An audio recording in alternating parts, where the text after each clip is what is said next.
This sitting is resumed. Government notices recommitted. I'm ready to government business.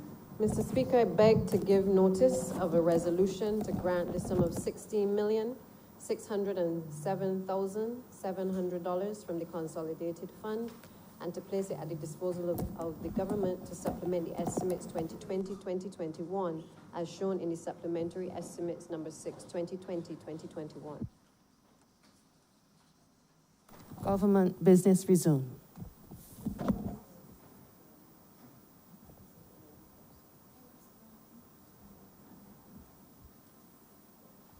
Honourable Member for Christchurch East Central. Thank you very much, Mr. Speaker. I rise to join this debate and to give my support to the bill before the chamber. I listened very carefully to the presentations by the honourable members today, and I am proud to say, sir, that this piece of work before this chamber is significant in many ways, but I want, sir, first, just to remind the honourable member for St. Michael West that the manifesto of the Barbados Labour Party, specifically, sir, on page 45, spoke to the establishment of a college for the public service with an established educational tertiary institution for the strategic retraining of our public servants. And just to remind the public through you, sir, and him as well, that during his presentation, it would appear as if he forgot that that was a commitment of this government upon coming to office as stated in our manifesto, and to remind him that this government has been from the very beginning consistent with respect to its treatment of workers. The honourable member for St. Peter has already indicated certainly the track record with which this government has executed in the last 2.5 years or so, sir, of assuming office in this country. Now, sir, it would be remiss of me not to mention and to just clarify something very clearly, because like the honourable member for St. Peter, I was at the meeting at Parliament as it relates to the issues with customs. But before the meeting that we all had at Parliament, sir, I, one, would have, upon being appointed Minister in the Ministry of Finance, sir, would have led the negotiations in relation to the 5% increase with the public servants and the unions and the workers' representatives at that time, sir. And I recall even from those very early days, sir, all of the interventions that I have had with the unions, including the National Union of Public Workers, sir, as well as the Barbados Workers Union, all made representations consistently, sir, as you would appreciate, in those early days with respect to the fact that as it relates to the Customs Department, I'm going to spend some time there specifically, just for a few minutes, just to remind the public through you, sir, that when we came to office, the Customs Department was embroiled, sir, in a very long and protracted purported move to the Barbados Revenue Authority.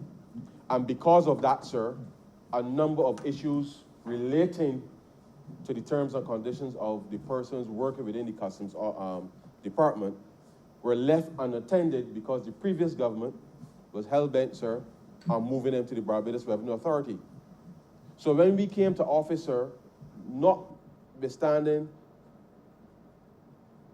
the challenges with respect to the finances of government, there was literally no morale at all, sir, within the context of the Customs Department.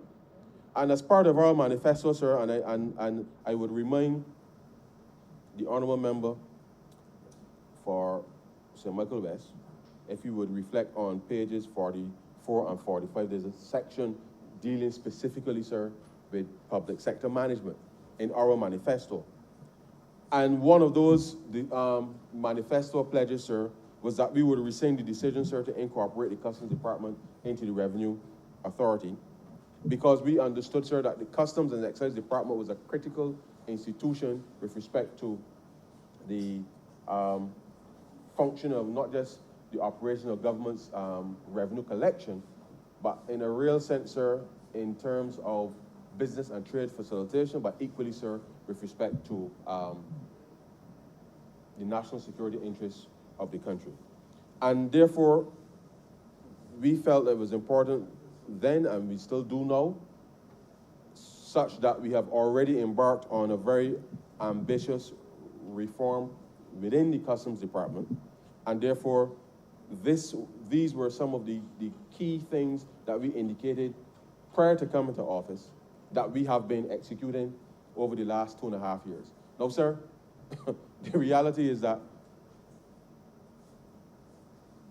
having achieved a measure of stability, sir, and COVID notwithstanding, we had to achieve a level of stability, sir, in order to start to build out on a number of the reforms and pledges that we would have made in our manifesto. And it is instructive, sir, that because of the protracted move, or proposed protracted move from Customs to the Revenue Authority, and the lack of investment in personnel within the Customs Department, persons got fed up, sir. Some people retired. Some people went to other departments and governments simply because there was very little attention being paid to those officers and to the department, sir.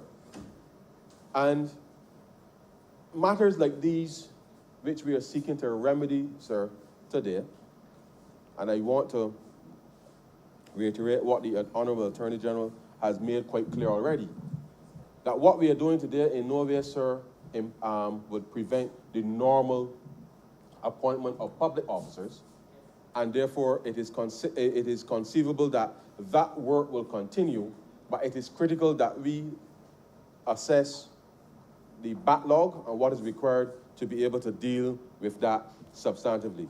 The reality, though, is, sir, that over the course of the last few years, the management of the public finances and the way that appointments, if you like, sir, were handled in the context of the statutory emoluments versus the OPE, sir, is not been a very tidy exercise. And I can say that, sir, because when we engaged in joint estimates of last year, and we just looked at the payroll of government, and sir, when we looked at it just on the face of it, whilst persons may be working in a particular ministry and being paid there, one would assume that because you are working in a particular ministry, that you are being paid from that ministry. But when we examine the data, sir, we recognize that it was not as clear-cut as one might imagine because of the rotation, if you like, sir, of personnel around the system. It makes it a little difficult sometimes really to just keep track of exactly where people are appointed, one, but where you are actually working, sir, is another story. And therefore, what we want to be able to do, sir, is to just regularize this process and make it easier for us to be able, not just to appoint people, sir, but to bring some measure of regularity to the operations of government, but certainly in the context of the ministries themselves, to be able to chart a clearer path, sir, for succession planning. Because at the end of the day, sir, any institution, any government, any company, even any family, sir, seeks to have some measure or plan for success, such that whatever activity you're engaged in, Mr. Speaker, sir, can be continued, which means, one, sir, investing in people, but certainly, sir, ensuring that the terms and conditions under which persons are employed, that those terms and conditions are actually conducive to their being able to execute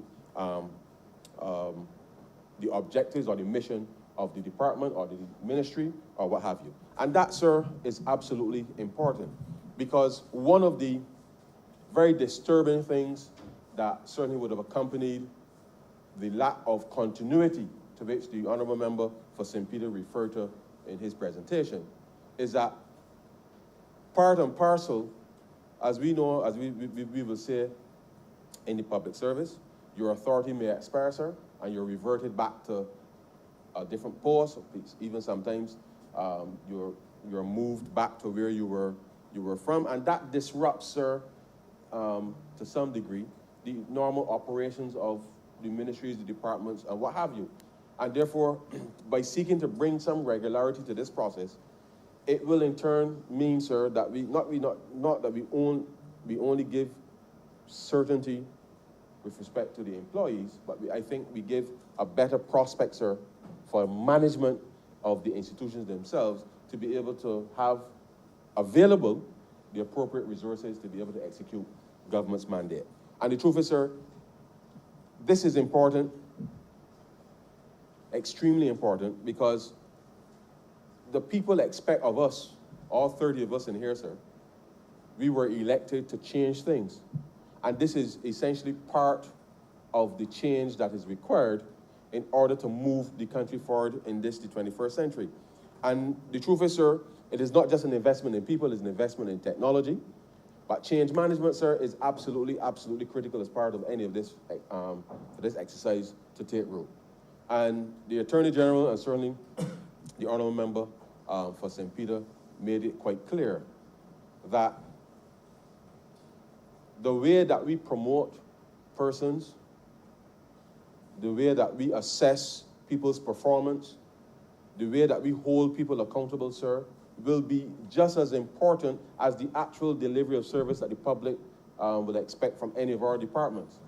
And whilst we're here to regularize, if you like, sir, the terms and conditions of a number of persons who have been working, I don't want to use the word acting, working substantively in posts for a number of years, and we want to bring regularity to that. What is important now, sir, is to ensure that we put the systems in place to be able to assess people's performance objectively and to make determinations, sir, for promotions on the basis of that action, sir, such that it doesn't matter whether you think you're a senior or a junior or whatever the case is, competence, sir, must be a critical part of the succession plan of government. And therefore, we have to address this frontally as part of the change within the context of not just the public service, but the way that we are delivering, sir, whether it's a public good or public service to the taxpayers of this country. And this is a good thing, but inherently, sir, it is the change management now that is required within the rest of the service to ensure that we can actually deliver better for all the people, all the taxpayers of Barbados. And that will mean, sir, a change in thinking to some degree, because the truth is, sir, if it's one thing that COVID-19 has taught, or should have taught everybody globally, sir, it is that you cannot take anything for granted. And therefore, our ability to deliver the best possible service ever, no matter what it is that you're doing, sir, is so critically important, simply because circumstances, sir, can change at any time. And even though we are talking about making appointments within the context of the public service, and I'm conscious, sir, that as we speak, there are still thousands of Barbadians who are out of work, sir. Thousands of Barbadians for whom there's still uncertainty with respect to the resumption of their normal job prospects. And therefore, against that backdrop, sir, it means that those persons for whom this will give some measure of certainty with respect to their circumstances, they must be conscious that in the context of the wider Barbados economy, that we all must ensure that we pull our weight and do the things that are necessary to bring about the effective change within the context of the public service, so that government can be seen as leading or working alongside the private sector to be able to truly transform this country. And so, whilst I fully support the provision in this bill to give certainty to public servants, that certainty is only relative, sir, to the context of the rest of the Barbados economy being able to resume in full but that the public service, and certainly we as a government, sir, give the commitment to the country that we must improve internally the assessment of people's performance in government. We must hold people accountable in order to ensure that we get the best outcomes with respect to not just the representation of workers, but we give people an opportunity to know that there's a clear sense, sir, of a career path upon which, once they're set about that path, that they're capable, sir, of rising and leading critical parts of the government's work in this country. Now, sir, it is equally important that against the stability economically that we've been able to achieve, having done the hard work over the first 18 months of assuming office, that a lot of the reforms that are critical now to move government forward in the context of the public service, that we really must deconstruct and reconstruct all of our processes. And I am very proud to say that over the course of the last 2 years, 2.5 years, sir, that this government, certainly working with the unions, as I indicated, would have made representation, sir, with respect to appointments, both the National Union of Public Workers, the Barbados Workers Union, sir, equally have been quite strident with respect to those matters. And the reality, sir, is this is still an ongoing process. But we give our commitment, sir, that we will resolve these matters to ensure that persons, when they come to work and they give of their best, sir, at work, and they deliver what they're supposed to deliver, that they will be suitably treated, sir, with respect to not just the terms and conditions, but certainly with respect to the payment. And I want to just spend some time on that, sir, because there are too many stories, sir, of the way that things are administered in government where people are working and not being paid. And the honorable member for St. Peter raised the issue quite rightly, sir, because in an age of technology, there's really no excuse for persons going to work in government or anywhere for that matter, but certainly not far less in government, going to work and being uncertain as to when they will be paid. And that is something that certainly this government intends to remedy, because it is something, sir, that should never happen in this country. And therefore, we give our commitment as we work through not just the fact of dealing with appointments, but the internal administration of each department. Because whilst there is a central, PAD is what it used to be called, I don't remember the current name, but Personnel Administration Division, which I think most persons would be aware of. Whilst there's a central function there, each department in government, each ministry, sir, has to also equally update its own internal procedures to ensure that when they have persons working in their sections, that the efficient transfer of information between PAD, the individual departments, sir, will see that when persons turn up for work and they put in the work, sir, that there's no doubt that persons will be paid. And that is something, sir, that this government will give the commitment to resolve. There must be a technological solution that allows for the seamless transition of information, whether it is the delegation of the authority with respect to the PSs to be able to deal with those local issues. But I believe, sir, that substantively, once we're able to deal with this backlog of appointments and all the other administrative matters, and that we can deal with whatever disciplinary matters that they have, that with the right and appropriate investment in technology, coupled with the experience of the staff, not just in PAD, but certainly a number of departments also have personnel officers, which I think, once deployed effectively, can allow for a smoother transition of information, which will mean that we'll be better able to administer some of these functions with respect to the way that payroll, as well as other matters in relation to workers' terms and conditions are managed.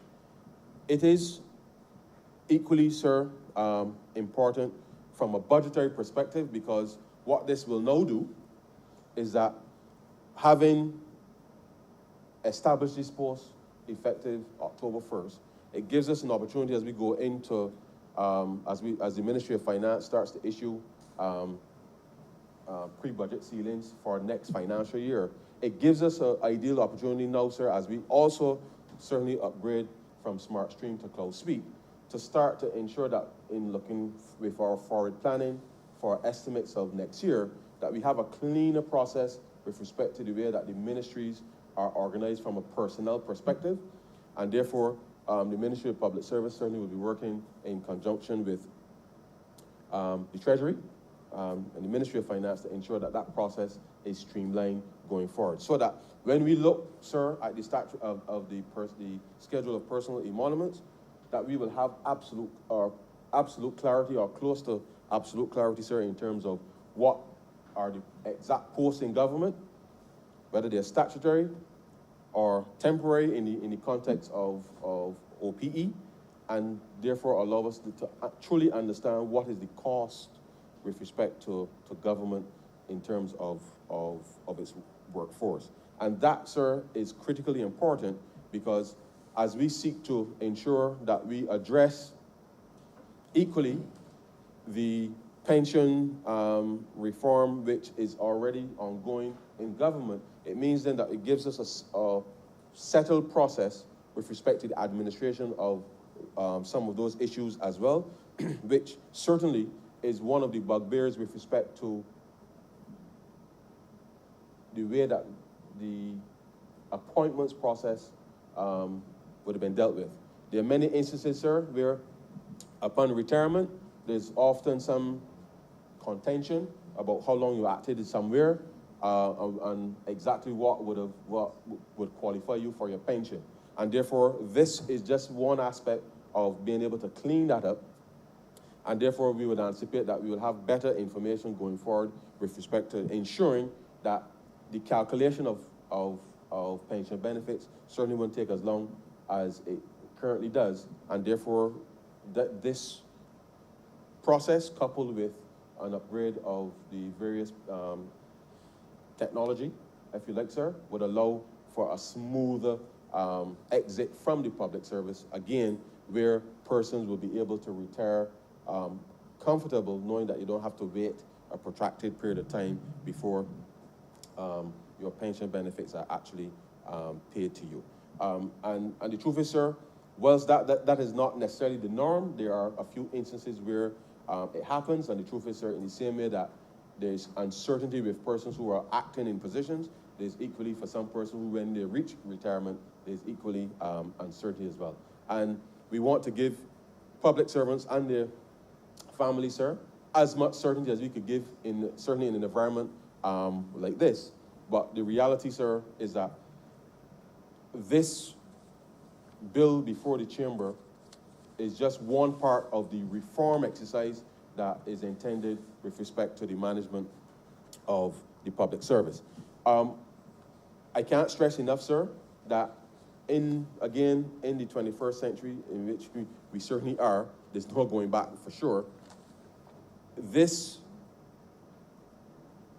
drive, sir, to continually, sir, upgrade our procedures, review how we can deliver things better, sir, is part of government's commitment to transform Barbados. And the public sector is in need of reform. As a matter of fact, sir, there's been an Office of Public Sector Reform now for some time. And the truth is that over the course of the last couple of years, we've done quite a bit, sir, in terms of being able to bring some measure of regularity, if you like, sir, to the public service. But I want to speak now, sir, and just to go back a bit on customs, because when much of the representation from NUPW and the BWU, sir, as I met with them to deal not just with matters of relation to customs, but equally of the Revenue Authority, they made representation about the fact, sir, that there were a number of officers working as clerical officers within the Customs Department for a number of years. And as I would have indicated, sir, because of the move or the proposed move into the Revenue Authority, there really was no plan to continue to train customs officers, and none of that basically fell down, sir. And as a result, in part, these persons who would ordinarily have been trained along the way found themselves, in a sense, working as customs officers without having the designation as a customs officer. So when you really think about it, sir, these are persons that were in the department through, I suppose, working on the job. They would have been trained internally with respect to customs procedure. They certainly know the area. And the reality is we took a decision at a meeting chaired by the Prime Minister, as indicated earlier. And consequential of that, sir, 72, just for the record, sir, 72 permanent or temporary clerical officers are now designated, sir, as Clerical Officer 3 with respect to the department. And why is that important, sir? Because, as you know, if you're given a title of clerical officer, in theory, you can take that person from the Customs Department and put them somewhere else. But obviously, Customs is a specialized department. And therefore, because of the lack of investment and attention given to the department by the previous administration, we took a decision that we will redesignate those persons with a commitment that the training, the official training, sir, would resume to allow those persons to be adequately qualified, if you like, given that there was a lack of investment, sir, in training as far as that department is concerned. And that is part of the transformation, sir, the support that we've been given to the Customs Department precisely from the perspective that we had a lot of uncertainty with respect to the proposed move to the BRA, which this government stopped. The department is now relatively settled, sir, because of those decisions that we've taken.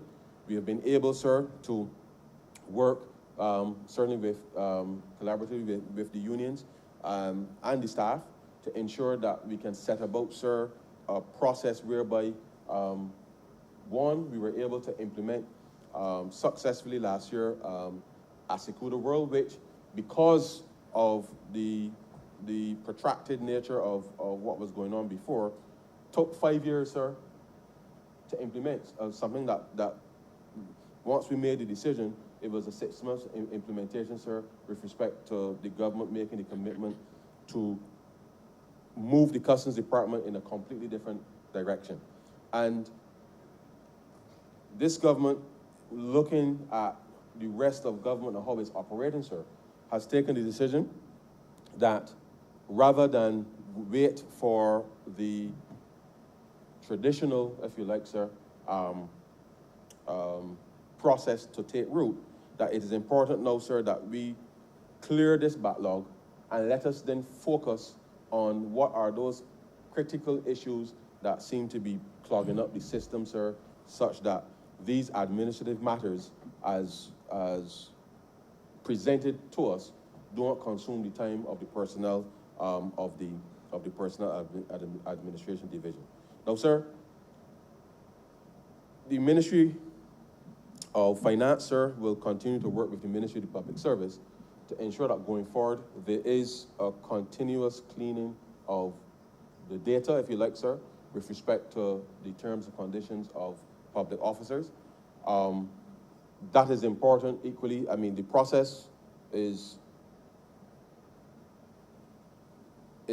being developed where that conversation piece, sir, between finance and the public service will be a lot smoother, because I think it's important, sir, that we appreciate that where we understand the staffing requirements of government, it means then that we are better able to make the necessary provisions for government going forward. And therefore, a review of what is required to run the public service will have to be undertaken, sir, in addition to the reforms that we've already announced in terms of the establishment of the different commissions to deal with specific elements of the public service. It means then that from our perspective strategically, sir, that we have to ensure that we are recruiting for the future with respect to being able to ensure that the kind of services as well as the quality of services that the public would expect from its government, that the government can deliver, but that means, sir, that internally we must ensure that we are recruiting and promoting and deploying all available resources within government to be able to meet that mandate. And the truth is, sir, that this is not simple work because, one, it means that all persons will have to be exposed to the appropriate training that will give them, I suppose, the best edge to be able to execute their work. You've heard certainly the Prime Minister announce that we've established the National Transformation Initiative to ensure that we give people the best chance to be able to do their jobs.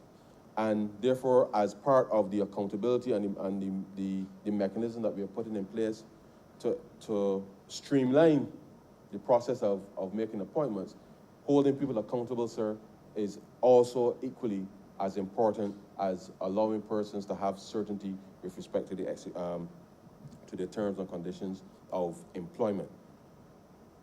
Training, sir, is important. It means that persons within the public service equally have to recognize that they have to not think of themselves as static, sir, because the work environment has been dynamic. Certainly, sir, I started working 20 years ago, and the workplace is very different today than it was when I started. And I'm a youngster, sir, still. But the truth is, sir, the work environment has changed. And it means that to be a professional in your area means that you have to invest in yourself. And therefore, if you must see yourself first as a professional and to seek out the appropriate training and opportunity, sir, to improve your skills in order to be the best at whatever it is that your career, whatever career you have chosen. And I think that once we can inspire Barbadians, sir, to want to be the best at whatever it is that they are doing, which is what the National Transformation Initiative, sir, is intended to deliver over the long term for all Barbadians, whether you are in the public service or in the private sector or in the NGO sector, sir, that we can truly transform Barbados simply because we've been able to transform the attitude, sir, with respect to work. And I fully support our initiatives to drive that transformation, because it is the self-belief and self-confidence, sir, that allows us as a country, us as a government, us as a people, to be able to go out and not just deliver for those of us in Barbados, but certainly to be a leader or continue Barbados to continue to be a leader, sir, on the world stage with respect to our, not just our status, but what we can take advantage of opportunities globally, because it is part of our psyche. So training is critical, sir. And I urge all public servants, and I certainly urge all persons within earshot of my voice, sir, that the programs to be executed under the National Transformation Initiative, sir, is not just a training thing. It is about ensuring that persons can get the right attitude, develop the right attitude, that they can improve their skills, sir, so that whatever area it is that you are working in, that you can actually deliver the best possible service that can be delivered. If we can benchmark ourselves, sir, internally, and I know, sir, that Barbadians are quite demanding. We are perhaps, sir, if you listen to the calling programs, when the day comes, sir, there's always something to complain about. But I think in hearing the complaints, it gives us an opportunity, sir, to benchmark about and measure ourselves against where we were. And once we are continuing to improve upon the service delivery, then I know that as a country, sir, we will start to get things turning again. And for some, this may elicit some measure of uncertainty, because it marks a departure from what had obtained before. But I believe that after we've seen what happened in the previous 10 years, sir, that none of us ever want to go back to a stage where Barbados is not in perpetual motion going forward. And therefore, to keep that engine turning going forward, sir, it means that each and every one of us will have to give a personal commitment, sir, that we will improve upon our own workspace and our own contribution, and that we will put in a full day's work, sir. A full day's work. And sometimes I know, sir, that some of us put in more than a full day's work every day. But unfortunately, sir, some of us don't. And a country cannot afford to be, in a sense, putting the burden on those who are already putting in a full days and expect them to carry the weight, sir, going forward. All of us must put in a full day's work. And in putting in that full day's work, sir, it means that we are able to make decisions going forward. And I say to all the public servants, sir, whether you're affected by this bill or not, that every day you should come to work thinking about what it is I'm doing to make somebody's life a little better. Because certainly in this COVID-19 environment, it is certainly all of our mandate to ensure that we are making decisions every day to make somebody's life better. And that has to be a part of the conversation piece with respect to everything that we do within government. And the way that we do it as well, sir, is just as important as what is done.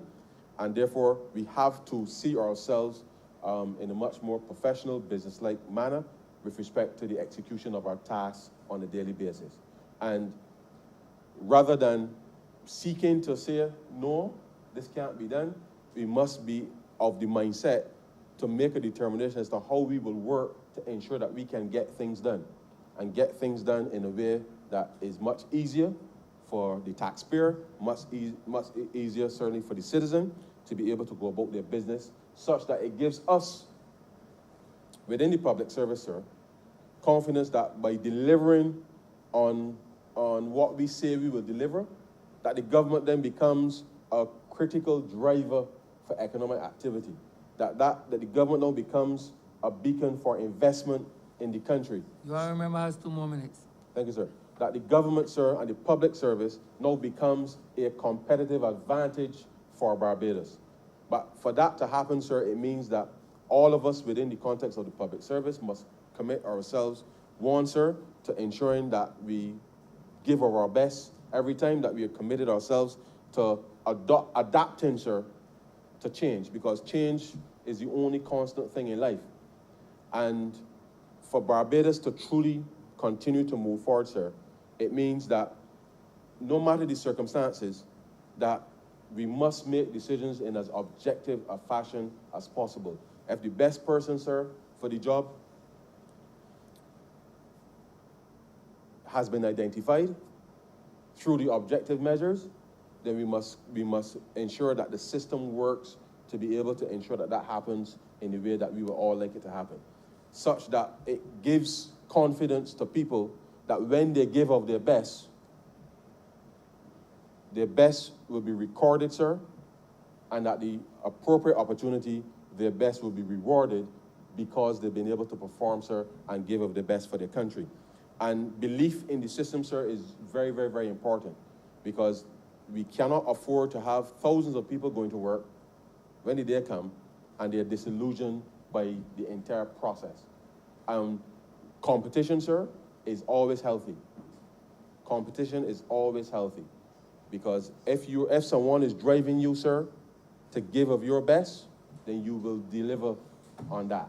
And therefore, I believe fundamentally that in what we are doing to help transform the public service and by extension the country, but everybody, I believe very, very, very strongly, sir, must be committed to ensuring that they do what they can do in their space to ensure that not just Barbados, but certainly this region of which we are part, that we can rebuild certainly much stronger after COVID, and that Barbados and the public service of Barbados will once again, sir, become a beacon of hope for those in the country, but certainly become a very strategic partner as Barbados looks to re-engage the world in the way that we are doing at the moment. And so, sir, with those few words, I am obliged to you. Thank you. Honorable Leader, Government Business. Thank you, Mr. Speaker. I rise to support the legislation before the Chamber introduced by the Honourable Member for St. Joseph, Honourable Attorney General. I do so in support of all of my other colleagues who have spoken before. I know that the Honourable Member for St. Michael West is of the view that the timing of this particular piece of legislation may have something to do with an upcoming election. And I'm sure that he, better than anyone else, knows about timing, since he was once on this side, sir, and he took a prime opportunity when the time presented itself to do what he had to do to position himself. But in this administration, sir, our timing is for a very specific reason. It is against a background, sir, where, as you heard the Honourable Member for St. Joseph indicate, we are cleaning up house. We are cleaning up a number of things that have gone off track over the course of a number of years, sir. And that has become the norm because as every minister of government speaks, I think we can go back to every ministry and relate to all of the things that we've found that we've been having to make sure that we put in order. In order to transform an economy, it is going to require change.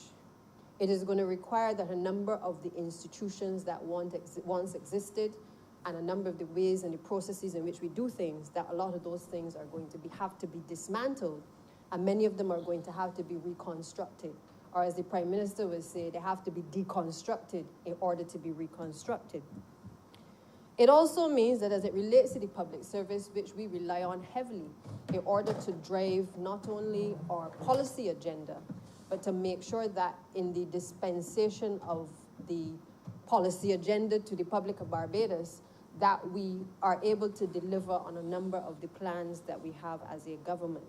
It therefore means that we have to get the public service right.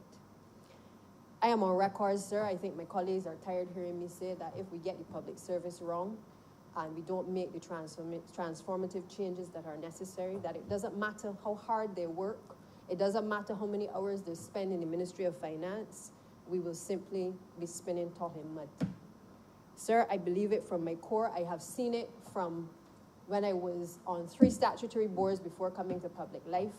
I have watched officers, good officers across various entities, feel very disillusioned because they felt that in many cases they were overlooked for positions because of seniority in some cases, sir, because of political affiliation. And people who were good people who were qualified people, became frustrated because the very system in which they had come into was not working for them. They had the qualifications, sir, but in many cases, overlooked and brushed aside for somebody else. I've come to the Ministry of Education, sir, and I must tell you that it isn't much different.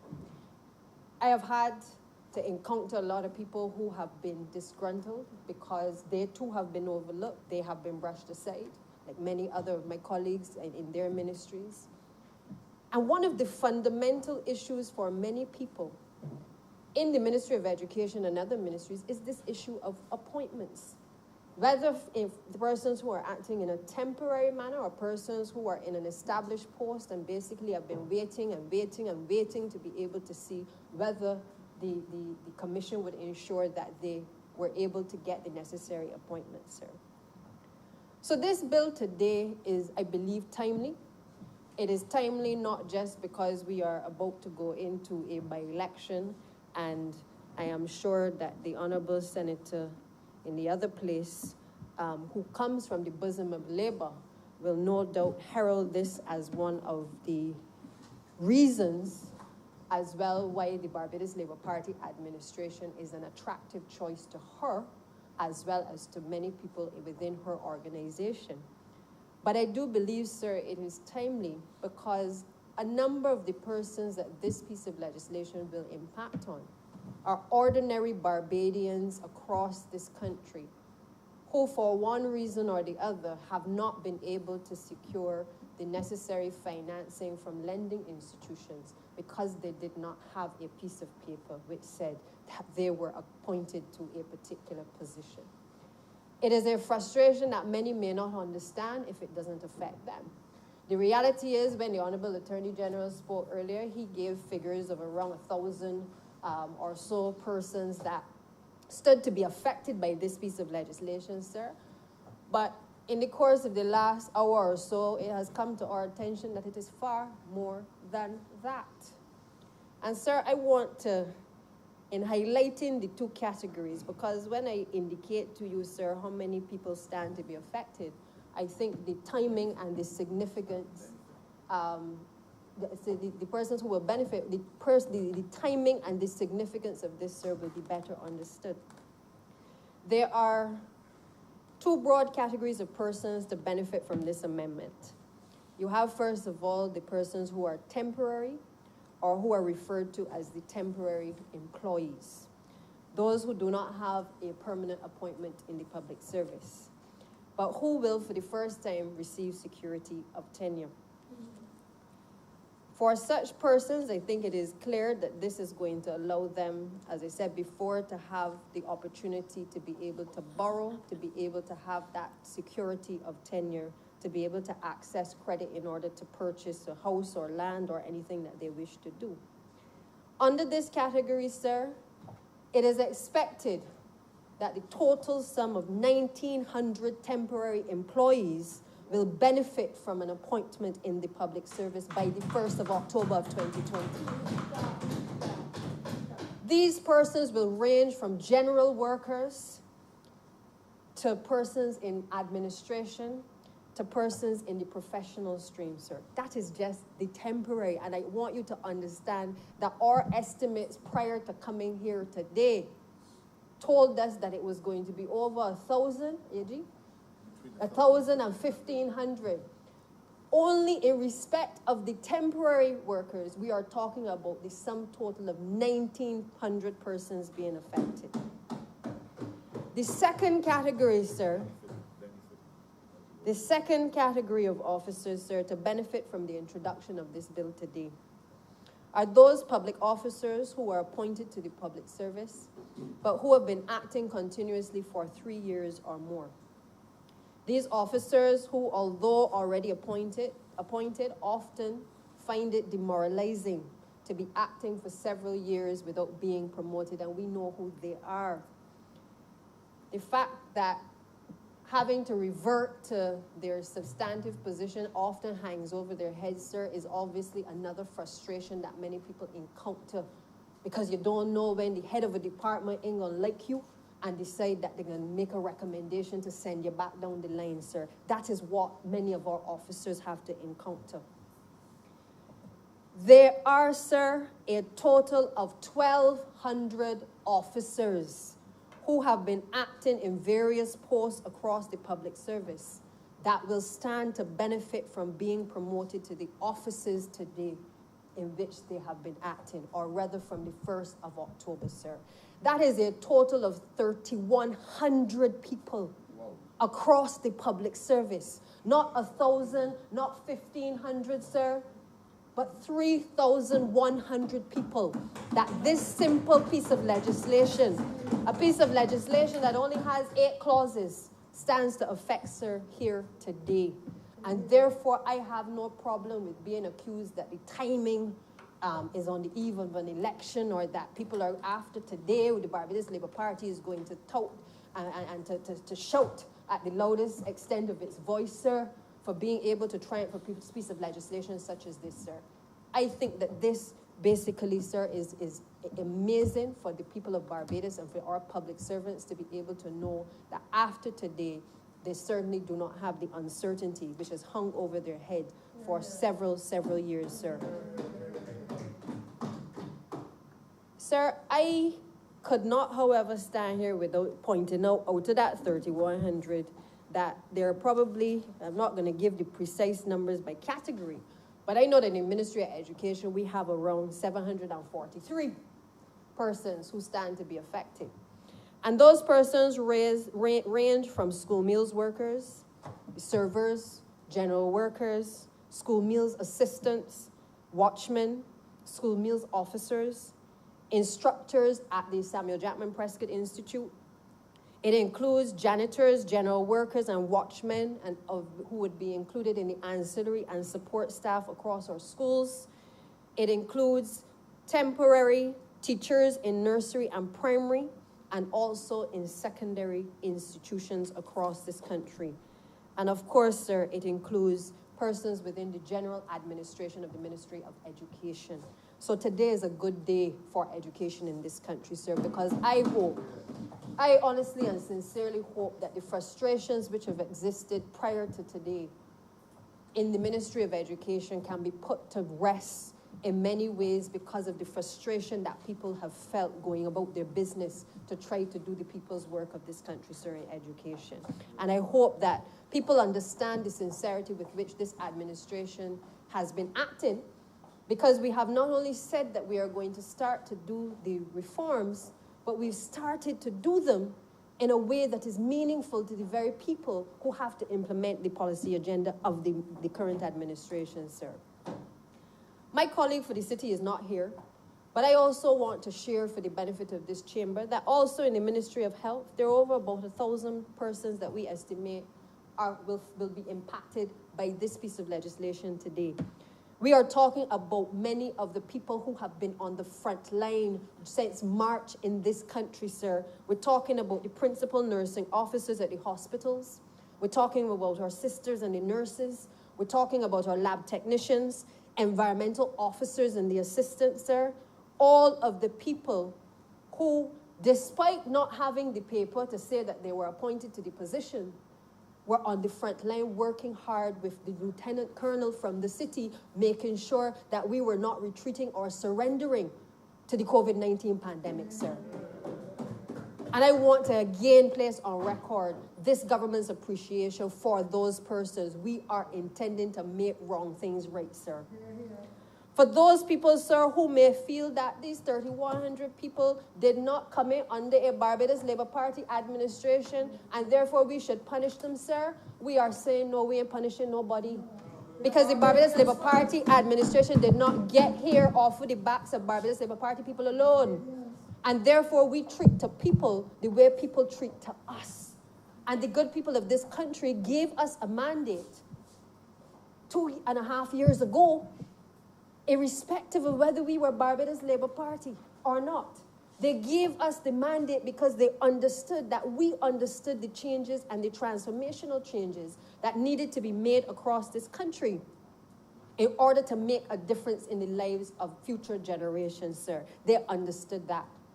So amongst those 3,100 people are ordinary Barbadians, Barbados Labour Party supporters, Democratic Labour Party supporters, supporters of no political party.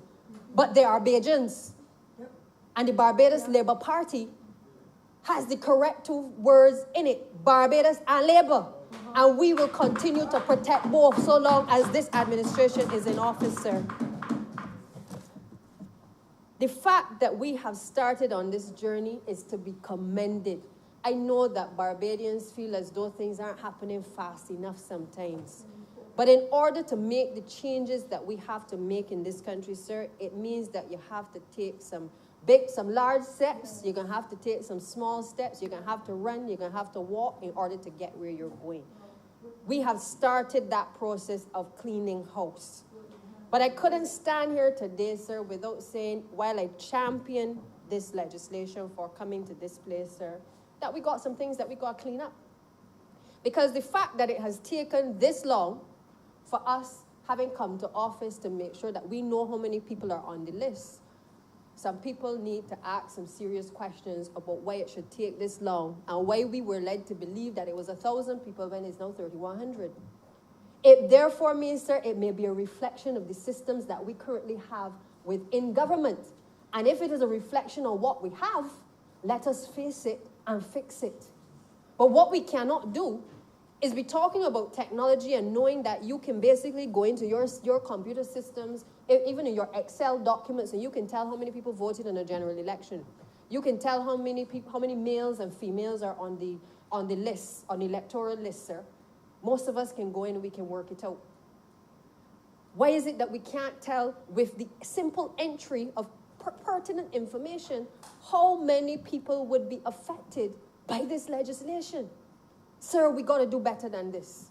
And I say that starting today, let this be the learning curve for the public service. Let it be the learning curve for those who have the responsibility for being able to collate this information. Let the message go out that it is not business as usual, that it should not take this long for us to get wrong things right in this country, because there are ordinary Barbadians who are depending on us to be able to allow them to have the level of security that they need in order to live and eat and sleep in this country, sir. I want to touch, sir, on another area, because, as I said, I champion the legislation, but I got to be fair to myself, because I think you know by now, I ain't no hypocrite. I call it as I see it. Sir, we have a situation in government where this issue of accountability needs to come into question. Because while we are empowering people by this legislation, I am mindful that in many cases that there have been a lack of negative reports on the files of officers. I don't know what it is about our society, but it seems like we don't like to bell the cat. We will all go in the supermarket and talk to each other and tell each other how bad things are and why people are not doing what they're doing and who's not coming to work and who is not driving a stroke and how many jobs they have on the side. But when it comes to putting pen to paper on a file, to say that officers are not doing what they are supposed to be doing and what they're being paid to do, sir, there are many people who don't want to put the pen to paper. Now, on the one hand, we can say it is because the systems previously were such that in many cases people felt that when you write on the file, nothing can happen, or that somebody going to victimize you. But, sir, I like to believe that to whom much is given, much is expected. And I believe that by empowering our people today, these 3,100 workers, by ensuring that we put the necessary systems in place to say to the public of Barbados, we are trusting you to help us to drive the changes that are made, sir, that a number of the people in the public service will come to the realization that we have to root out some of the bad apples. We need to root out some of the people who are not pulling their weight, because we can spend money better if we root out some of the people who need to be accountable, but who have not been made accountable. And I'm happy that I've heard the Honorable Prime Minister repeatedly say that as we are doing and making these sweeping changes across the public service, that heads of departments, permanent secretaries and chiefs will be held to account in making sure that the government's finances are not only spent properly, but that the management and the affairs of departments is done in a proper and efficient manner, sir. I could not agree more, because I see the wastage. I have seen the wastage over the years. I abhor the wastage. I believe that we have all come to this place, sir, to change things, to make things better, to do better. And where we find that there are obstacles, sir, we got to call out where the obstacles are, because it is only when you call them out that people then realize, okay, well, I can't run for cover anymore. I have a responsibility to do the right thing, sir. So we expect that while we have empowered people, that they understand that we've given much, but we also expect back from them a certain degree of honesty as well, and integrity in making sure that we protect the very system that we are seeking to create, sir. We have to train our people. I have often found that, people get the job, but then the basic things like customer care, how you interface with the public. Many of our entities and our officers have to interface with the public, but the level of training is not there to make sure that people feel comfortable using a service and being accessible to the public. Nobody wants to answer calls sometimes, sir.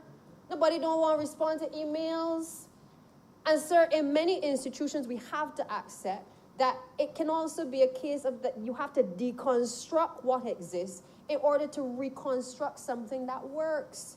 But this thing called the public service sometimes, sir, can be also our worst enemy, because the processes that exist sometimes prevent us from being able to make the changes that we need to make, that we know we need to make, in order to bring change and meaningful change to a society, sir. I am saying we have to call it out where we see it. And while we make the reforms, we have to look at the fact that it cannot be that certain things have to go through 10 different people in order to do something that only may have needed to go through a checks and balances for 2 or 3, sir. Sir, you are nodding because you know the system as well. We all know the system. I like to tell people I am no robot. I come into public life, but I came with an education and an understanding that I was here to change things. I don't know about anybody else. Because the system is the way it is, does not mean that the system must forever be the way we found it. And therefore, I always appeal to people to use the education that we have been given in this country to be able to find ways to deconstruct and to reconstruct, to make sure that we are able to find a better way of doing things. We are not robots. We are not. And therefore, we have to come to an acceptance that we have been put here to make changes as people as the legislators. We know that we are here to do it from the public service, but we cannot become slaves to a system that is choking us around our necks simply because that is how it has always been done. It is men and women that look like us that created some of these same systems several years ago. The member for St. Michael East is nodding his head too because he understands what I'm talking about. We cannot be slaves to the system. We have to make sure that we break down and we dismantle things that do not work, sir. And in the process, we have to not just pull from outside, but we have to look at how is it that we can draw from experiences from other jurisdictions, but also be creative enough to accept things that are homegrown as well, sir. So I am not a believer of no copycat system. I believe that we have it within us to be able to find the reforms that are necessary for the public service. And ministry by ministry to be able to look at ways in which we can improve our efficiency, our communication with the general public, also work on our inter-ministry relations as well, sir. That is what is going to be meaningful in terms of any level of reform that is going to be necessary, sir. It also means that when it comes to disciplinary matters, because as you will see from this legislation, if one of the bars to being able to have the appointment done is obviously the fact that you may have been before the Commission for a disciplinary matter. And until that matter is heard, sir, you're not going to be able to have the appointment be given effect. But what is interesting, sir, because I can't again stay here and don't talk about this, that these matters sometimes that are referred to the Commission are taking exceptionally long to come to closure. And what it does is it means that these issues are hanging over people's heads for too long. They continue to draw, in many cases, salaries off of the public purse. Meanwhile, the file is sitting on somebody's desk and not being actioned in a timely manner, sir. It got to stop. If it is that there are matters that have been brought to the fore, officers need to investigate the matters. They need to send it through the appropriate channels within the time frame that is designated by law. And the appropriate action needs to also be taken so people can get on with their lives, sir. I firmly believe that that time has now come where this is not simply about appointments, but this is also about a wider discussion on how we reform a system that we have inherited from colonial masters that we must now revisit in order to be able to dismantle what exists and to be able to build something that is working for our people, sir. I therefore want to commend the Attorney General for highlighting as well that we may not get everything right in this legislation. And the reason I say that is because oftentimes legislation gets rushed to Parliament and then you have to make amendments here and there. I believe the unions have supported, for the most part, what is in this legislation and the intention behind this legislation. But we understand that there may be anomalies. We understand that there may be situations that may arise, and persons may find themselves in those situations, and we will have to address those, sir. But it does not stop us from being able to make sure that today we allow 3,100 people to know that from the 1st of October, they have a certain level of security of tenure within this country, sir. It does not stop us, and it will not stop us. We will correct if there are challenges that are raised. But, sir, I believe that we have been able to make sure that we have gotten this aspect of it right, that will give those people that freedom and that ideal of security that is much needed in this country. How we fix our system, sir, is going to be critical as we move forward. And we have to embark on a process of knowing who we have in our public service. I think a lot of times we don't know. People go out and they get qualified, sir. They go on and they get the professional qualifications, but a lot of times we are not getting the right people in the right places because we are not doing the necessary human resource analysis to determine where would people be better suited. There are people, whether it is in this chamber, whether it is in previous administrations, everybody does not come with the same ability.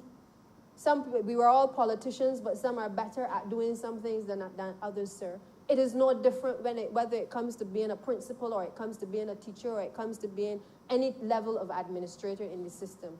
And we have to get to a point where we accept that we know who is in the system and how we can better deploy skill sets across this country.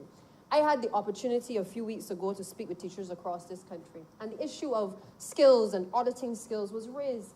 Many of our teachers, too, have been frustrated because in many cases they come up with their qualifications, but in a lot of instances they are not in the area for which they have received their training.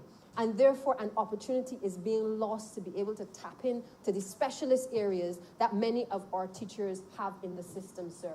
That is something that we are in the process of revisiting. And I would wish that across the system, that we start to look closer at auditing the skill set across ministries to make sure that as people improve their skill set, that we are able to deploy them in areas that are more relevant to what it is that is required in particular government departments, sir. I feel that we speak as a Labour Party for the general public. And I say so, sir, because we don't make up what we say. We say it because we rub shoulders with people, because we take the time to understand what the issues are. And sometimes I think that when we are trying to make all of these major changes, there's always resistance because people don't generally like change, especially if change is going to mean more work or if change is going to highlight certain inadequacies or inefficiencies, sir. But change is a good thing. COVID-19 has taught us that there are many positives in this environment that we have had to embrace, things that have been thrust on us that we perhaps have chosen before not to embrace because we didn't want to use the technology in the way that we were told that we had to. But we've also seen that change is good because many of the people who have been working flexible hours across the public service are not flexible because the flexibility was given by the leaders of the organizations, flexible because they were not working a full day's work, but instead doing other things on the side, sir. And we have realized that it may be better in this environment to allow people to work flexi hours in the public service so that you actually get a decent day's work out of some people and allow them to do something else on the side, sir. That is the point that it has come to, sir, that we have to accept that we have to change the models that we have held dear because in many cases the models are not working. But we have most people, whether from the political class or other classes, working from home, doing things online, having meetings online, sir, and we have changed the way in which our public service even interfaces with itself, sir, and with the general public. Those are the types of changes, sir, that even in this environment are good. They are good changes. And all they need now are to be fine-tuned, to be able to make sure that we have people accountable, because there's no point in you staying at home and saying that you're working, but you're not filling out the form to say what you did while you were at home. So there has to be a level of accountability. And that is the point that we need to get to, sir. understanding what exists, but equally realizing that we have to put systems in place now that would be different from what we would have had in previous years to make sure that we capture as many people in the public service as we can to be able to drive our economy, sir, and indeed our society. I want to endorse my colleague, Minister from St. Peter, who spoke about leadership and highlighted the importance of leadership across the service. We have said that at the level of education, for sure, that leadership is critical. If you don't have strong leadership, children ain't gonna listen to you, the teachers ain't gonna listen, the administrators not gonna listen, sir. It is important that in everything that you have strong leaders and you have strong leadership. And I hope that as we make this significant step in empowering people, that amongst this 3,100 emerges people who are suitable for leadership positions and who are not afraid to call a spade and to do the right thing in the name of the people of Barbados, sir. I want to again applaud the Prime Minister for taking this bold step. We have been this road before, back in 2007. We are back here again, sir. It shows a party and certainly a leader that is determined to complete a number of the things that have been started along this journey. It demonstrates, sir, a willingness to ensure that the laboring class in this country, and especially our public servants, are given their just due. And we have a responsibility, sir, to support this type of legislation, make sure that we hold people to account, and that we are able, sir, to empower even more people. I suspect there may be more people on the list to come, because maybe we have a number today, but there may be others that we have not captured. At this point, it doesn't matter, because the legislation is here and the empowerment has started, sir. And it therefore means that our people need to understand that the transformation process has started and they are a part of that process. And therefore, they need to get on board to help us to achieve our agenda. Sir, I am obliged. Again, I support this, this bill, and I would commend it to this chamber for passing.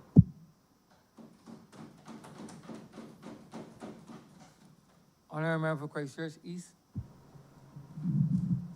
Sir, I rise to support the bill before this honorable House. I am in the very difficult position, sir, of having come after some sterling examinations of the proposed legislation and a very capable analysis, dissection, identification, explanation of pretty much all of the issues that are capable of arising under this bill. Sir, I must commend the Honorable Attorney General, the member for St. Joseph, on what was perhaps the most crystal clear presentation of a bill in this chamber so far. The Honorable Attorney General, sir, admitted at the beginning that it is a difficult concept. Some people are not going to grasp it. There are a lot of balls in the air, and we tried to settle on what is effectively, sir, the best average in the situation. But he took great pains to go through who the legislation applies to, what was the mischief it was intended to correct, the classes of persons to be affected, those persons who will not be considered, the options for those who will not be initially considered to be considered retroactively, the mechanism for addressing some of the anomalies that arise. He went through it exceedingly clearly, sir. And during the break, a number of people who were not quite sure as to how it would apply to them contacted me to say they don't understand. So I, sir, in this instance, was supposed to be coming as the backup to clear up anything that might still be outstanding based on comments received afterwards, sir. But I don't think there's a person who has listened that is unclear. Actually, there's some who are very clear now and who are disappointed that it does not apply to them, but they understand exactly what was meant to be addressed here.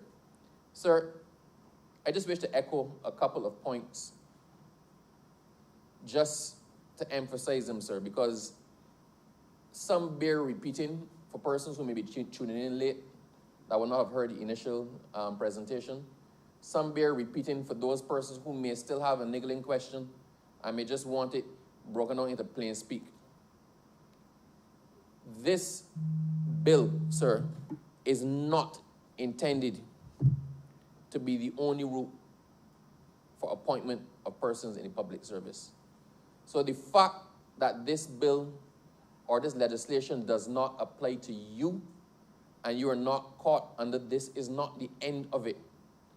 The normal mechanisms in the public service for appointments and promotions still obtain.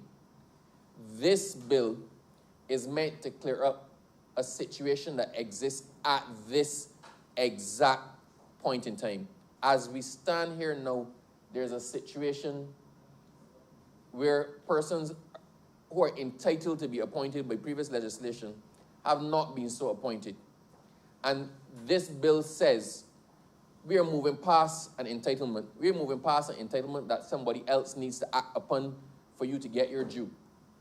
We are moving past an entitlement that is there, as we say, in rem, but not de facto. So it exists in law, but does not have a factual application to the persons who it concerns.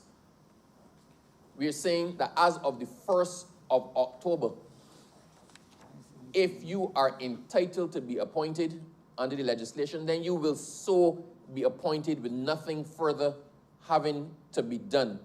It removes all requirements of dependency on an external party, on a third party. This effectively, sir, is the government saying enough is enough. This football has been kicked around long enough. This is the state of play, and so let it be. Sir, this is a clear of a backlog. We who, sir, have practiced in the courts of Barbados know what problems a backlog can actually cause. A backlog prevents new cases being heard. A backlog confuses the system. A backlog gives you a misconception or a misperception of the facts that obtain at any given point in time. We have a situation, sir, where there are a number of people who are entitled to be in positions. We thought it was one figure, between 1,000 and 1,500 in total. We're now finding out that 1,000 and 1,500 would have been the minimum figure in one category. So there, I believe the figure given, sir, now is over 3,000 persons who stand to be affected and have some measure of security as of the 1st of October. Now, this was a number beyond the contemplation of the government. So the problem that we thought we were dealing with, sir, is a problem that was seriously underestimated by everyone concerned. That points to a whole different set of issues in the public service. That points to other things that need to be addressed. That points to the fact, sir, that there's chaos within the public service. So what we're attempting to do now here, sir, is to remove that chaos. There are persons who are going to be disadvantaged initially by what we're trying to do. I've had conversations, very direct conversations with persons who are saying this is unfair to me. You could not have meant to do this to me. Now, we understand and we sympathize. From the get-go, the Attorney General started, within his first 2 minutes of speaking, the Attorney General acknowledged not that anomalies may occur, that anomalies will occur.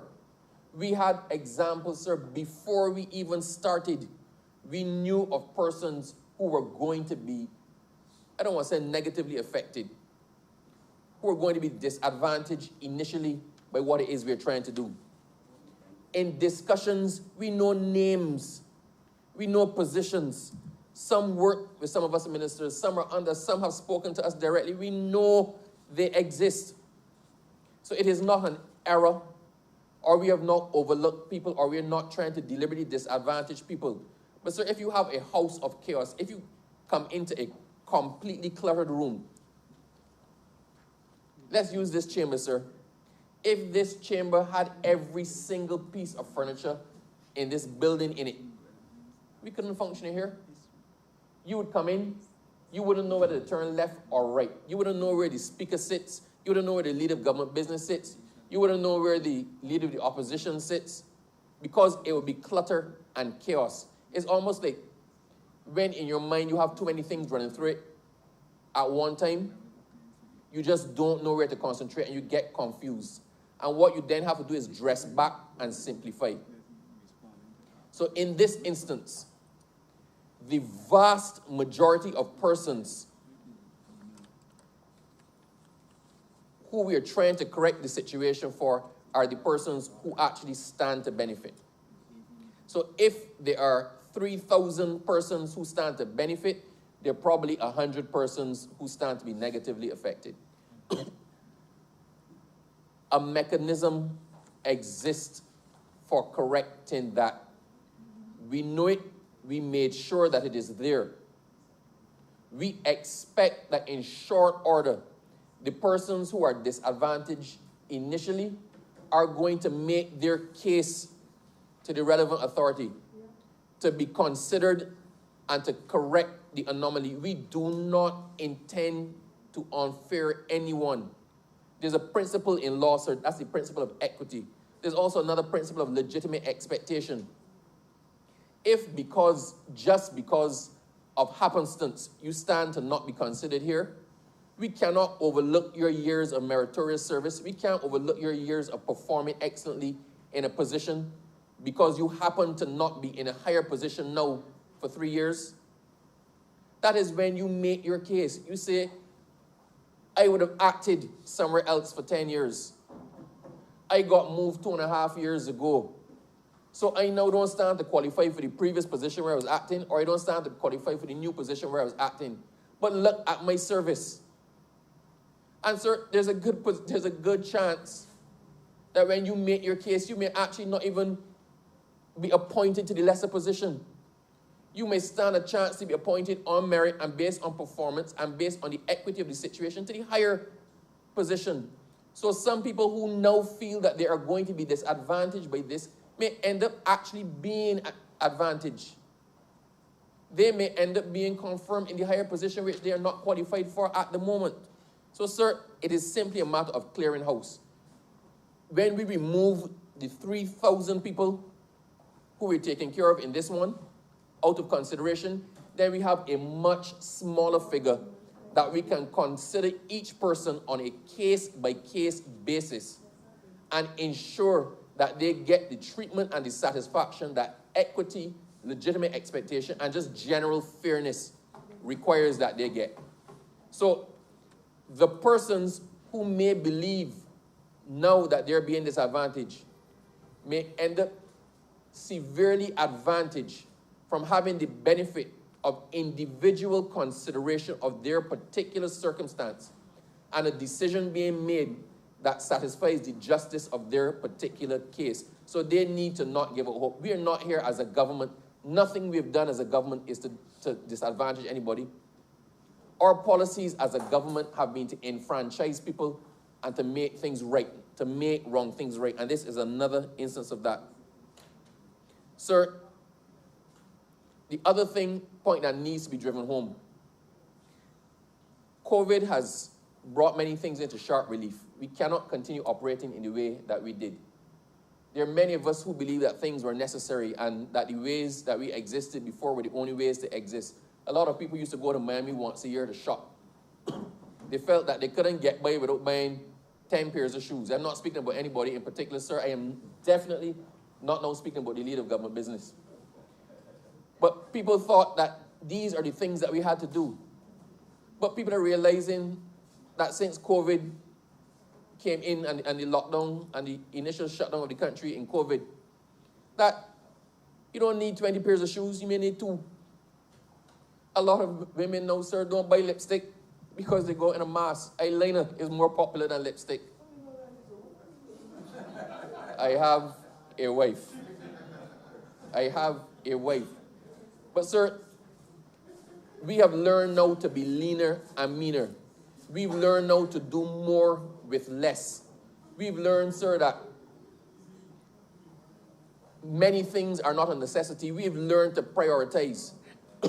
In the same way, Sir, the ways that we do business have to change. I see people are still stuck on the whole lipstick thing. Focus. Focus. Focus. Yes, sir. We have to learn what makes sense in what is now the new normal. Government has had to severely prioritize. This government is now doing more than any other government before, with less than any other government before had to operate with. But that is what is required, sir, in these circumstances. In the same way, the public service cannot continue to act as a dead, bloated elephant. The public service, can I have some water, please, man? The public service, sir, has to be fit for purpose. I've come out of the private sector. You, like myself, sir, have always been self-employed. Well, have been self-employed as an attorney. We learn we have to make decisions that are in the best interest of our business. You don't keep on somebody who is not producing, right, because they've always been there. Then your business would fail. That is how businesses run. Government now has to start to run in the same way. So longevity is but one. Loyalty is but one consideration. It is not the only consideration. This emphasis and preoccupation, sir, with seniority has warped our concepts of what are necessary for a successful business to run and for a successful government to operate. Government now needs to move to a position where we attract the best and the brightest, where we want the best and brightest to come, where the best and brightest can come knowing that there's a chance for advancement based on their merit and their performance. That is the only way the government is going to be able to survive in the long term. If we don't use this opportunity now to change that mindset and that way that we operate, sir, we are lost.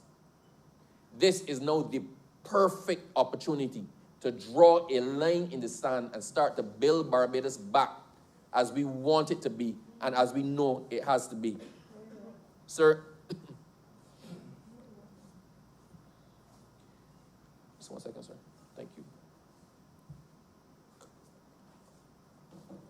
The other thing, sir, that was asked is if we knew there were going to be anomalies, where are we pushing through the legislation now? With the amount of different scenarios that are operating in the same time, in the same space, with the amount of different persons and different circumstances, if we attempted to draft the perfect piece of legislation that captured and addressed every single circumstance and situation that will arise, we would never get it done. We would never get it done. If we attempted to draft a piece of legislation, sir, that addressed the 3,000 people who are going to benefit, and then in that same piece of legislation tried to address every person who was acting and got promoted to a different position and has not been there for 3 years, or who was acting somewhere, sir, there's too many permutations and combinations for me to actually do justice to it. But the point is, if we attempted to cover everybody now, this piece of legislation would not be here. We could not get it passed. We couldn't get it drafted.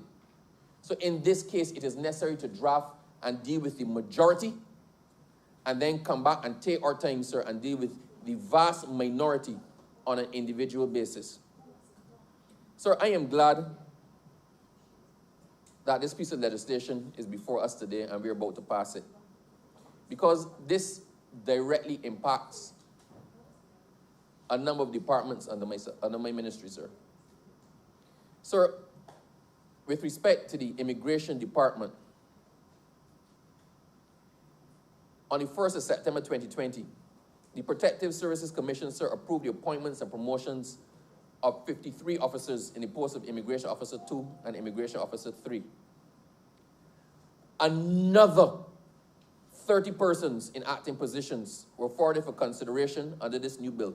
So in addition to the 53 that went before, there are another 30 persons, and this includes, sir, senior immigration officers, 1, stenographer, typist, clerical officers, assistant accountant, senior clerk, cashier, messenger driver.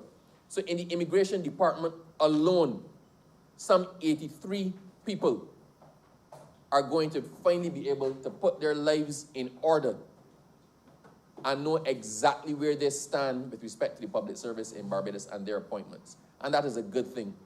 Sir, if we look at the fire service, well, I believe that there are actually more persons acting in the fire service than there are appointed.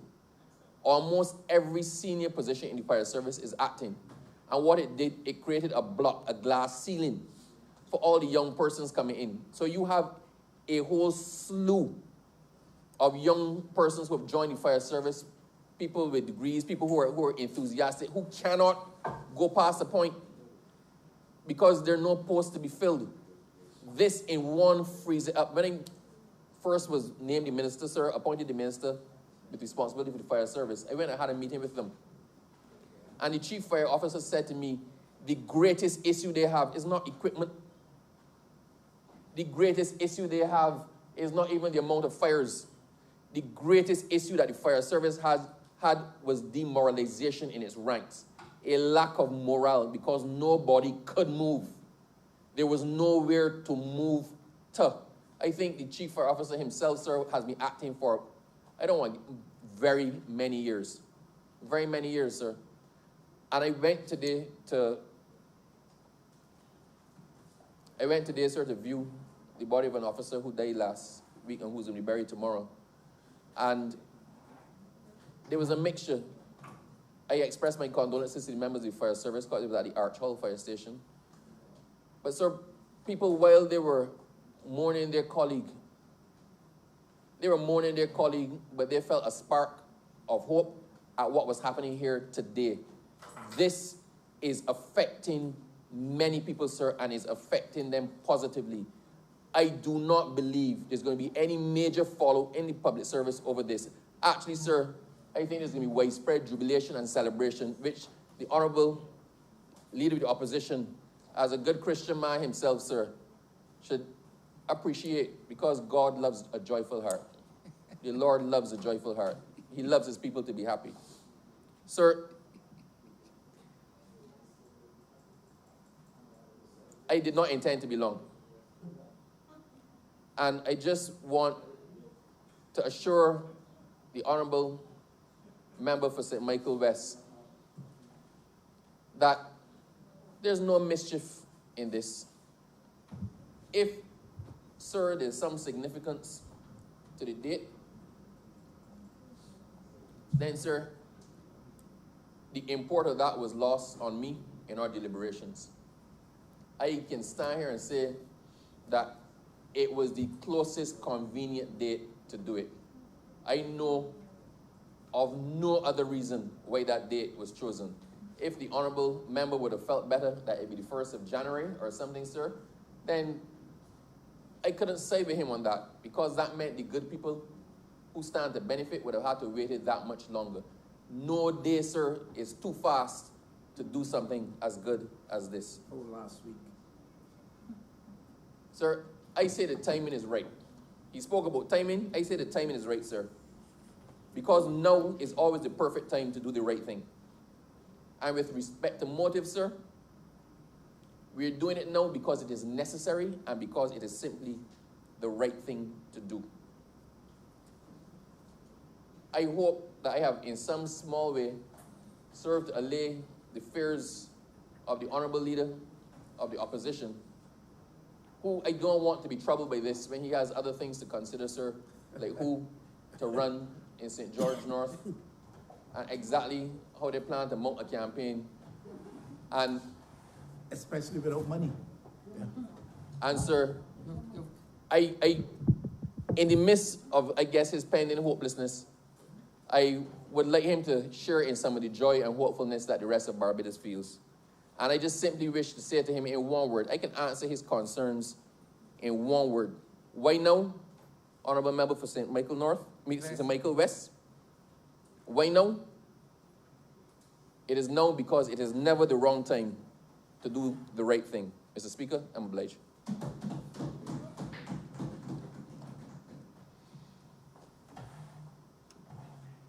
Honorable Member for St. Thomas. Thank you, Mr. Speaker.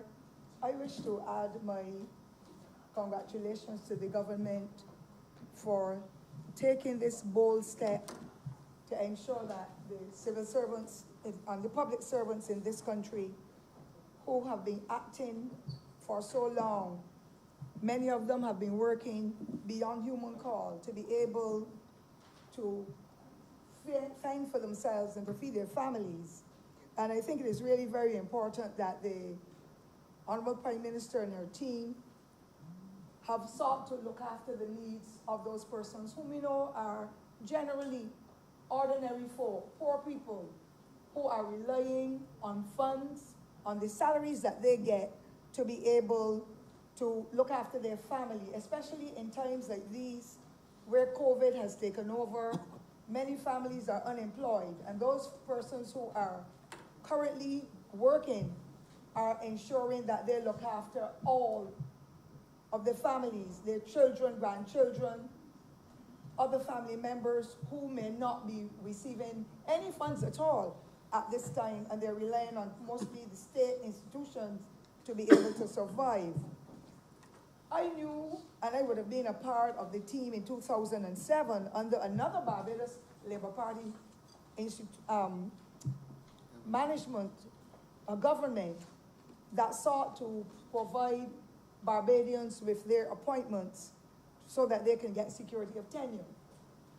We know for many years there were persons who worked as general workers, especially in the Ministry of Public Works then and Transport, in the schools, in the Sanitation Services Department and so on.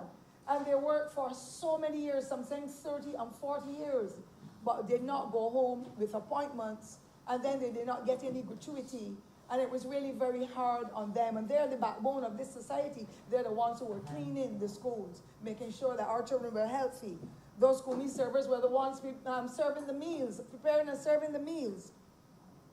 There were the men who were working in the road and the women weeding and cleaning to make sure that our streets and other environs were clean to facilitate not only the locals but the visitors among us and whose tourism dollars we required to be able to help us to build our economy. And so it was a very novel moment for them to become public workers, to become appointed.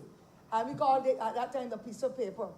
I too would have been in the system for many years when I was so much younger, especially in the classroom, where teachers at my level functioned in the school. We did exceptionally good work because we came in with good attitudes. We came in wanting to serve, and we did serve. And there were many other civil servants or public servants who did that too.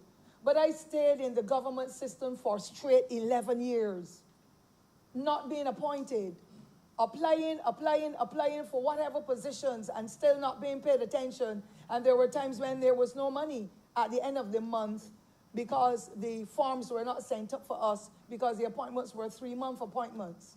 And there's a special form that is sent up that if that officer is on holiday and that file is on that officer's desk and nobody fills in, then you did not get the request submitted to the public administration department that your salaries could come. And there were times when people had to walk there because there were not lots of telephones at that time. And it was a very heart-wrenching experience for me as an individual, filling in a space but not getting that appointment, and therefore my salary was not available. And I know what the pain is like, and therefore that is the reason why I will choose to give these few moments to be able to speak to this matter, sir. Now, I know that this opportunity did not just spark to do with any by-election in St. George North. We have been discussing this at our parliamentary level for quite some weeks now, because almost every day somebody says, I've been acting in this position for 4 years, for 3 years.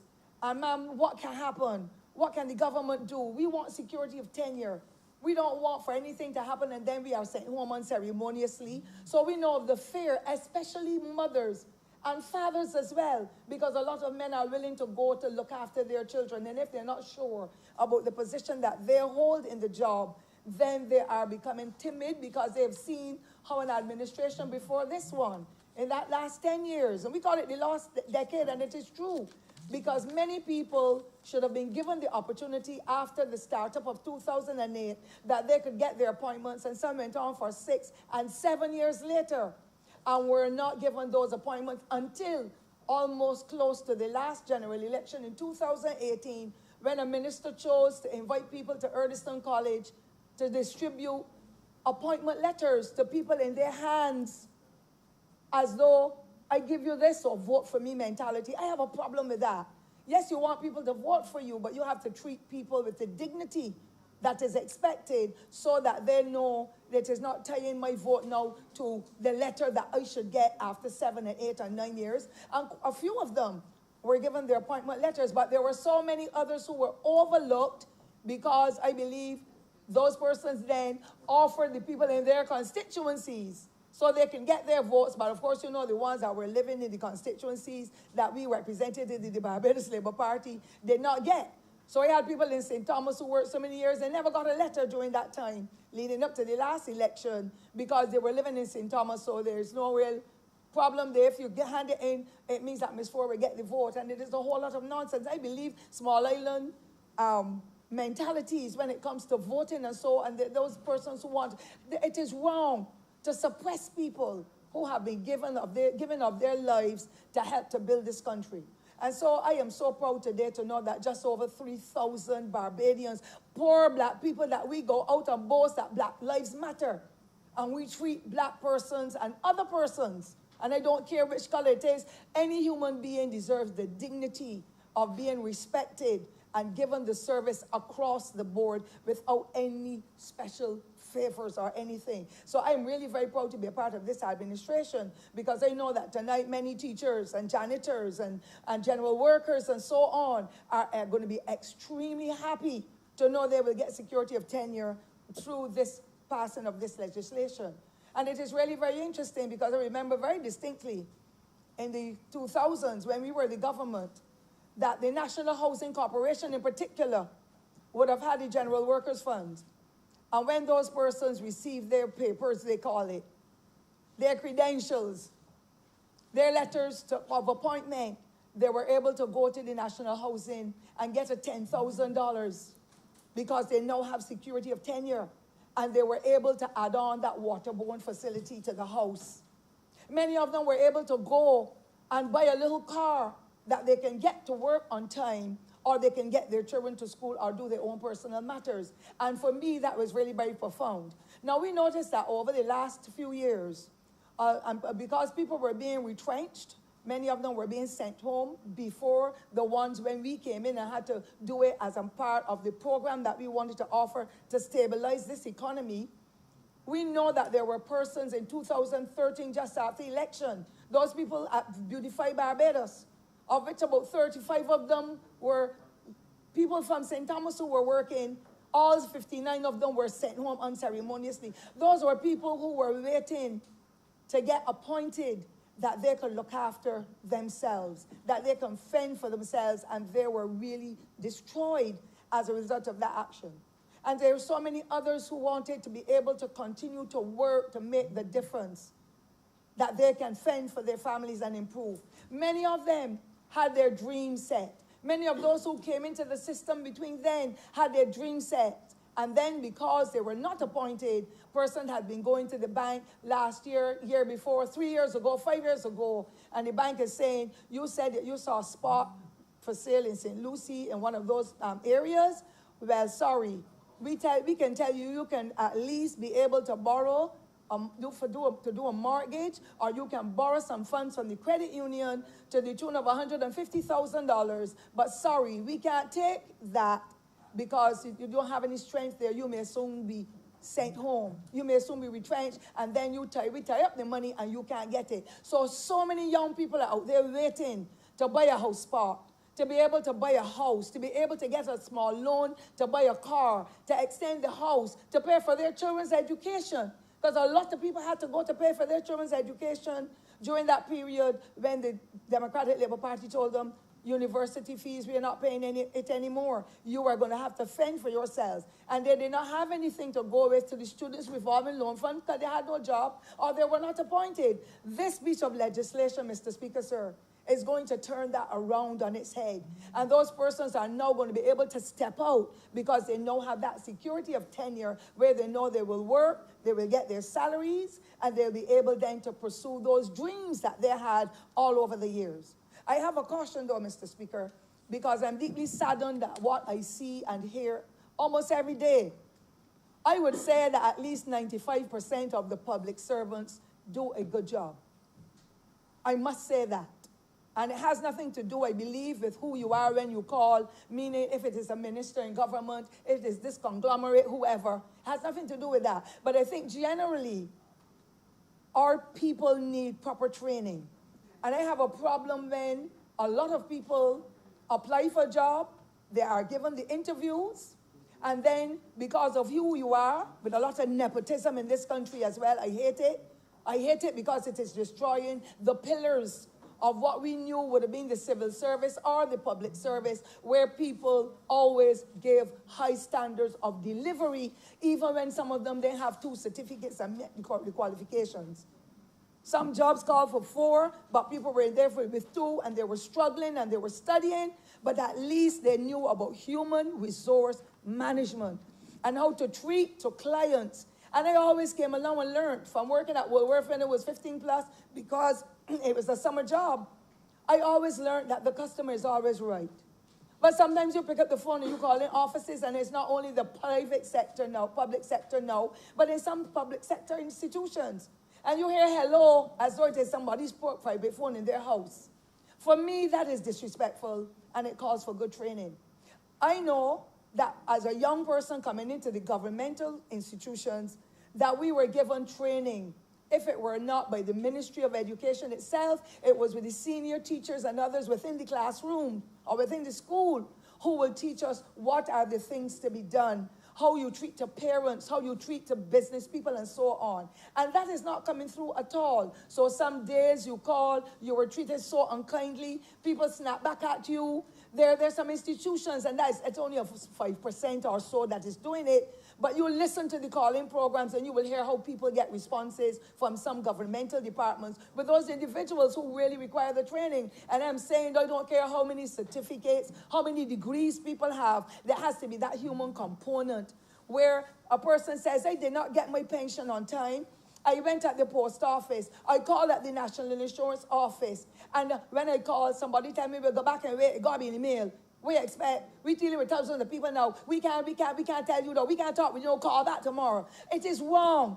You ask the postman. The postman says, we really don't know, because if we got it, we would have brought it. Even the postman at that level, more often than not, knows how to treat or entreat the people. But we're not getting our persons who have these big degrees and so work with some folk as a result of the queries and the concerns they have, even though those persons may not be able to deliver themselves well. And they might get agitated because they have grievances. How would any of us feel if we did not get the pension check on time? How would you feel if your salary did not come on time, when you know that you have your utility bills to pay, you have to look after your grandmother or father with Alzheimer's, you have to spend the money, but it is not coming. You ask the question, you may get agitated too, and that is wrong as well. But we have, as human beings, to entreat to one another in a way. And I believe that at the entry of the civil service now, all persons should be given some kind of formal training so that they understand their role, and that the customer, meaning the client who calls in, is always right, and bite back the words, but treat people with the dignity and the respect that they require. I also want, Mr. Speaker, and that is at the entry point. When people come in, I want to see that happening. I also want for us to make sure that the people that we hire, not the politicians, we don't interview anybody for any job or anything, but that we do not only look at the qualifications, but we look at suitability. There are some people who will lend the best interview ever in the world, but then when they get on the job, some of them become so haughty. You cannot even ask them a question. And that is permeating the entire society. Sometimes you go into stores in Bridgetown or wherever you go, and you're waiting and you're shopping, and people look at you because they see you look ordinary. You want something there?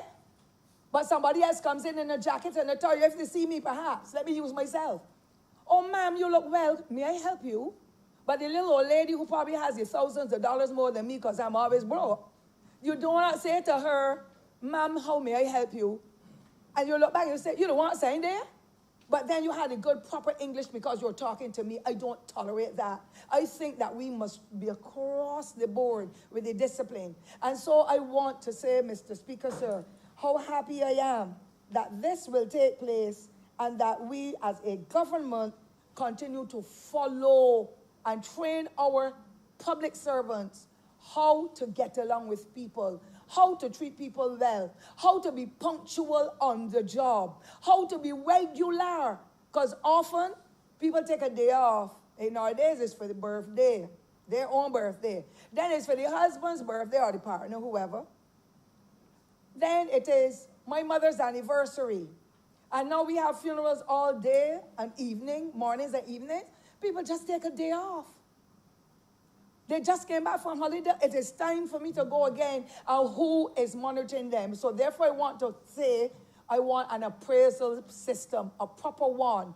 When I was in the classroom, I can't speak for teachers now, but when I was in the classroom, we had a strong Barbados Union of Teachers that did training for young teachers to let them know what is their responsibility. You are here to teach, to guide, to protect, to direct. But now some of these unions and the other institutions associated with workers are not doing that, and people are not following rules.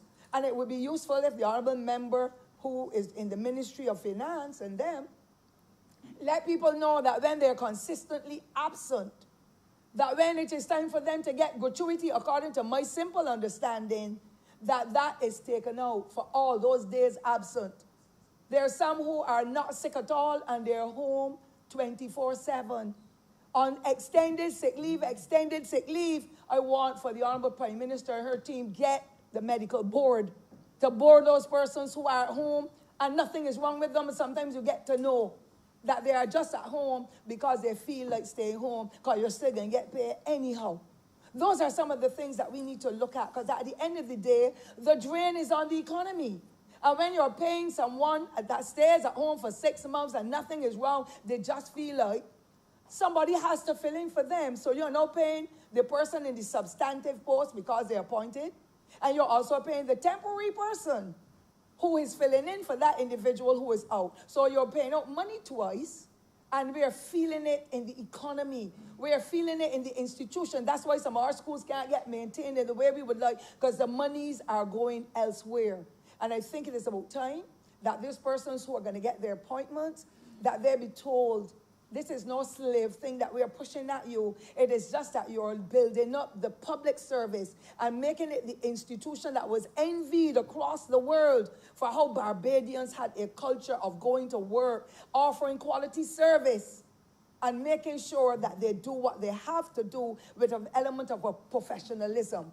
So I would want for the appraisal systems to be put in place. When you don't come to work, that is recorded somewhere. When you do not deliver on time, that is recorded somewhere. And the different negative things that are coming through are that 5% of the entire service. The other 95%, I believe it is going well. And now with the technology, we're getting quicker responses and better delivery that makes the difference. And so, Mr. Speaker, I want the suitability, the accountability, the respect, the guidance to customers. Customer service is top of the line. Don't care whichever department, whether it's private or public, that you are in, to be able to make people happy. I am proud today, Mr. Speaker, finally, because I want to indicate very clearly that I know that many of my constituents, and I have to speak for them because I am one of the 2 people who in this country, the last election, was able to score the highest votes ever and any election in the history of voting. And I know that many of my constituents who have been there, who have been calling and saying all the time before they'd like to make a chance to do something with the house, to buy the car, to invest, or buy some bonds or something, but I can't because they tell me I'm only a temporary worker. I am sure that they are going to rest tonight. And I want to conclude by saying this Labour Party, from its inception in 1938, has always been there for the workers. to make sure that the workers are stable in the environments in which they work and that their security of tenure is looked after in the way that it should. And I want to say how proud I am to be in this institution again today, to be able to see an element of this nature, a set of activities of this nature, where people can now go to sleep tonight and dream that they are really happy about what has taken place, what is taking place today, where they will get their appointments, that they will feel that element of security in the job. And I ask them, I implore them, I beg them, live and work to suit the level you are at, so that the services trickle down or trickle across to everybody in the society, because today may be your day for your success. And yesterday may have been the day for somebody's sadness. And when that person comes to you tomorrow, let them know I listen to you. I hear of your concern. Let me check with the manager. Let me check with the person in charge. Let me check with the principal. Let me check with the minister or whoever is in the department that I can help with the solution to the challenge that there may be. And there are many who will call, and when they come back, they will call on the radio as well, because that is a very clear medium now for people to be able to say, they'll call and say, I went to National Insurance and I felt so good this morning. I was so well treated. It makes a difference in the lives of all of us, because service is what we all require. And if we expect to get the service, then we too should be giving that service to others. So, Mr. Speaker, sir, I want to say how happy I am, and I am looking and praying that other forms of appointments will come and other benefits will accrue to those other persons who may not be in this category now, but I have a passion for the police officers and for nurses and persons who are frontliners. And I pray, and prison officers as well. And I pray that whatever packages could be organized for them for the future, that it happens, because policing now is more difficult than ever before, because our people in Barbados were always well disciplined. You cannot legislate good behavior. You cannot legislate good behavior. And so we know that those frontline workers are the ones who will meet most of the humps and grumps and the insults and the criticisms. But I believe and I pray that they will continue to walk with the dignity, work beyond human call, as I know they do, but that some kind of special package will be given to them to make the difference. And I'm sure that once the economy begins to grow, we begin to improve in the areas that we are working to be able to get the funds coming in, that those frontline people will be able to get a better deal so that they too can live a different or better quality life for safety, looking after their families, building their homes, getting whatever benefits that they require to be able to go to the next level. And so, Mr. Speaker, I conclude by thanking you sincerely for giving me the few moments. And I pray that those 3,000 odd persons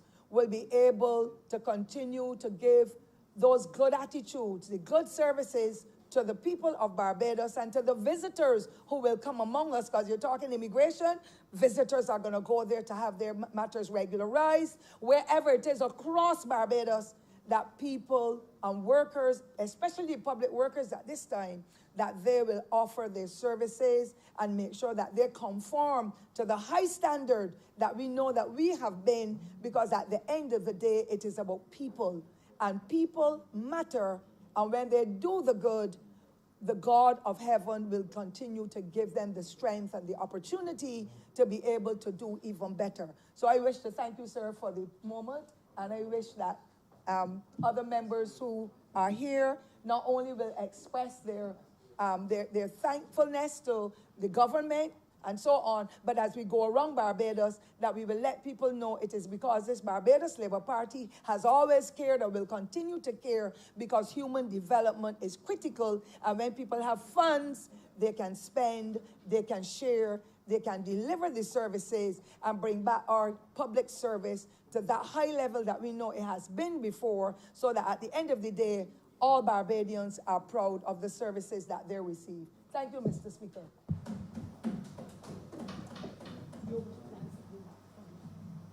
Honorable Member for St. Michael Northwest.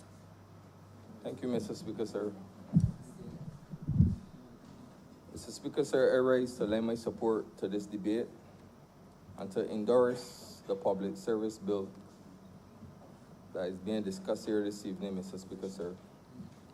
Sir, back in 2006, I was employed under the late Professor, the Right Honorable Owen Seymour after administration. And back then, sir, I was assigned to a department under the Ministry of Social Care. And the member for St. Michael East was the minister presiding over that ministry 14 years ago. And the government had changed, sir, in January 2008. And by the year 2009, sir, I was a victim of political attacks.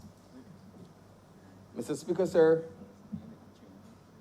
please note that the former Minister of Finance, who was the minister presiding over the ministry back then in 2009,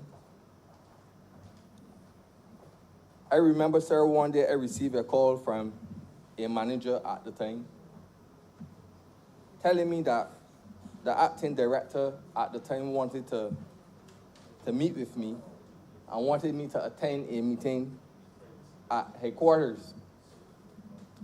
Innocent me, Mr. Speaker, sir, gone to this meeting without a representative from the union.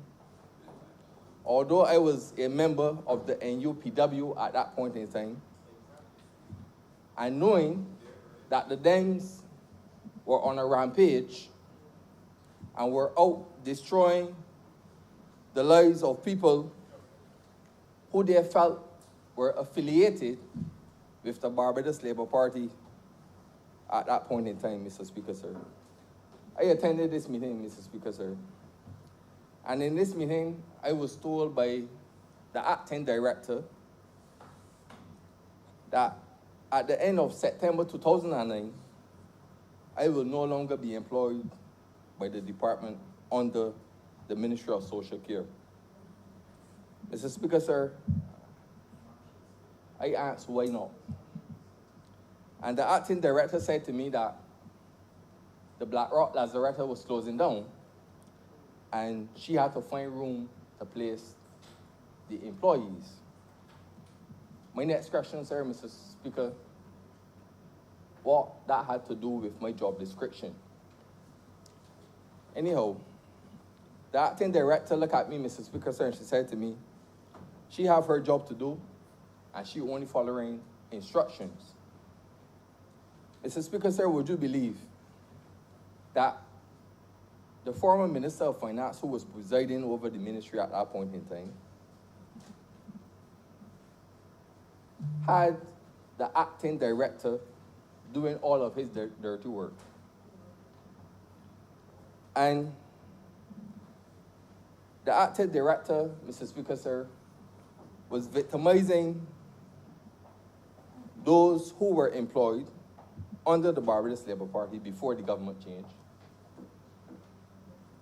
But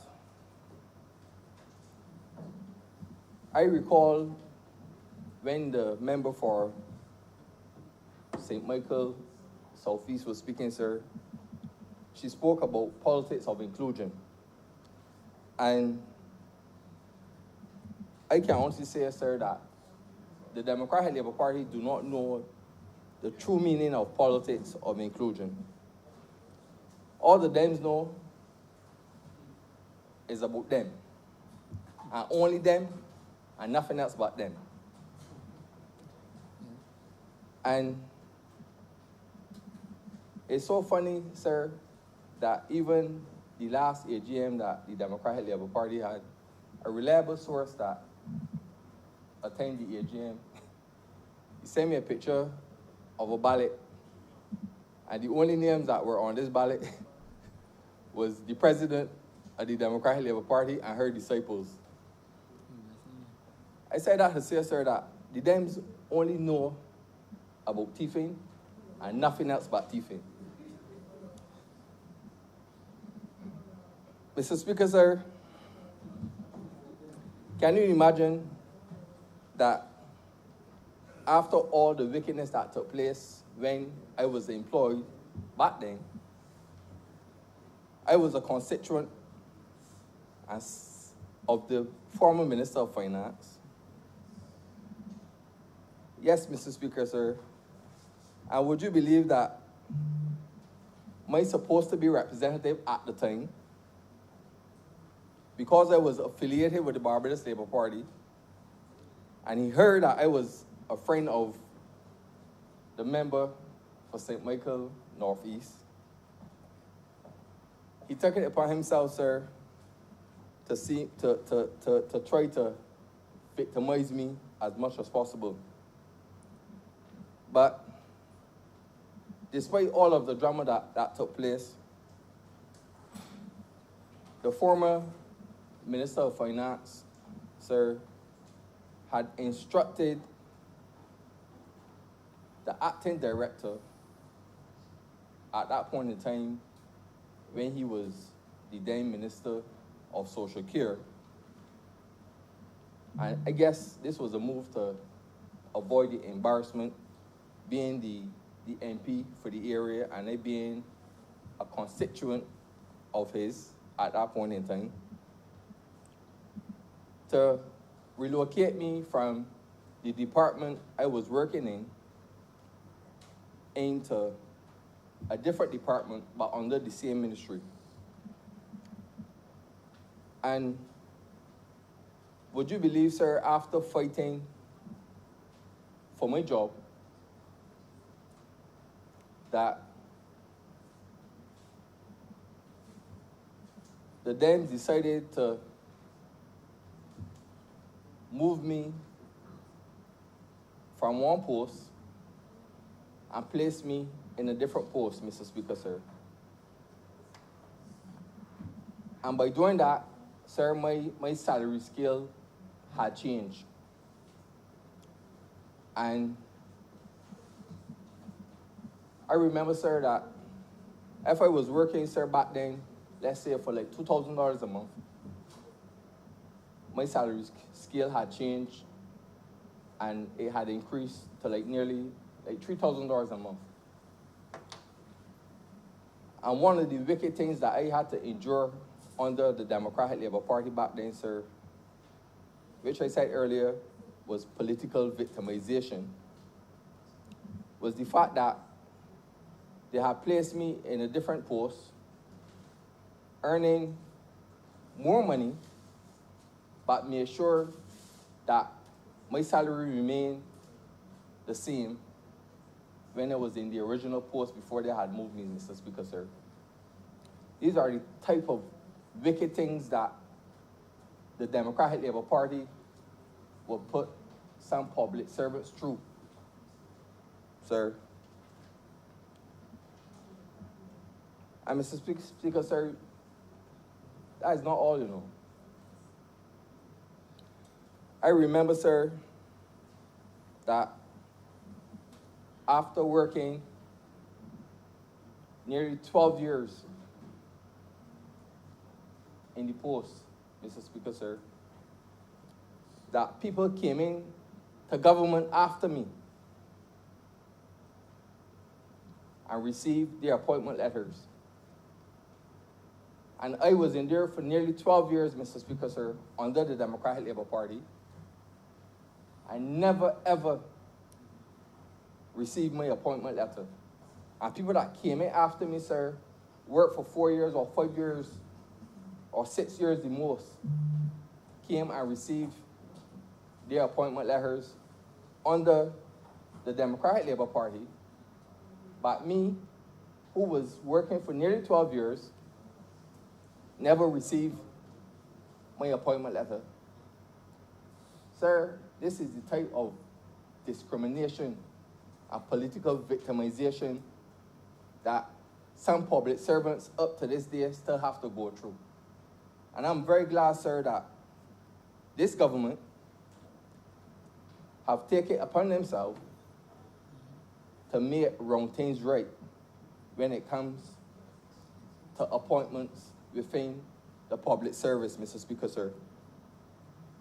And I am very happy, sir, to be able to stand and to support this bill that will benefit employees in the public service, Mr. Speaker, sir, who are presently facing some of the same challenges that I had to endure under the DEMS back in 2009 until 2018, Mr. Speaker, sir. And I am happy to know that persons who I have left behind are probably still enduring the same challenges that I had to endure. Even some of my constituents who I know that work within the same ministry and up to this day haven't been appointed. I'm very happy, sir, to see that this government, after coming to office after 2 years and more, have taken it upon themselves to make wrong things right where appointments are concerned in this country, Mr. Speaker, sir. And I want to say, Mr. Speaker, sir, that it means a lot to me to see persons who have been working for so many years haven't received their appointments. And sometimes, sir, I mean, it is so challenging when a person take a job letter to the bank that have on temporary, can't get a mortgage, can't get a loan, Mr. Speaker, sir, just because of political victimization under the DEMS. And Mr. Speaker, sir, I fully support this bill, and I hope that this government will continue on the trajectory that will continue to look out for poor people and people that may not have a voice within the public service, Mr. Speaker, sir. And I hope, Mr. Speaker, sir, that those persons who are in the public service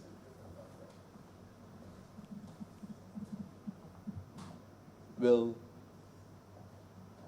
not take this opportunity after receiving their appointments to become non-productive, but I hope that after receiving their appointment letter, sir, that they will continue to be more productive and continue to give efficient and effective service within the public service, sir. And with those few words, sir, I oblige to you.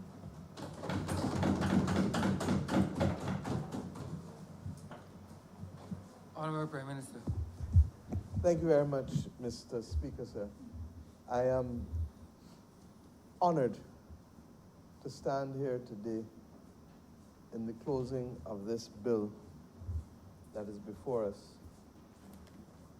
to deal with unfinished business. And I've come this evening to talk about unfinished business because that really has been the story of this government. It seems as though the path to cleaning up is never ending.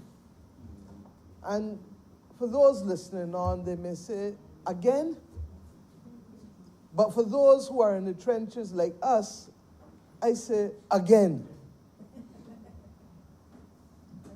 Again. Because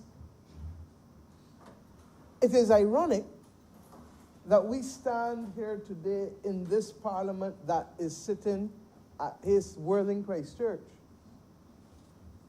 Not in town, but it was on this very road and in this very district that the most visible aspect of having to clean up was reflected, Mr. Speaker, on the eve of the last election.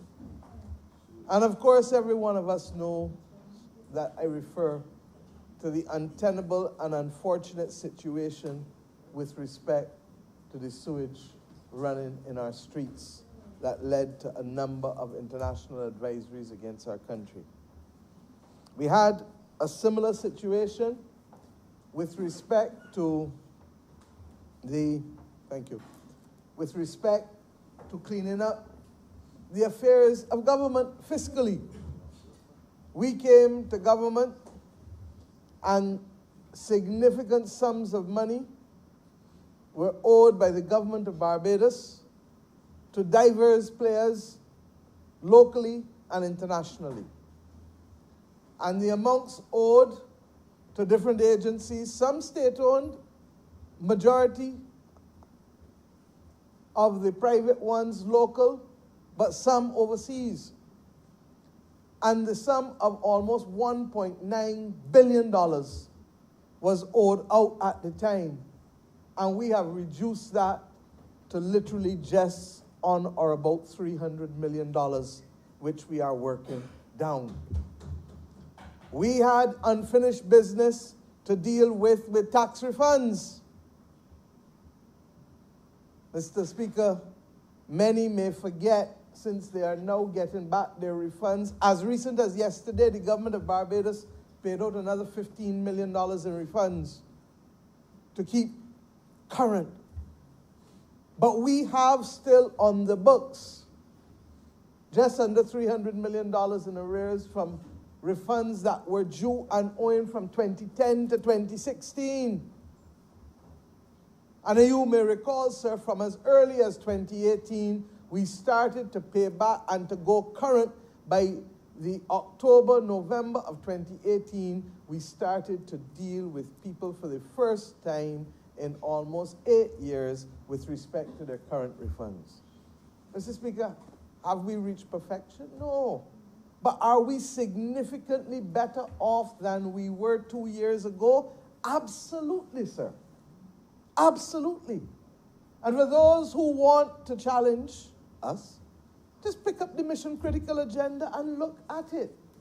And look and see, Mr. Speaker, how much unfinished business we have been having to deal with, because it seemed as though the decade of 2008 to 2018 was truly the lost decade.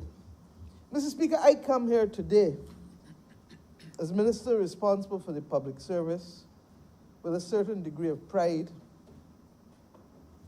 I thank the Honorable Attorney General for leading the bill this morning.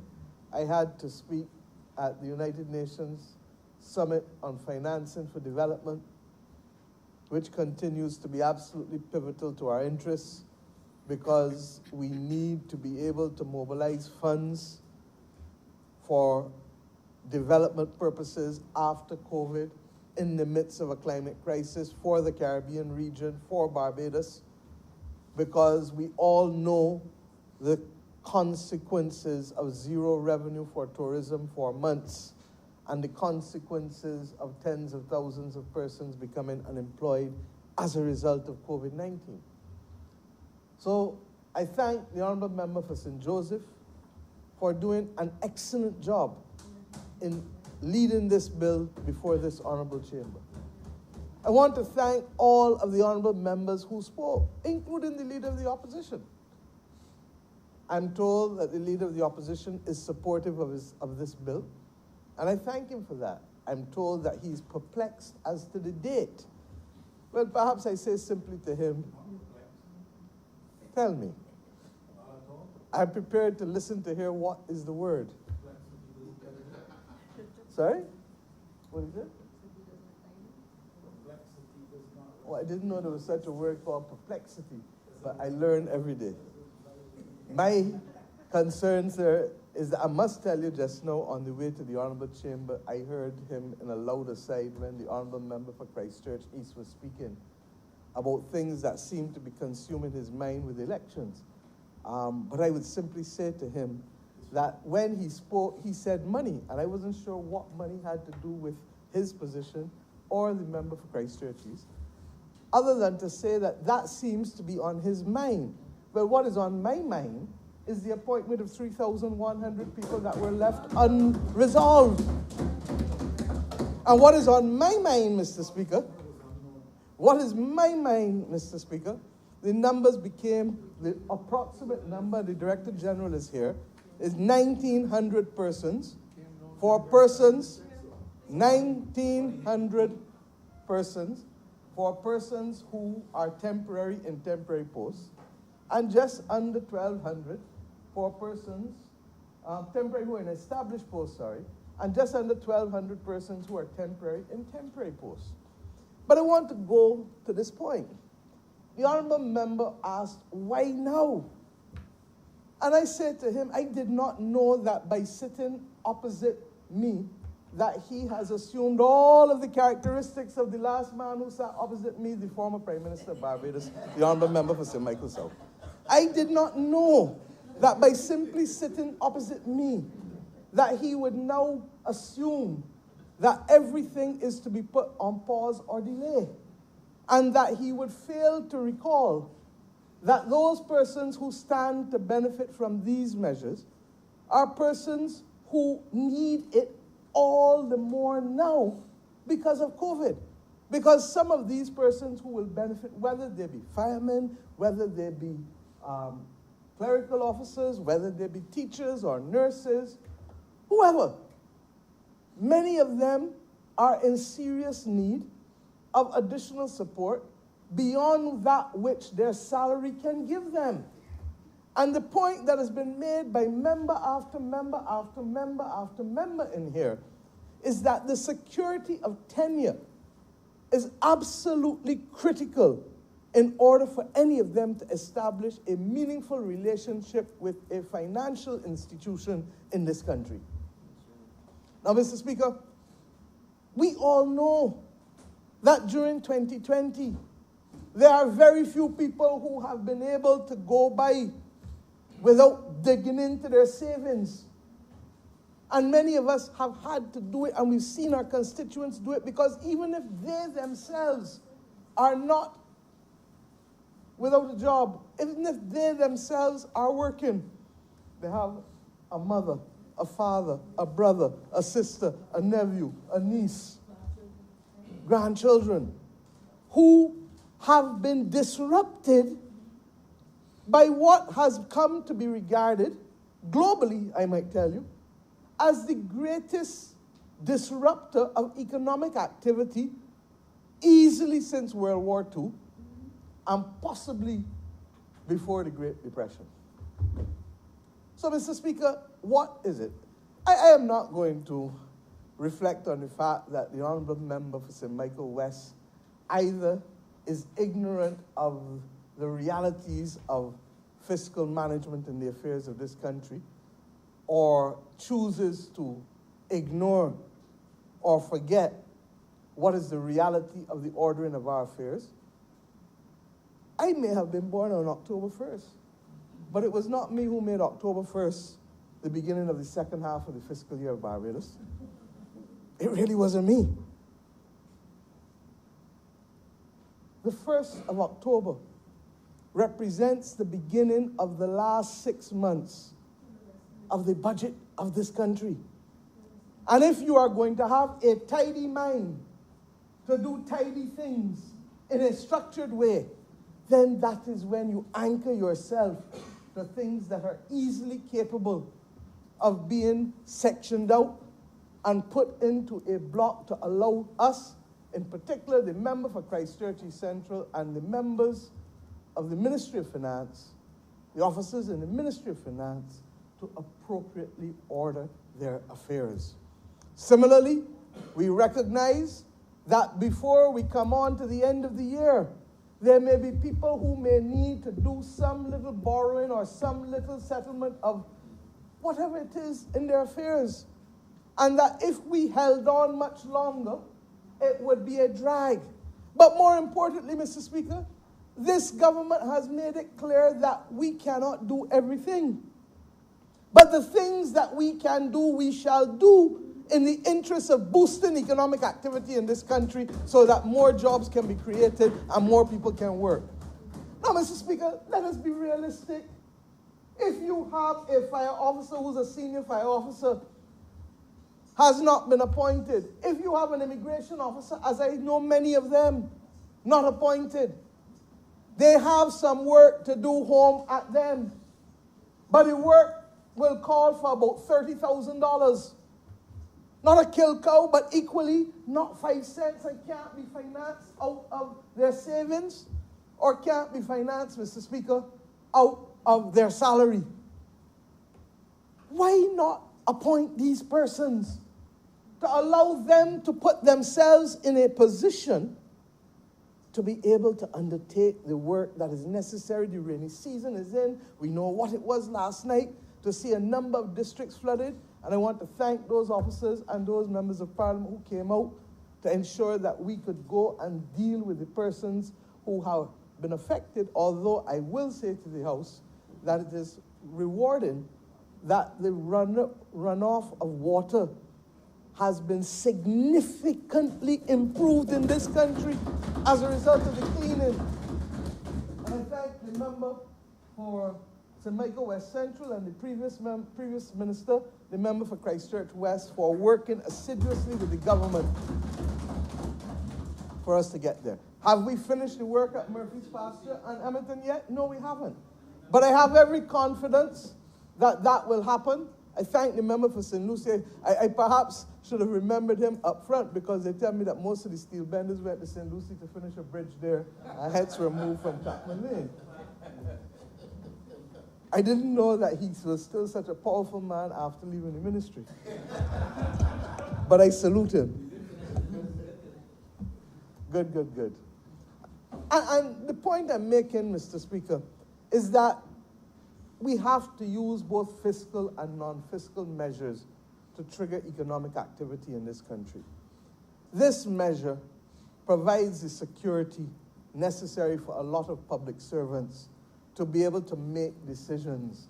Some may want, as I said, to repair houses. Some may have medical bills to sort out. Some may have a child away at university. Some may have just simply a desire to do something for themselves that they've been planning for years, as many of us know that people are entitled to do. But then there is that other class, Mr. Speaker, who need also to acquire houses for the first time. And we have already, as a government, recognized that we have a class of persons earning under $4,000 per month, in some instances under $3,000 a month. I've given the story of a police constable or a single nurse or a single teacher at the very bottom now coming in. And they, like me, might feel that rent is dead money. I have said all my life, rent is dead money. From the time the rent leaves your pocket and you go, before you even give it to the next person, the money dead. You take that same money and you put it in a mortgage, and immediately a piece of it starts coming back to you like a boomerang. So that what you get back in it is equity and a capacity to be able to leverage that asset at some point in the future again. Rent is dead money. And that's why this government has been consistent in its view about the need for economic enfranchisement in this country. Now, if you believe and support economic enfranchisement, one of the most important things is security of tenure. And what is significant to me is that in the brief provided by the Ministry of Public Service to me, a lot of these people who are in these posts who stand to be appointed have been waiting in some instances since 2005. Do you understand what I just said, Mr. Speaker? That for 15 years, some of these 3,100 people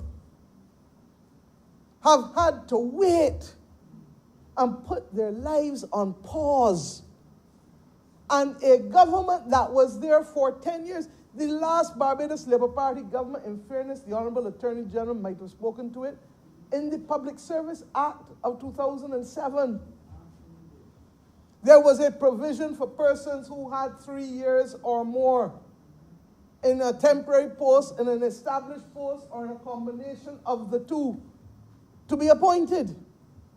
And I ask myself, therefore, how do we 15 years later end up with 3,000 out of how many in the public service? 20?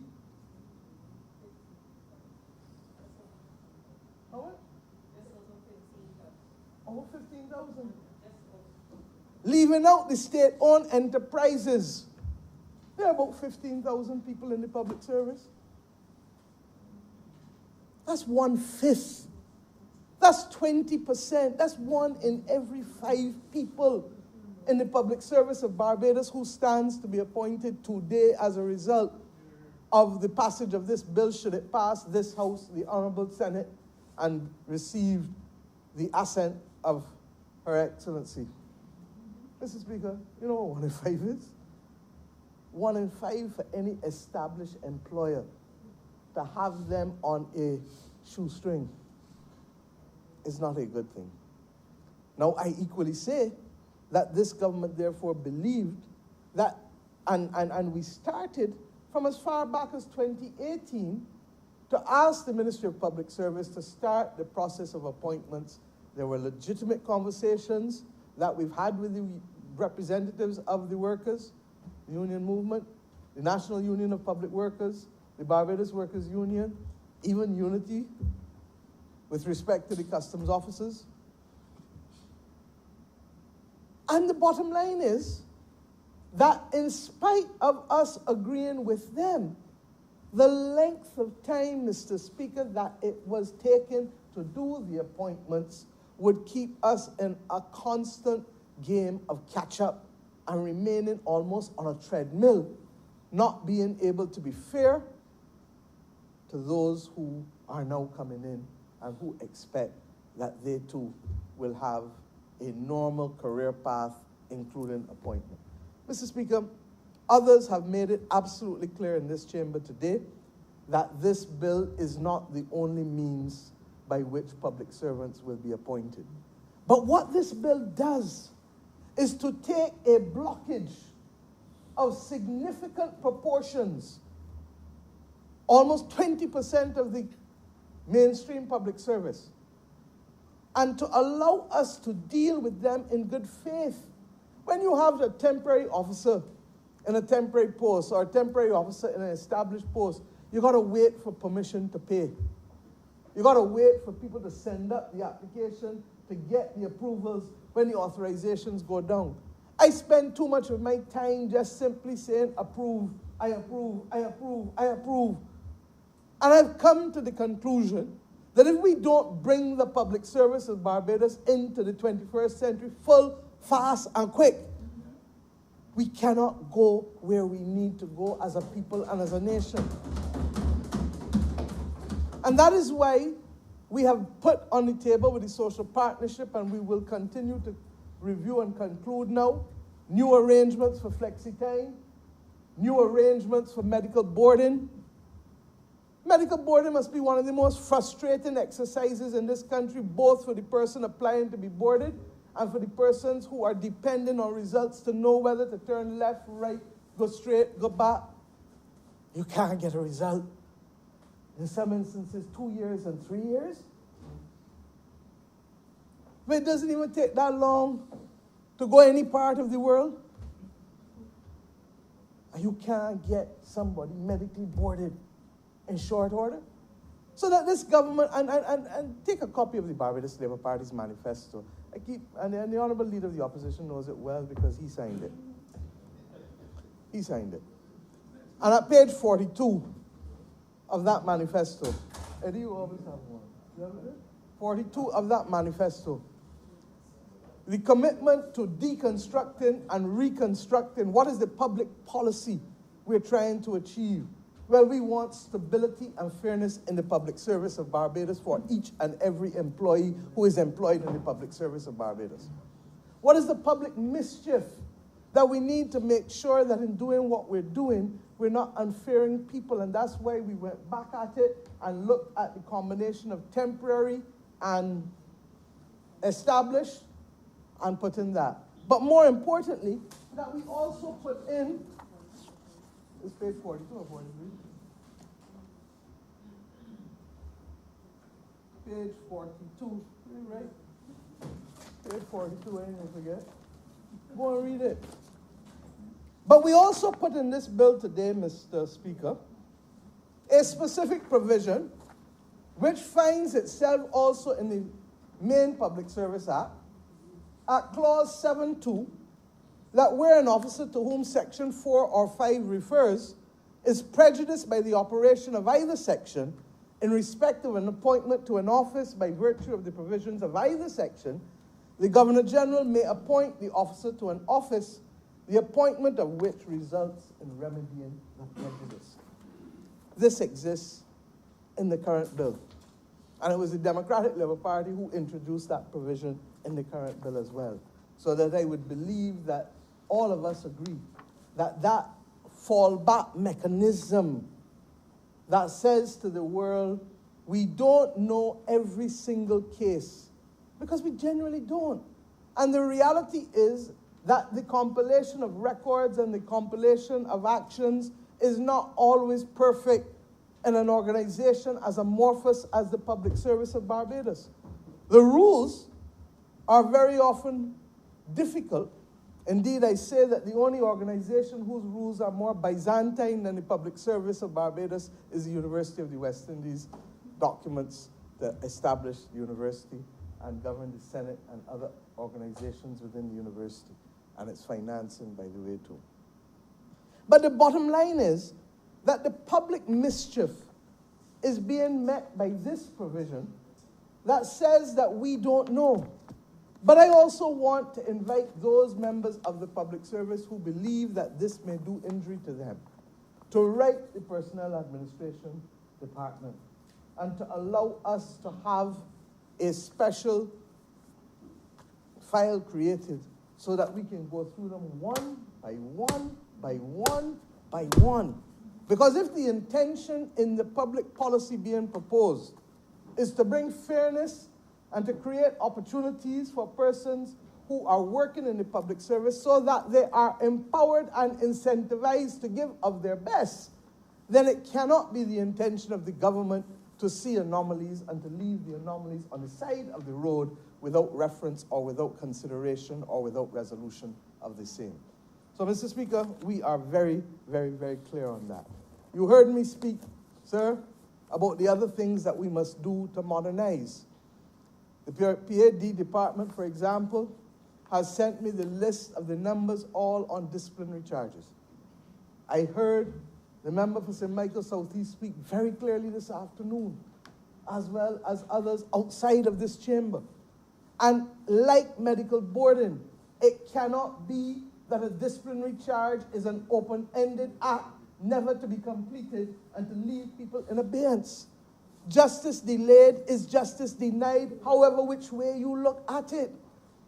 And to that extent, Mr. Speaker, this government will put in place arrangements to specifically allow us to be able to follow through on those disciplinary charges.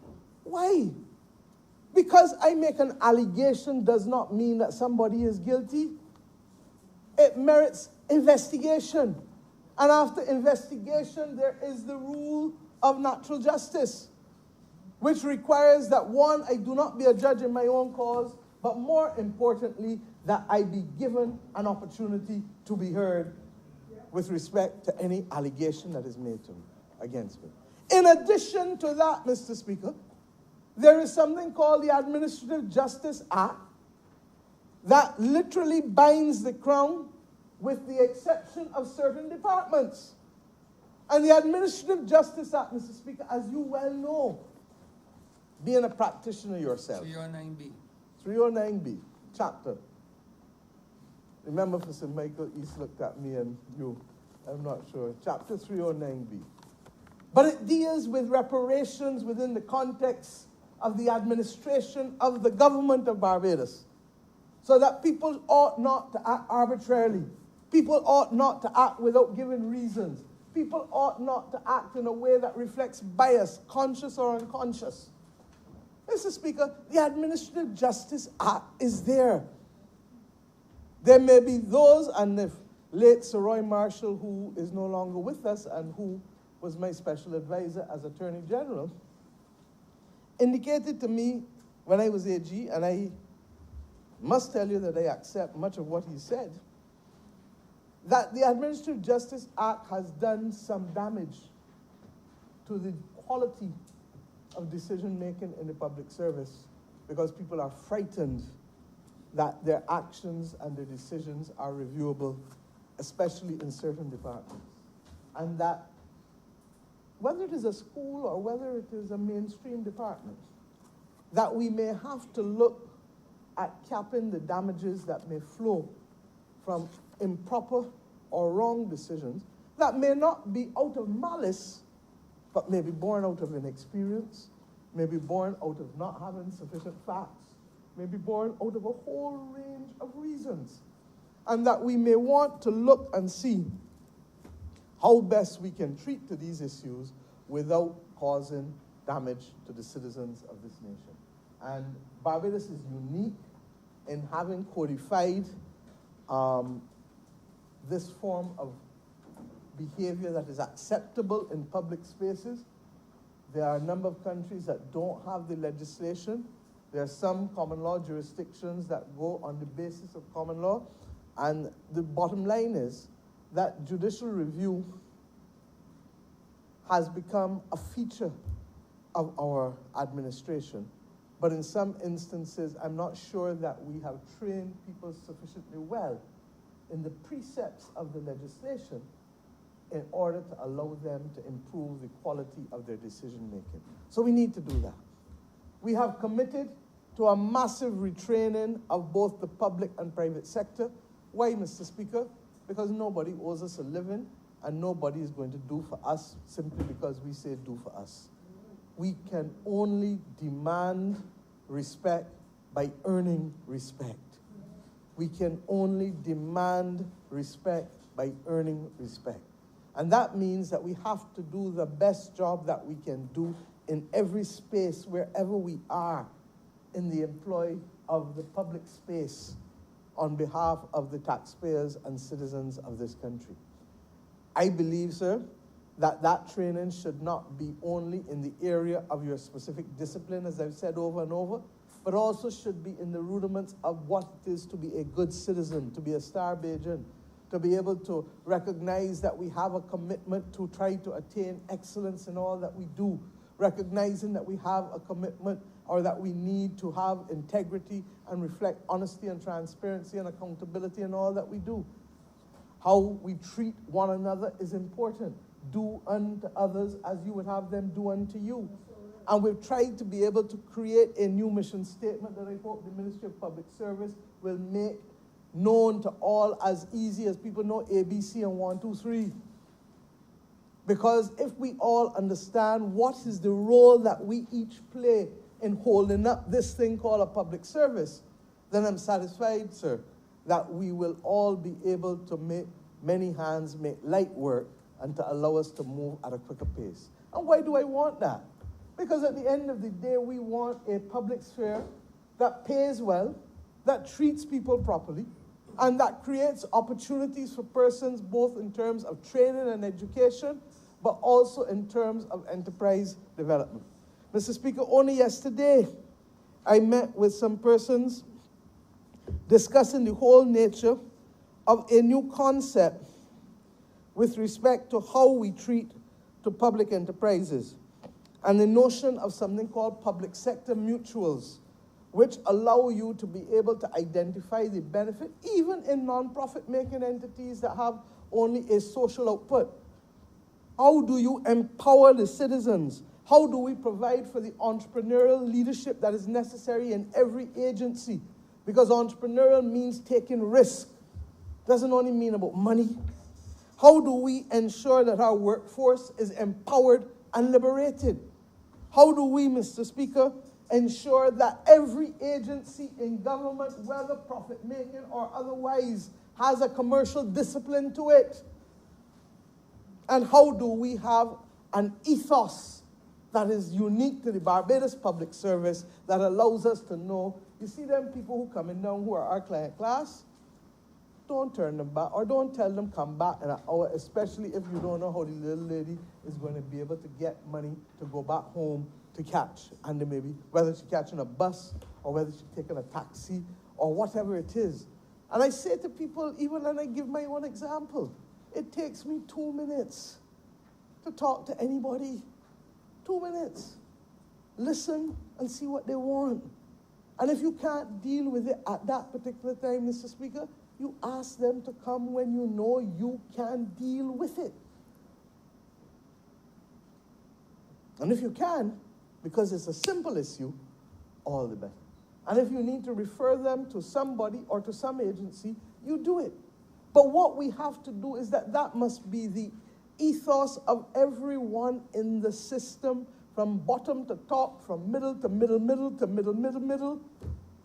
Everyone. And I'm asking that each public servant in this country recognize that it's down to us. It's down to us. It's down to us, each and every one of us.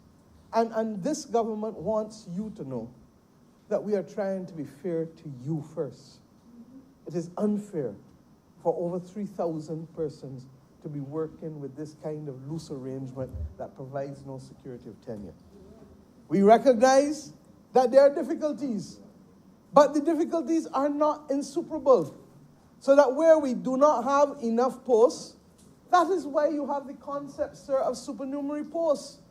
So that immediately a supernumerary post can be created to accommodate the fact that that particular post may be occupied, but the person is on secondment outside of the public service for a considerable period of time, and therefore nobody can be appointed to come up. And once you stop and clog the top, you've effectively clogged everything coming down.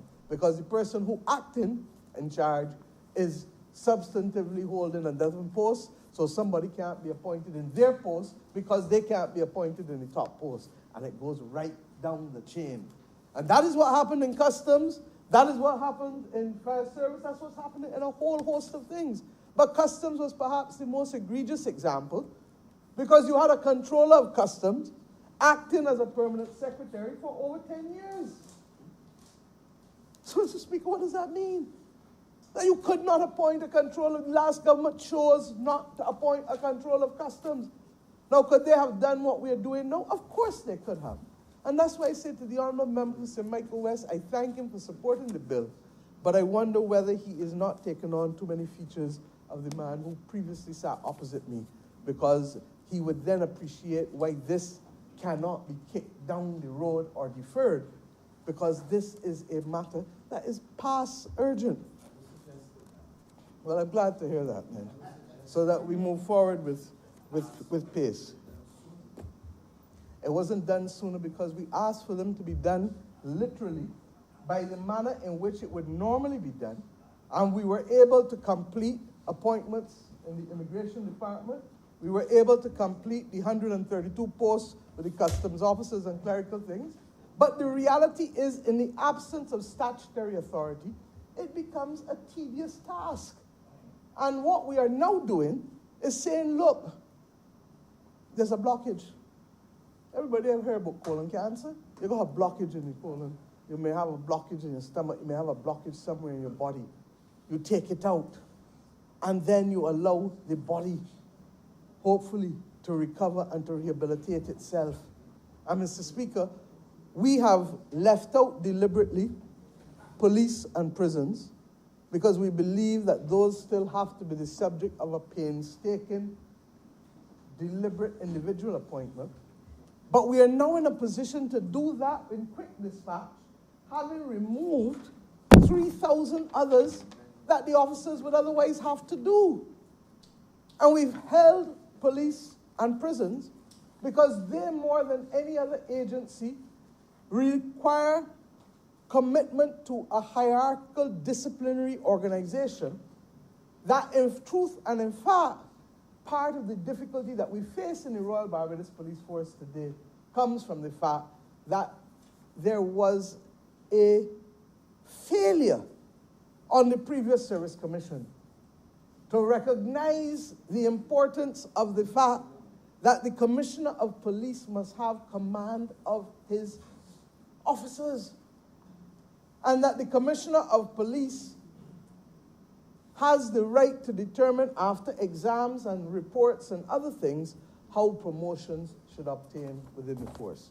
Now, Mr. Speaker, the last Service Commission, and I've said this publicly already, didn't only reject the recommendations of one Commissioner of Police in the form of Mr. Darren Doherty, and took instead the recommendations of the Deputy Commissioner of Police over the Commissioner. But then you had the current Commissioner of Police in 2018 send recommendations to the then Services Commission too, only to have them rejected.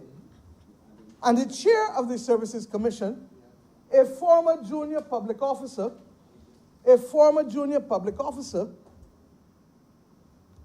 chairing a commission with a former retired senior police officer. Both of them were police officers. But neither of them currently serving and making judgments that rejected the current Commissioner of Police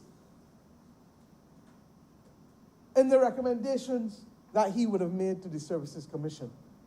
Now, I don't know on what basis they would have had access to reports and records of the existing police who were being recommended.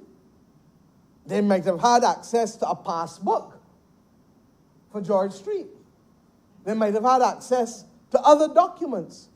But I know that they could not make the kind of judgments that they were making to counter the person who at law supervises that force day to day, every day.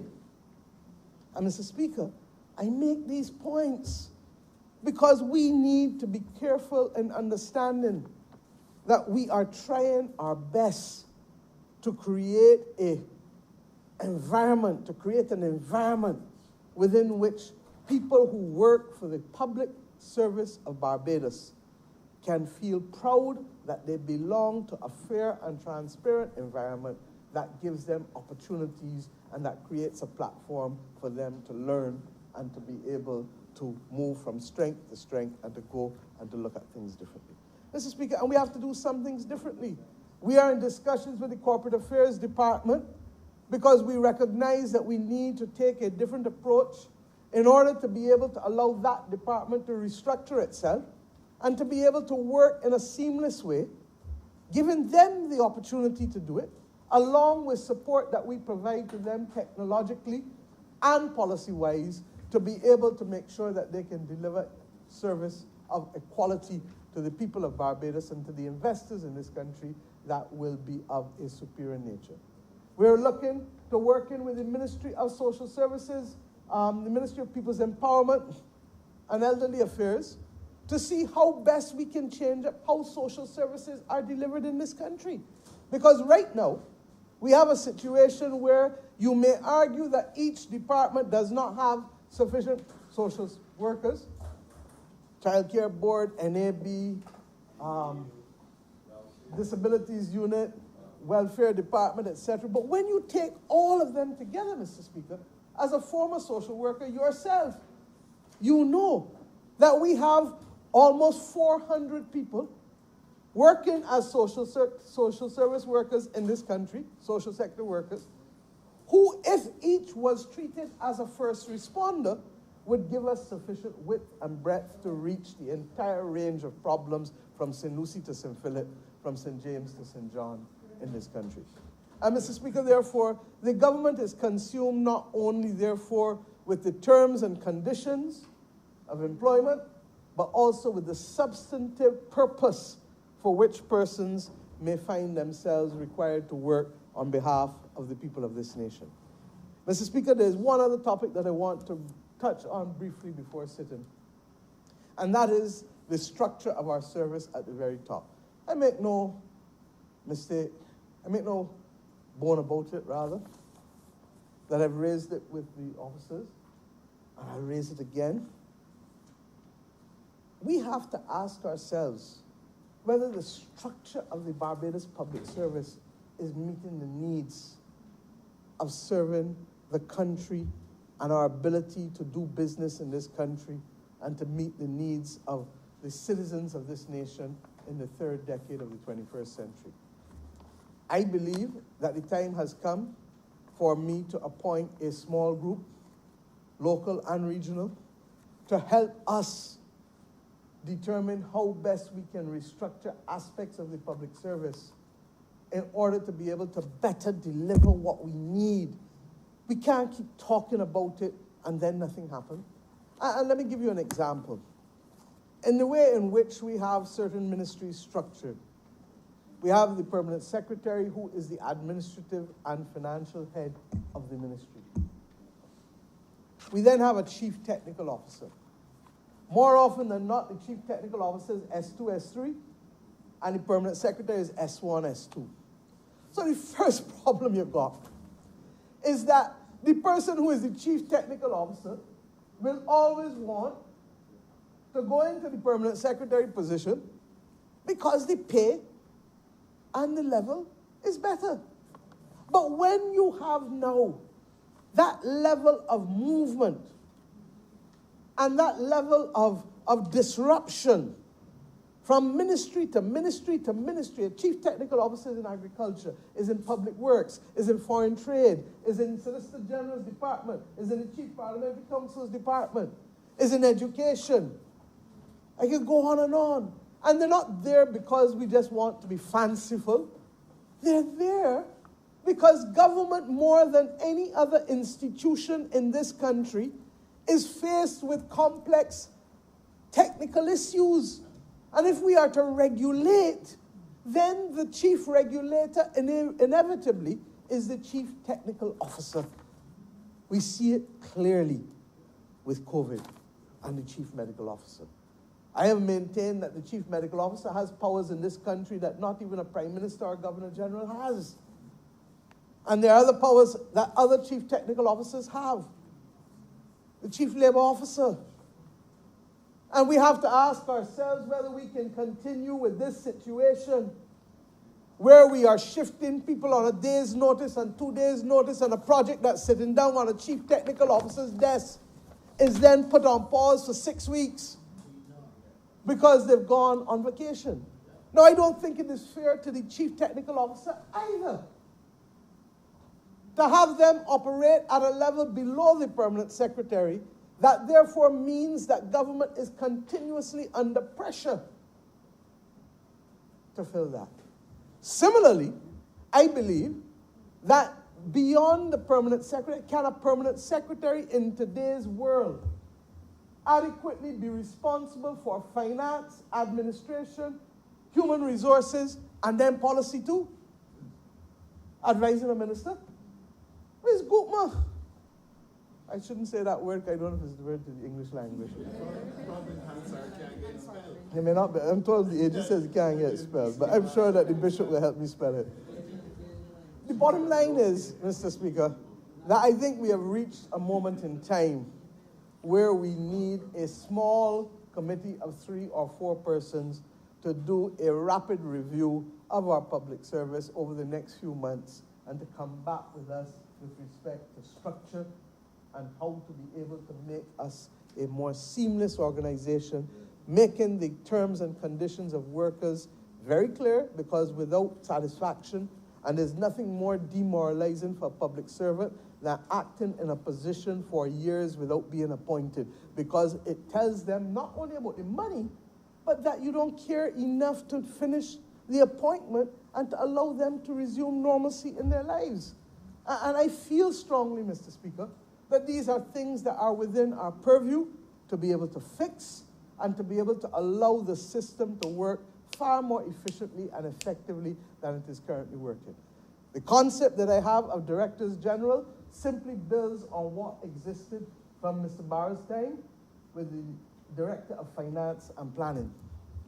So you had a permanent secretary for finance, but you still have a Director of Finance and Planning, because the purview that they need to be able to stretch across from finance issues to economic issues to planning issues for the government, that person then has a helicopter view to treat to the minister in a different way.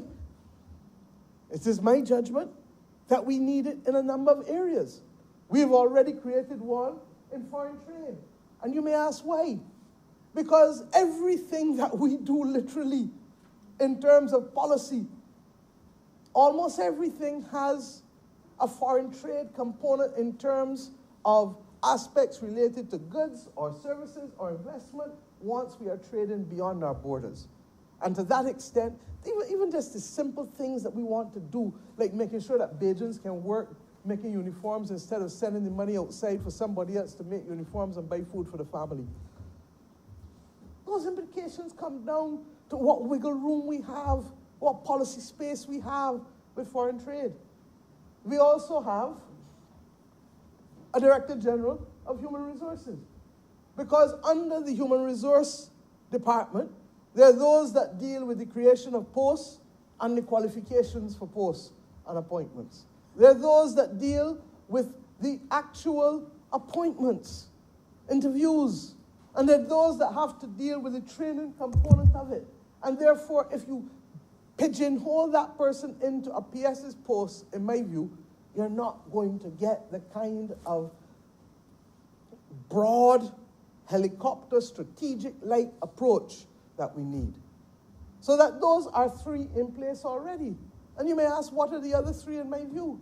We need one for social services in this country, so that the purview over not just the CMO or the chief education officer or whoever, but that you have someone who has a complete understanding of how social services are delivered in this country, rather than being boxed into silos because of the allocation of ministerial responsibility.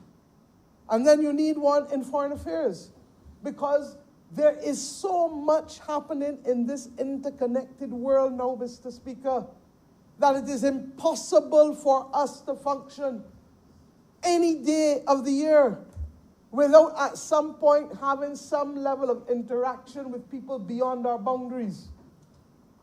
And then, of course, Mr. Speaker, we need one for infrastructure.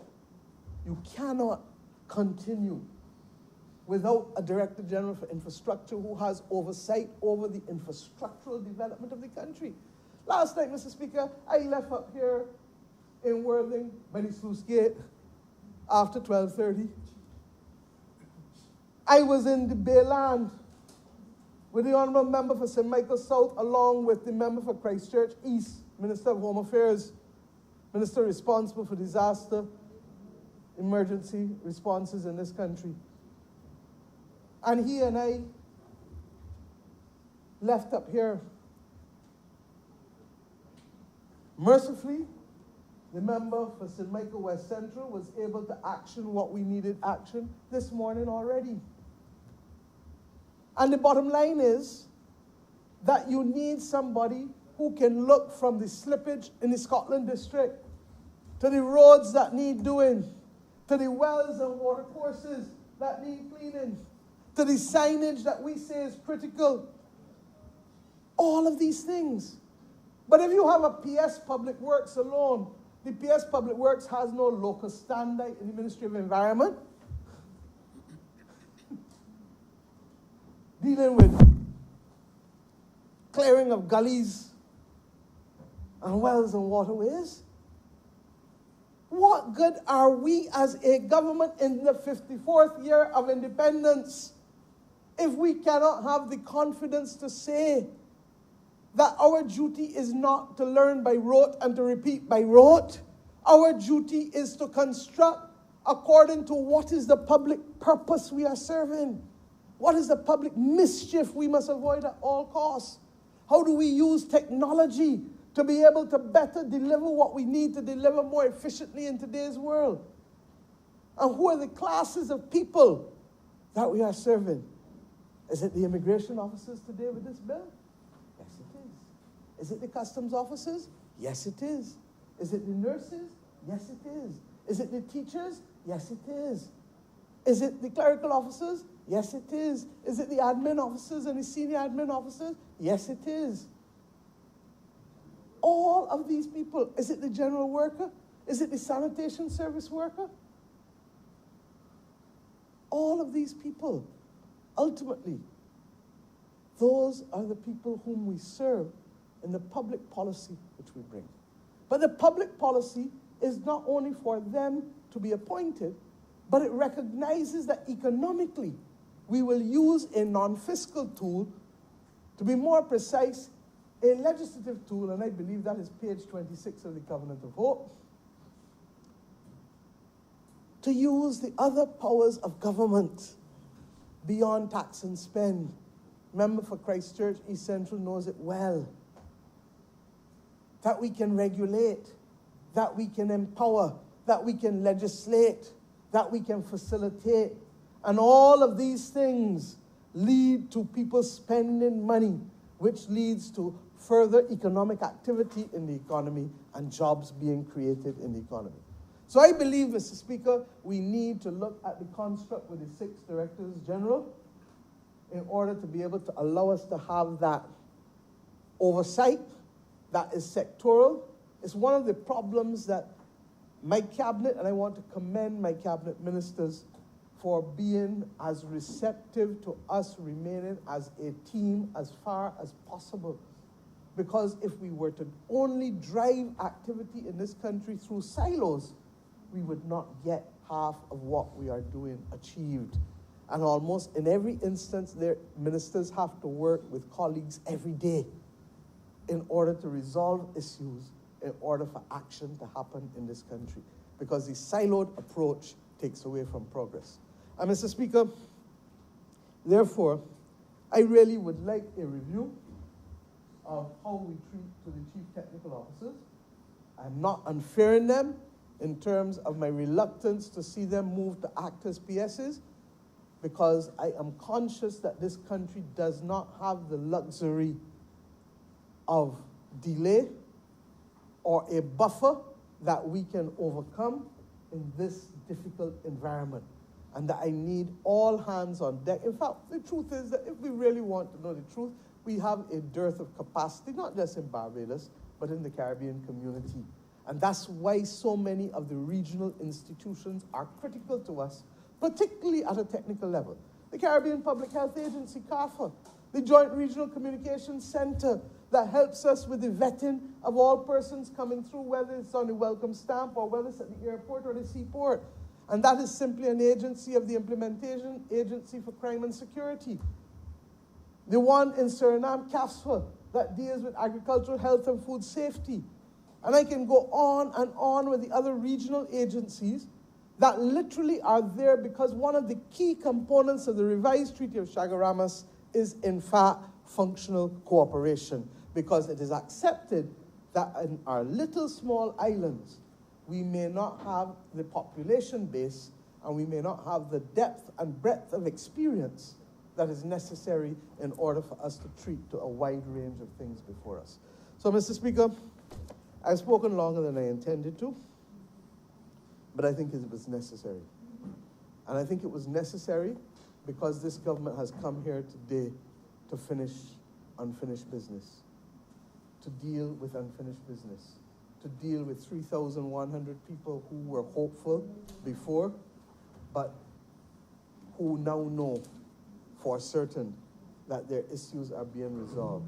There is unfinished business with the conveyance of the national housing units that were promised for free by the last government, but for the most part have not been conveyed to the people to whom it was promised. It means that those people in those housing estates, Mr. Speaker, you have one in your constituency, cannot go about their business. The member for St. Michael North has many. The member for St. Michael Southeast, the member for Christchurch West Central, the member for St. James South. They all have many. But they can't have their constituents plan out their lives. Christchurch West, he is now the Minister of Housing, so he knows that this has to be resolved. And we may well have to resolve it by legislation. And I've asked the Honorable Attorney General and the Minister of Housing to meet with a team of experts to see how best we can bring this thing, because the NHC is getting no revenue. The NHC still has the responsibilities, but the people who are in the properties who would like to do something or go and borrow some money to fix up something within the context of the covenants that will be there cannot do it, because for more than 12 years, they wait in vain. And for those 450 people who paid down money prior to the election in January 2008, in the throne speech, we have committed that they will receive bonds in the next few months. in order to be able to return the money that they paid ahead of the promise that was given, knowing full well that everything happened in a political silly season, and to that extent, in my view, and we made this promise in opposition, they should not be made victims as a result of that, and they should have their matters resolved. Mr. Speaker, this is the unfinished business of the last decade. Is it all over? Regrettably, no. But we shall continue to put all of the things that were not completed on the front burner for us to finish, because we are conscious, Mr. Speaker, that we have places to go and things to do for the benefit of a people in this country who deserve better than what they got in the previous decade. I simply say to them, however, that we can only do it as well as we would like to do it if we walk together in common purpose with a common mission. And I look forward to being able to help in that regard by making sure that not just myself, but all members of this government will do their best to meet with as many people and as many groups as possible to ensure that that common mission of how we take Barbados out of this challenging COVID times, how we meander the climate crisis, which last night reminded us only too well is still very much with us. How we do all of this depends fundamentally on communication. And I am not going to surrender the right to properly communicate to those who call it just simply PR. This is not PR. And for those who believe that this is PR, it tells me that they do not understand that the first step in the identification of a common mission is communication. The second step is being able to understand where the different players stand. And that is why I've been as clear as I have with respect to the choice that we have made in St. George North and other matters that may or may not be known to people in this honorable chamber, that will allow us to bring people who can pass a perspective on policies before they are settled, because we know at the end of the day what motivates us, what is our philosophy, and what ultimately we want to achieve with respect to the settlement of programs and policies for the benefit of the people of this nation. Together is how it shall be done. Through communication, we will establish that common purpose, that common mission, and together, Mr. Speaker, I give you the assurance that this government will continue to work in the interests of ordinary people in this country and of people of all sectors and interests. I'm obliged to you, and I beg to move that this bill be now read a second time, sir. Question is that the aforementioned bill be read a second time. All those honorable members in favor, please say aye. Those against, please say no. We think the ayes have it. Mr. Speaker, I beg to move that you do now leave the chair and that this House resolve itself into committee for further consideration of this bill. Second that, sir. The question is that the Speaker do not leave the chair and the House resolve itself into committee for further consideration of this bill. All those honorable members in favor, please say aye. Those against, please say no. We think the ayes have it.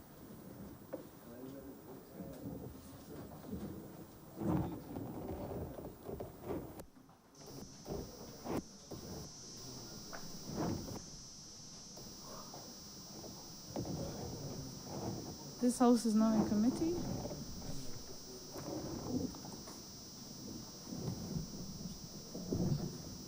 Arrangements of section. Mr. Speaker, Madam Chair, there are a few amendments to the bill. They've already been handed to the Leader of the Opposition. He would have a copy of the amendments would have been put in his desk, highlighted in bold this morning. We've added an additional section, and therefore in the arrangement of sections, we've inserted an additional number 7, and therefore what you will see is an arrangement which now has 9 sections. So I beg to move that the arrangements be amended to include a new 7, which would say exceptions to sections 4 and 5. Question is that the arrangements to Second. Question is that the arrangement of the sections be amended. All honourable members in favour, please say aye. All those against, please say nay. Methinks the ayes have it. Clause 1. Beg to move that clause 1 stand part. Question is that clause 1 stand part. All honourable members in favour, please say aye. All those against, please say nay. Methinks the ayes have it. Clause 2. Clause 2, Madam Chair, there are a number of definitions to be inserted, and I'll read them quickly.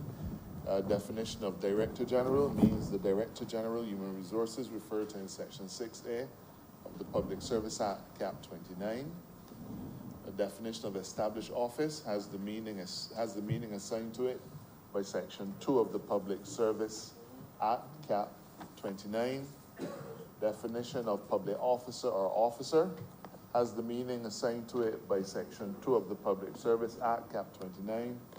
Definition of public service, it has the meaning assigned to it by Section 2 of the Public Service Act, Cap 29. Definition of temporary office has the meaning assigned to it by Section 2 of the Public Service Act, Cap 29. And with those amendments, I beg to move that Clause 2 stand part. Question is that clause 2 stand part. All honourable members. As amended. Pardon? As amended. As amended. All honourable members in favour, please say aye.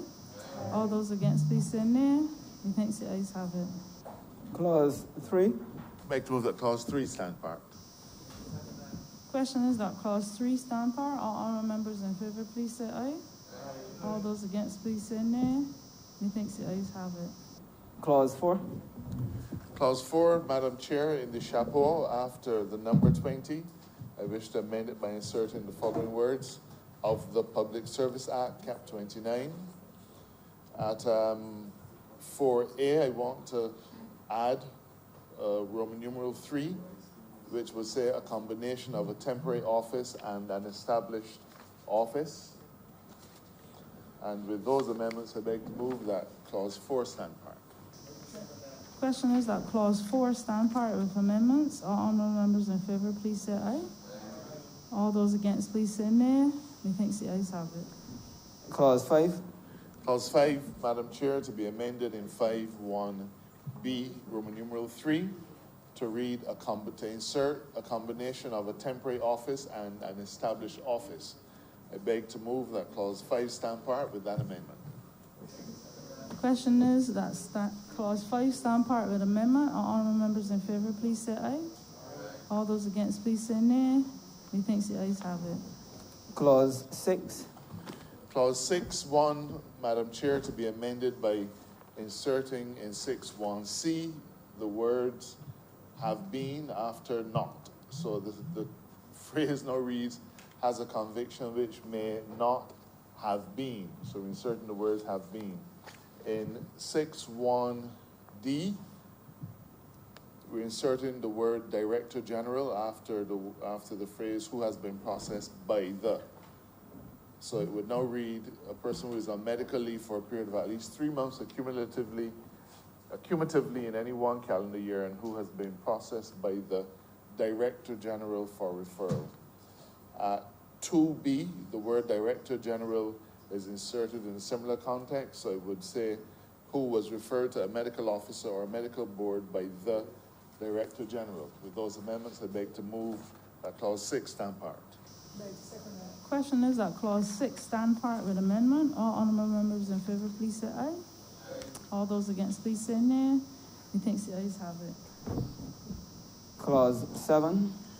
Clause 7, Madam Chair, we want to replace the existing 7 by adding a new 7, which will read as follows. The heading is exceptions to Section 4 and 5, and the clause, again, has been passed to the Leader of the Opposition since morning.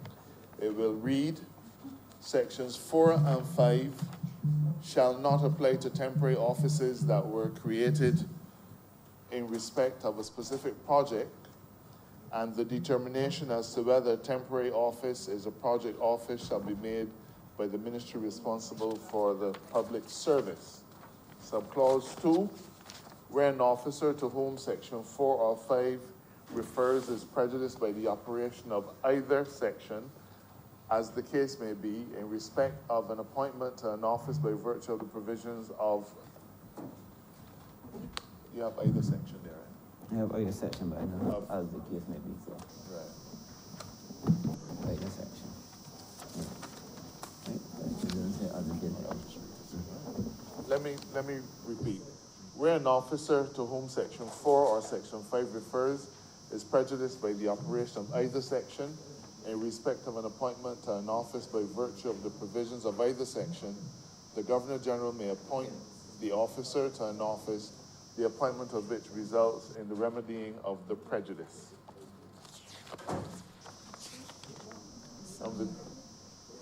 With that insertion, I beg to move. With that insertion and substitution, I beg to move that clause 7 stand part. Somebody second it? Question is that clause 7 stand part with amendment? Well, all honorable members in favor, please say aye. All those against, please say nay. Methinks the ayes have it. Clause 8. Beg to move that clause 8 stand part. Question is that clause 8 stand part. All honorable members in favor, please say aye. All those against, please say nay. Methinks the ayes have it. Clause 9. Beg to move that clause 9 stand part. Question is that clause 9 stand part. All honorable members in favor, please say aye. All those against, please say nay. Methinks the ayes have it. Beg to move, Madam Chair, that you do not report to His Honor the Speaker the passing of one bill in committee. With amendments. Question is, I do not report to His Honor the Speaker the passing of one bill in committee with amendments. All honorable members in favor, please say aye. All those against, please say nay. Methinks the ayes have it.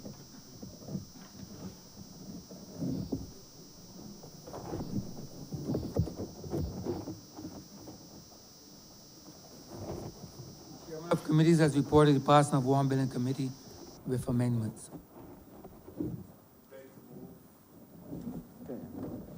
Beg to move this bill be read a third time. The question is that the aforementioned bill be read a third time. All those honorable members in favor, please say aye. Those against, please say no. Methinks the ayes have it. Passing a second. Passing a second.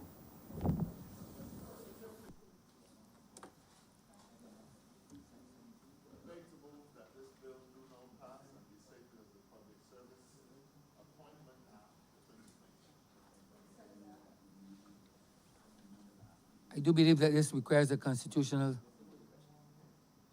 The question is that this bill be no passed and so cited. All those honorable members in favor, please say aye. Those against, please say no. Methinks the ayes have it. Mr. Speaker, this requires a 2/3 majority, so the necessity to have an actual vote. Mr. Marshall, just check to make sure there's no one.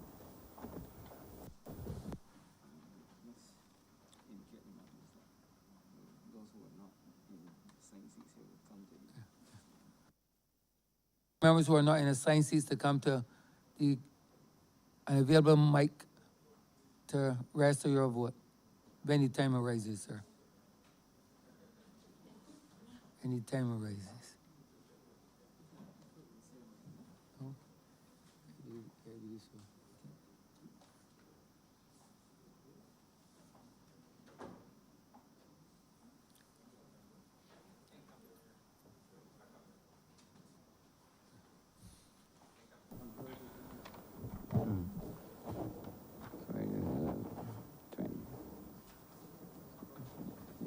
Tony isn't here. Ralph not here.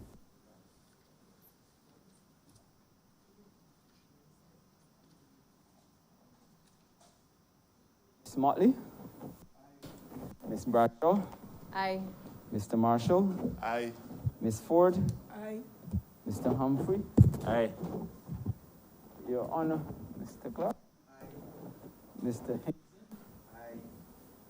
Mr. Goodenejo.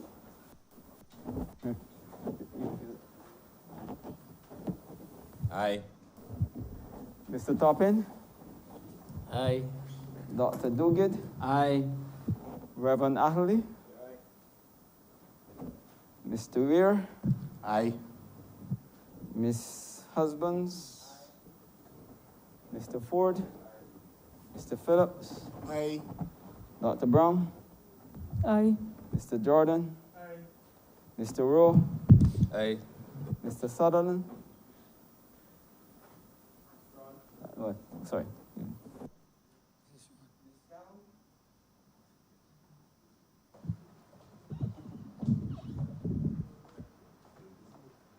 Aye.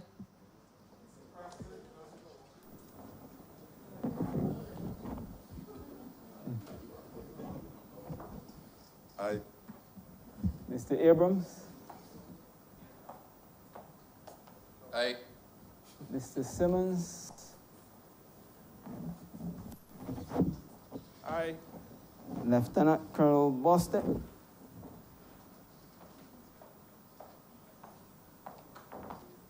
Aye. Mr. Griffith, Aye. Mr. King, Aye. Mr. Huh? Mr. Strawn, sorry. Aye.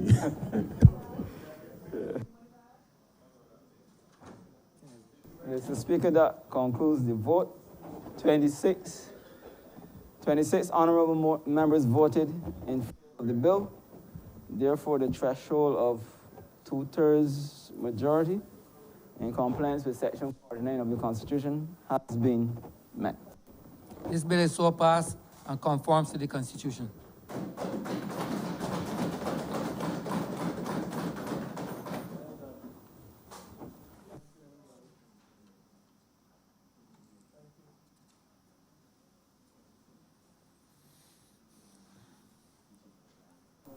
Mr. Speaker, a recommittal of government notices, there's a need to withdraw and replace the resolution. Honorable Leader, Government Business. Thank you, Mr. Speaker. I beg to withdraw the earlier resolution and to give notice of a resolution to grant the sum of $18,457,789 from the Consolidated Fund and to place it at the disposal of the government to supplement the estimates 2020-2021 as shown in supplementary estimates number 6, 2020-21. Revert to government business. You're moving it, John?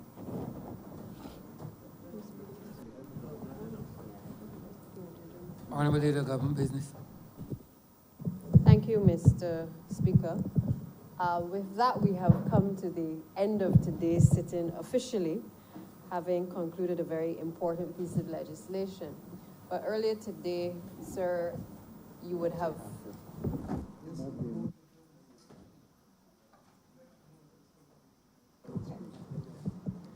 Sir, I beg to move that the House be adjourned until the 13th of October. 13th of October at 10 a.m. Yeah, 13th of October at 10 a.m.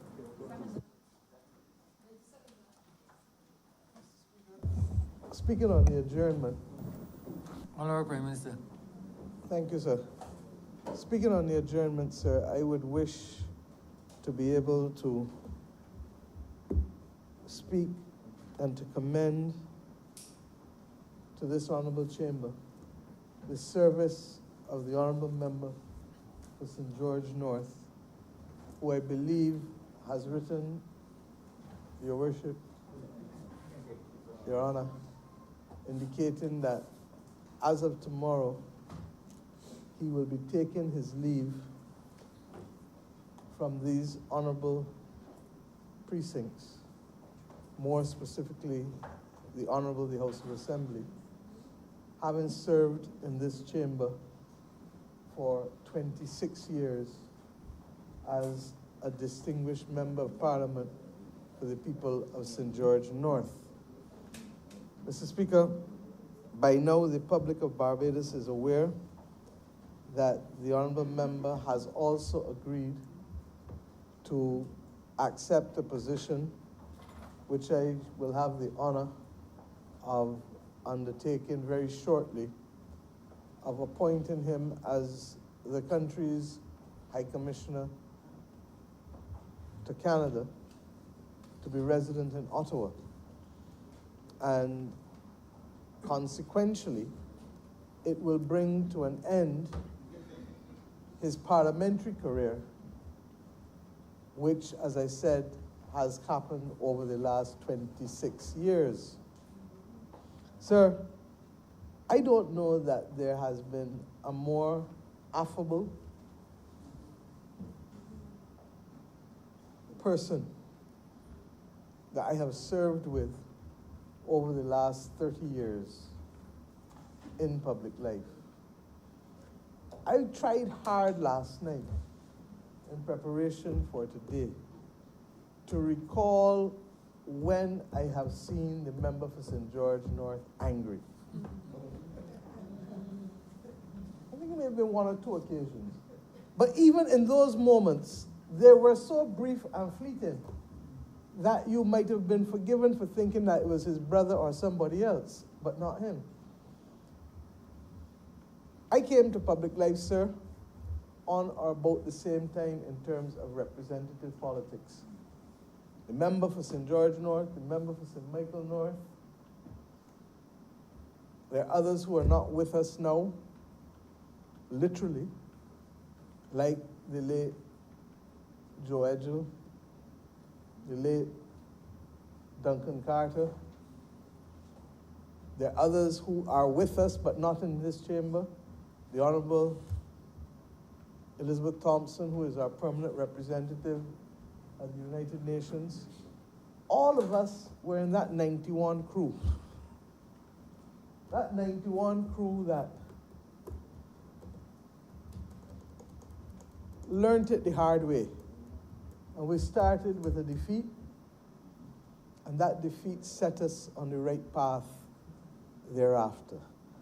It taught us all that we needed to appreciate, not know, appreciate about public life. That the judgment of the people does not define you. That it is simply a judgment as to where people stand at that point in time and what they want at that point in time. The people who rejected all of us in 91 embraced us, Mr. Speaker, willingly in 94. And in the case of the Honourable Member for St. George North, it was a case of going from strength to strength to strength to strength. Anybody who knew St. George before 1994 and who know it now would know that whenever the history of this country is written and the history of that parish is written, they will say that there was a representative who was able to achieve so much for his people. Not just in the ministries that he served, the Ministry of Housing and the Ministry of Public Works, but across the entire range of public and private and NGO services in this country. And I hold up the Honourable Member for St. George North as an example for those who are interested in public life and in representing people to understand first and foremost, your duty is to serve the people. Your duty is to serve the people. And thereafter, how you serve and what you do for them can be brought into play.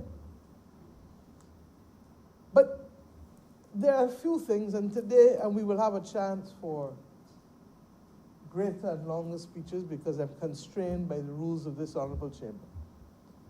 But suffice it to say that there are a few things that I will forever remember him saying. This evening, the member for St. Thomas said, "You cannot legislate good behavior." But I must say to her that the real originator of that concept was the member for St. George North, who, at a meeting that I should not speak about,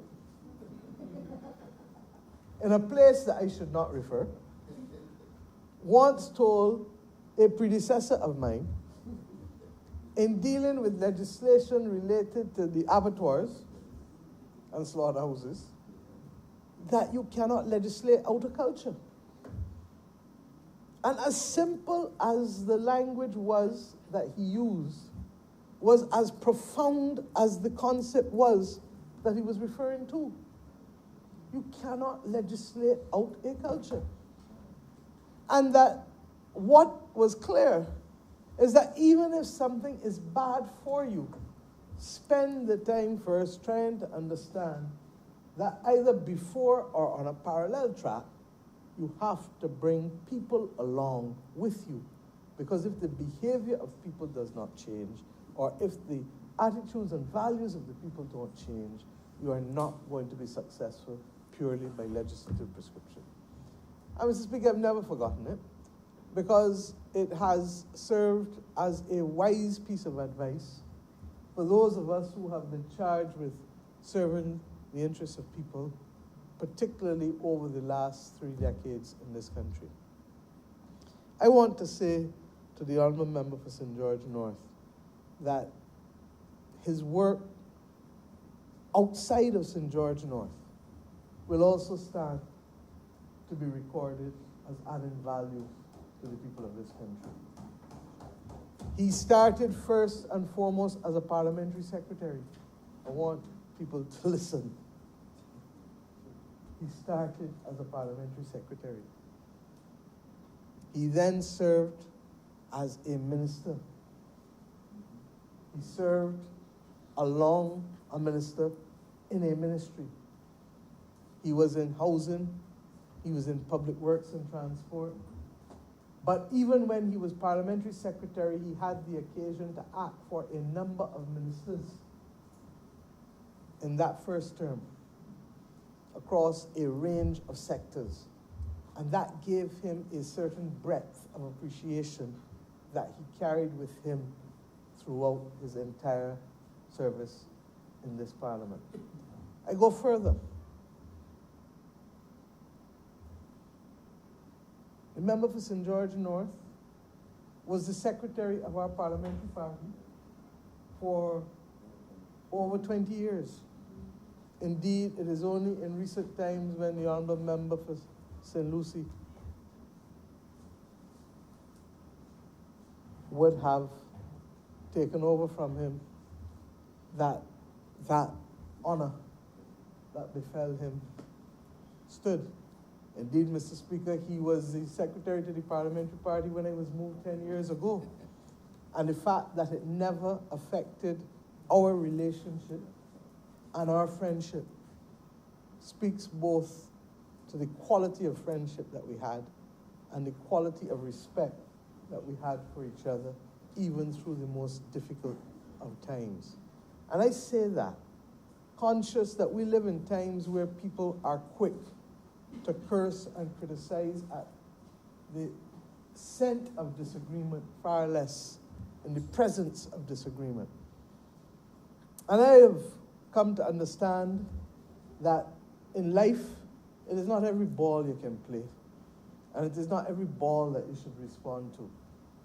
And I've watched quietly over the years as I'm tempted to call his name, and the rules of this house don't allow me to call it today. But I watched as my brother from St. George North showed that even in the face of disappointment at times, that you hold your tongue and remember why it is you came to public life. Not every day is sunny. Not every day is sunny. And in this representative, people know that they don't have a fair weather friend, and that what matters is the trajectory and not the single incident that may cause emotions. I also want to remind this honorable chamber, for those who don't know, that he didn't just stumble into representative politics in 1994 or run in 1991. The honorable member has been close and worked closely with successive leaders of this great political party, starting with the late, great Prime Minister J.M. Adams, former member for St. Thomas, continuing with the then member for Christchurch South, the Honourable Sir Harold Bernard St. John, getting even more intense with the then member for Christchurch West, Sir Henry Ford, and perhaps reaching its zenith with the former member of St. Peter, who, for want of a better phrase, but using a colloquialism that says it all to Bajans, was a partner in crime for the member for St. George North. Mr. Speaker, I think all of us know that and appreciate that there was a special bond between them. And I want now to speak to the honourable member since 2018. The honourable member has served as chair of the Barbados Agricultural Management Company for me and has had the difficult task of trying to bring order to the unfinished business of that agency too, that was left with conveyances done and monies not paid and all kinds of other untoward things that have made it very difficult for the Minister of Agriculture and the government to be able to resolve things as quickly as we would have liked. But he brought to that task equally his quiet confidence and his determination not to be ruffled by anything. His willingness to consult, his willingness to be engaged, and his even-handed personality has meant for those who have had to deal with him that his departure will in fact be a loss for all of us. But what we may choose to regard as a loss here, I can assure you that the people in Canada will see as a gain for them. The member for St. George North does not go to Canada without experience either, because he is exceedingly well known to the Barbadian diaspora in Canada, having served at the beginning of his political career as a vice consul in the consulate at Toronto, working closely with the Ministry of Labour, and in particular the Farm Labour Program. And it is ironic that he is now going to close his political career by returning not to Toronto, but to Ottawa, not as Vice Consul, but as High Commissioner in charge of the affairs of this country in the nation of Canada. It has been my pleasure to have walked with this man, to have lined with this man, to have worked with this man, to have disagreed with this man, because you can't want a more agreeable person to have a disagreement with. It is true. It is true. And to have learnt from him. This was the brother that would tell me, do the job that you have. As I have told many others, let us do the job that we have. Don't focus on the extraneous things, the noises and the other things that you want to do. Do the job that you have, not the one that you want to aspire to, because the best recommendation for the job that you want to get is doing the job that you have well. I know it is the same type of guidance that he would have given to his children and to those close to him in St. George North all through the years. And I know that even in the face of difficulties, we all know what it is to have started projects and to watch those projects languish for 10 years. Whether it is the roads that were cut coming down from St. Helens, whether it is the pavilion at the Glebe, whether it is, in my case, in Canewood Hill, or in the case for the member for St. Thomas in Rockhampton Road, we can go on and on, or whether it was the housing project at Lancaster, we can go on and on. Whether it was the Scotland District Authority that was passed, but the bill that was never established, but yet we could see the level of slippage in that part of Barbados that occupies 1/7 of our land area. And we ignore 1/7 of our land area for 10 years. And seeing land slipping to the ocean at Glen Burnie and land slipping from Horse Hill right back down to the coast. Whatever it is, we know what it is not to have business completed. But it did not stop us from working every day. And the member for St. George North distinguished himself even in opposition, even in the face of those difficulties of trying to bob and weave and achieving progress for the one person here and the one person there under the radar wherever he could. And I commend him for that detailed level of committed representation to individuals. There are many people I know who would like to have been here today to see our brother being elevated to a different form of service that will bring honor to the country. Mr. Speaker, this is not a usual occurrence in a parliament. But because of the manner in which the honourable member has chosen to take his leave from us, it would be remiss of me, as Prime Minister of this nation, and as leader of the political party to which the honourable member for St. George North belongs, not to pay this tribute on the moving of the adjournment on the 29th of September, on the eve of his day of departure from the Parliament of Barbados after 26 years and 24 days of distinguished service. Mr. Speaker, it is my pleasure to commend to you as the Honourable Speaker that at an appropriate time, that some kind of occasion be organized to allow all of us to appropriately say thank you to our colleague, our peer, our friend, our brother, and now, soon to be with the agrément from the Government of Canada, our principal representative in the country of Canada. I'm obliged to you.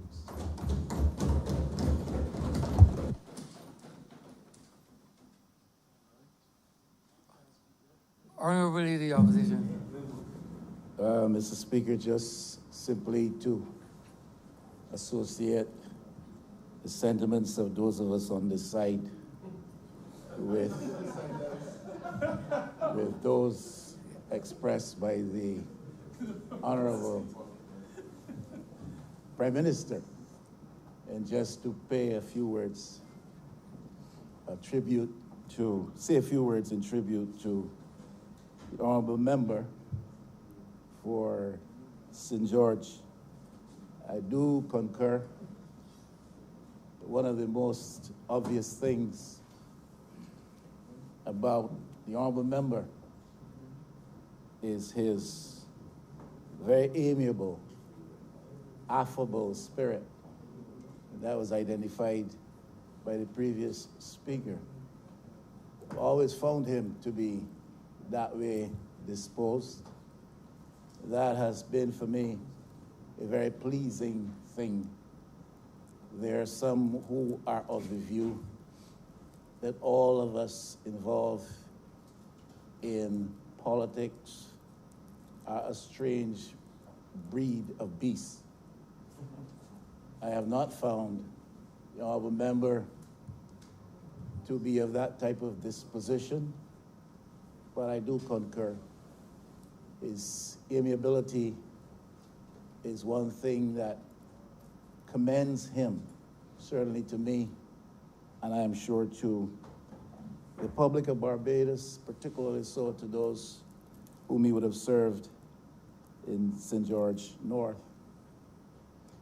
Sometimes the culture attaching to our practice of politics in the Caribbean context, perhaps though not as bad as elsewhere, lends itself to manifestation of varying degrees of seeming hostility, even sometimes bordering on strong dislike and hatred. And in the context of that,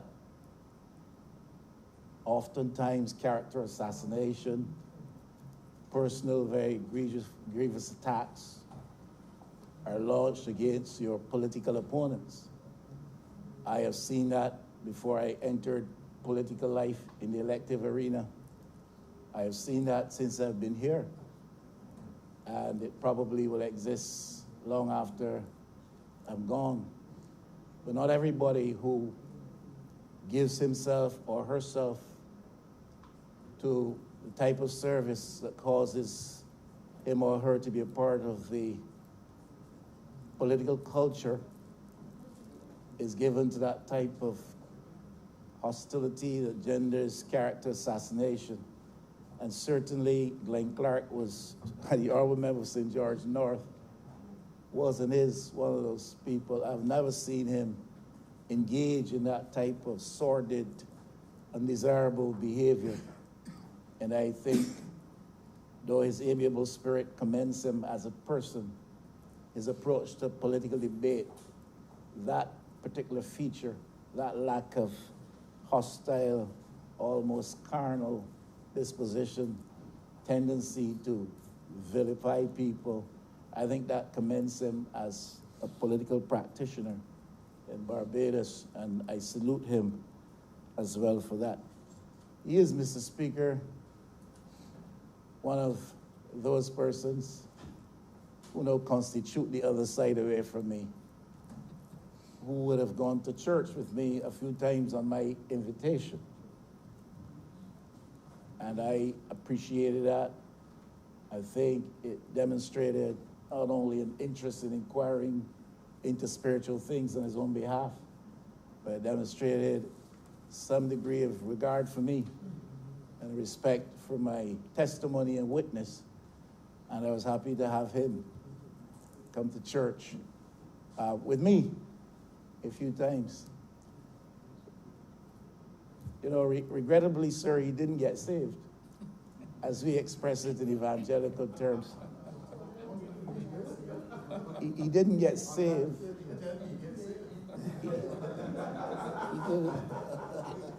He didn't get saved, regrettably, on any of those occasions. He may have come close, but he didn't actually get saved on any of those occasions. But I think the evidence is fairly abundant that he lost some measure of enthusiasm for his better-known extracurricular proclivities.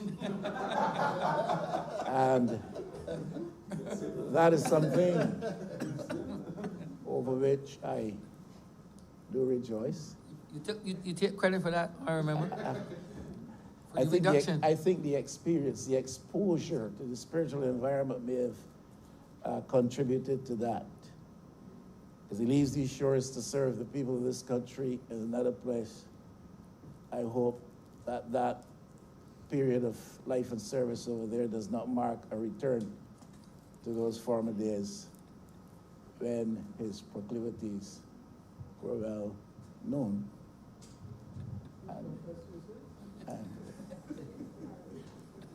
Yeah, he did. He has, and the Honorable Prime Minister is right, he has on more than one occasion confessed his sins to me. But I think he would have learned that confessing of his sins to me does not bring him salvation. He has to confess them to our Father above. Because in confessing them to me, he is confessing them to a person, a creature of like manner, as he himself is. And he's got to call on a higher power than that. Were I to suggest that the honorable member is being forced out of office at this time, would not be to say that he has said that to me. And I want to make that clear. But having served for 26 years, it's not inappropriate. It's inappropriate in the minds who hear it, because their thoughts are located elsewhere. I am very clearly saying that no one can say of the honorable member that he said to me that he's being forced out. I'm trying to suggest that he's got to be very clear that the constituents of St. George North and the people of Barbados understand exactly why he is doing what he's doing and why he's doing it and why he's doing it at this time. It is in the interests of his own legacy that he makes it abundantly clear why he's leaving at this time. We are in Barbados at the crossroads in the social context of our experience as a growing country. We are in crisis times, serious crisis times in Barbados. And those who would want to take my remarks out of context and to suggest I am saying something which is indecent and inappropriate need to reflect a little bit more. All I'm trying to say is, you're leaving suddenly. You're leaving at a time when your country is at the crossroads socially. You're leaving at a time where we're facing our biggest crisis economically. And the decision to depart has come apparently suddenly. And one would not, if one is genuine in one's sentiment towards the honorable member, one would want to be clear to advise him to do his best to make sure, as far as it is humanly possible, he communicates very clearly on the issue with reference to the timing of his departure and the purpose for which he seeks to serve the country in this new capacity. I commend the honorable member for his work in the constituency of St. George North. I do remember quite clearly that I've spoken about this before to him privately and said it publicly. Traveling towards St. Joseph one day and going along Highway 3, and it was in the crop time. So the canes had been cut. And for the first time, I noticed off to my right a massive housing development over in the area of Flat Rock. And I realized for the first time that the honorable member goes about his business in a very discreet fashion, and that he was doing things in St. George North, which were not necessarily obvious and evident to those of us who don't reside in St. George North. I have later learned, and only in recent days, that even the Prime Minister of the day, now departed from us, was surprised to see some of the things that the honorable member had done in the constituency of St. George North. I am commending him for his service. The service is not complete, the job is not done, and somebody else must carry on. There's still some basic things to be done all over Barbados, including St. George North. And I was through there a couple nights ago, and the old car went through an experience. Not at the Barbados Labour Party meeting. Where was that held? No, where was that held? I was driving through on the other side. the other end of the constituency, Mr. Speaker, and it was on Saturday and not Sunday night. And in the dark of St. George, I traversed some very, very, very rough terrain in places. I think I heard the name Ellesmere, and kind of places around the borders of St. George North. It is rough up in there. It is rough up in there. And if I know how the honorable leader of government and the honorable leader of the party pursues her politics, it would not at all surprise me if there is quick address of those matters. But they really do need. They're really,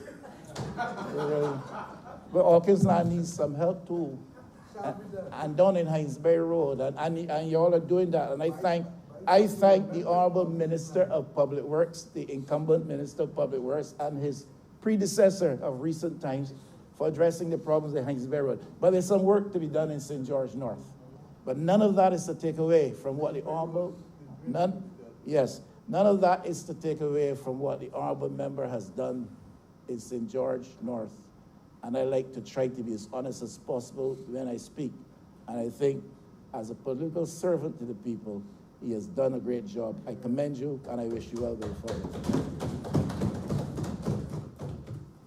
Honorable member for St. Philip South. Thank you, Mr. Speaker. I shall be brief. But it will be remiss of me if I didn't use this opportunity. Pardon? Speaking of the German. To lend my voice to share in the memories that I have had with the honorable member with St. George North. First of all, the honorable member, politics. The age difference between us will not allow for anything else. But I have to say that he was more of a mentor for me as a person getting into politics who had no idea of the difficulties that one may face in getting into elective politics. Because naive as I was in believing that the journey would have been one where you would have had the cut and thrust of elective politics. The hardcore reality is that it was not just the cut and thrust of elective politics, but actually the full responsibility of having to take on a ministry, which traditionally had been treated as a Cinderella ministry. And that with the encouragement of the Honorable Prime Minister, the Honorable Member for St. Michael Northeast, the Honorable Member for St. George North called me one morning and he said, I wish to congratulate you on your appointment. I have been a minister for a long time and I want to work with you so that you will understand the journey that you're on as a minister. Every Monday morning in my management meetings, I would have the Honorable Member for St. George North sit at my side to guide me through those discussions and to help me to be able to understand what it is to work with public servants, because I had come from a private sector background. And at the same time, to be able not to succumb to pressure. And many times he would intervene in the conversation by saying, Minister, I'd like to respond to this. And so he had mentored me over the first year of my ministry and my ministerial responsibilities, to the extent that we were on a trip to Guatemala. And during the conference, I got a message on my mobile phone saying that a house was on fire in Rice Hill, St. Philip. I showed it to the honorable member, and he said to me, get up and leave the conference and go and deal with this matter. I then asked for an excuse. I went and I dealt with the matter, came back and reported. And he said to me, it's not finished there. You have to go now, and you have to make sure that you contact the relevant government department to make sure that as far away as you are still serving those people in your constituency. And I will always remember that simply because he said to me also, politics is not how good you run your ministry. It is how well you perform in your constituency, and never ignore canvassing your constituency. I also spent some time with the honorable member at the Miami Airport Hilton over the weekend. And there are some things that he shared with me. I didn't even realize that we had so much in common in terms of socializing, in terms of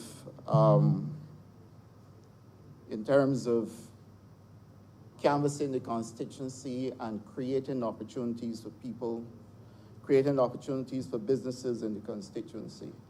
And when we compared notes, we were fairly similar in terms of our nocturnal activity in the constituency. I see.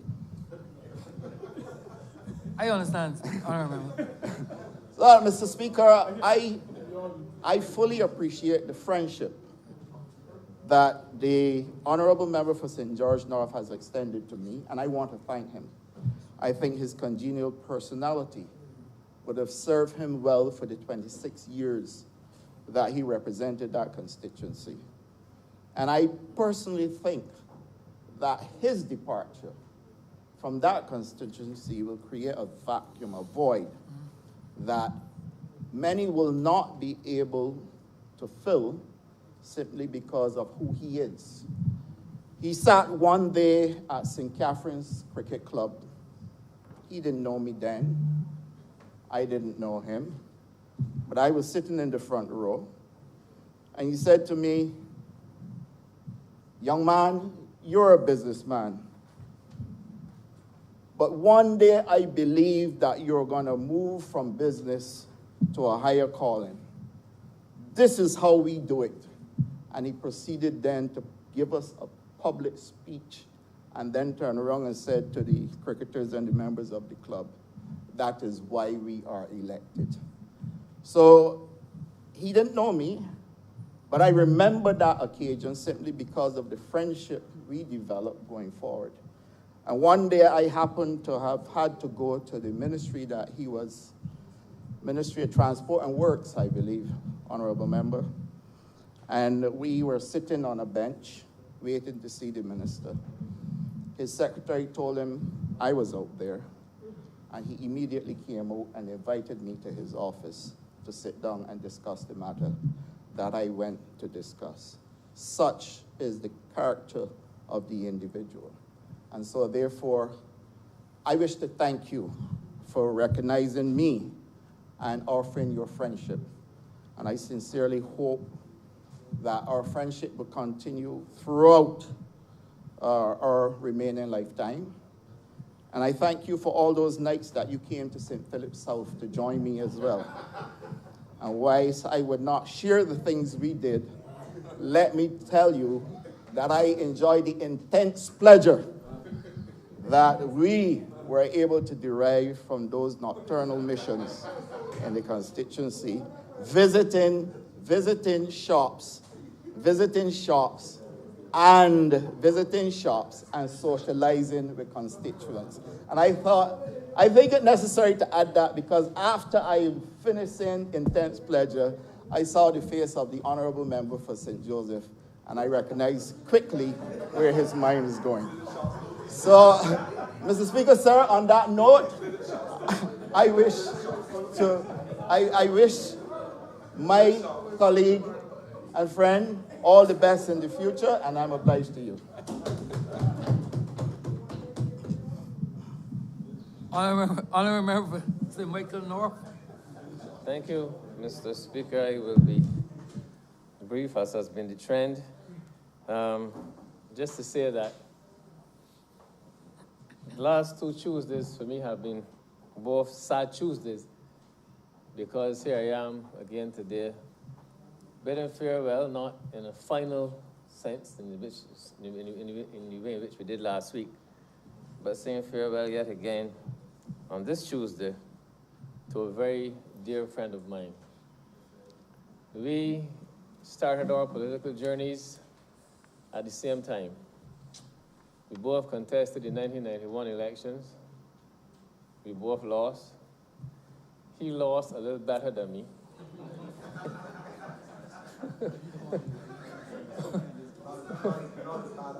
But no, he lost a little better than me. But we both were determined that we had roles to play in this country, and we were not daunted by that defeat. He and I have very similar styles, and I really commend his style. His style is that you really must put the interests of your constituents first and foremost.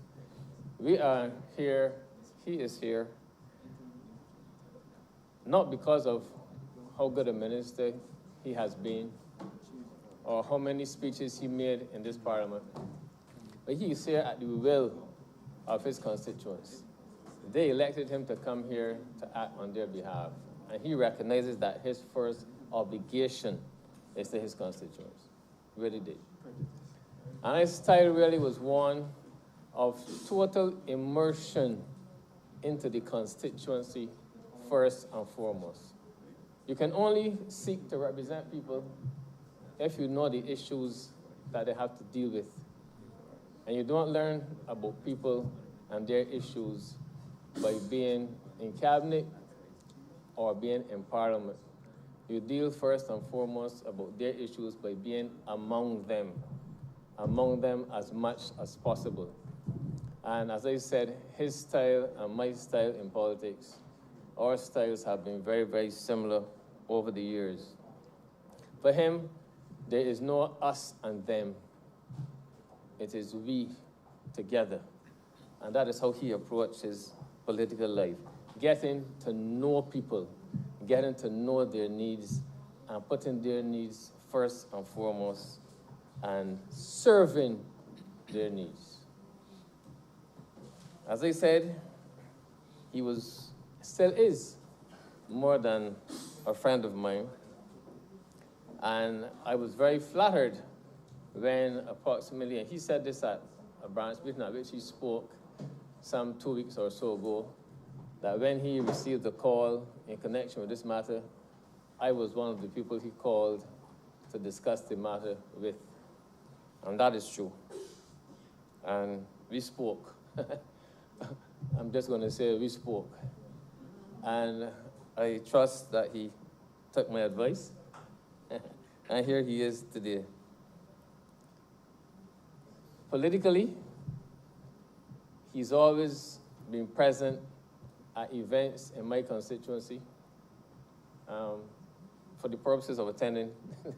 He spends time in my constituency for the purposes of attending events that I hold in my constituency, although he has other interests in my constituency as well.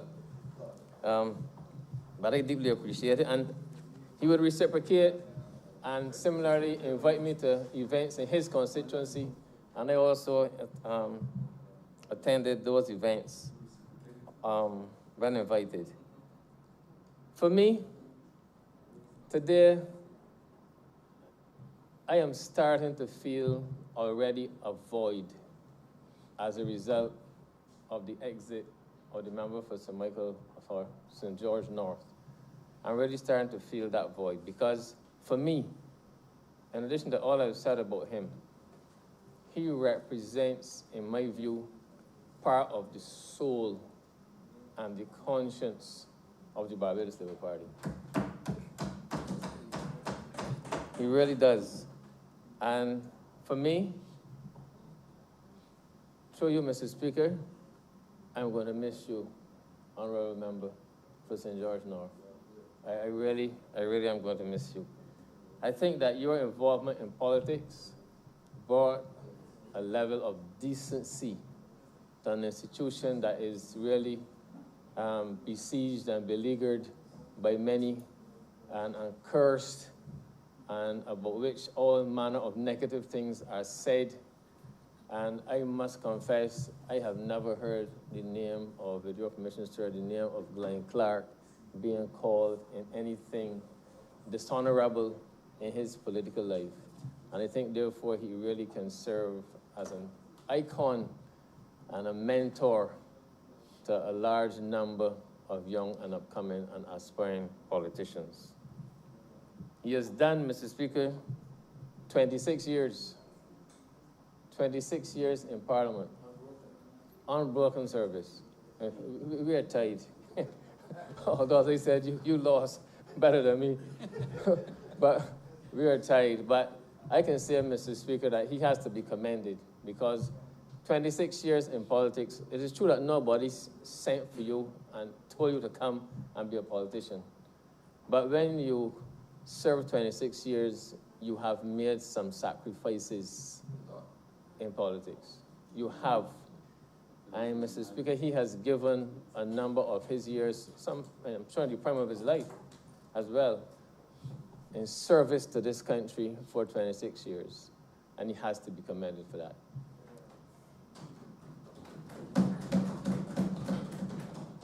He has done well. He's also given quality service. And I will simply end, Mr. Speaker, by repeating, I am going to miss him.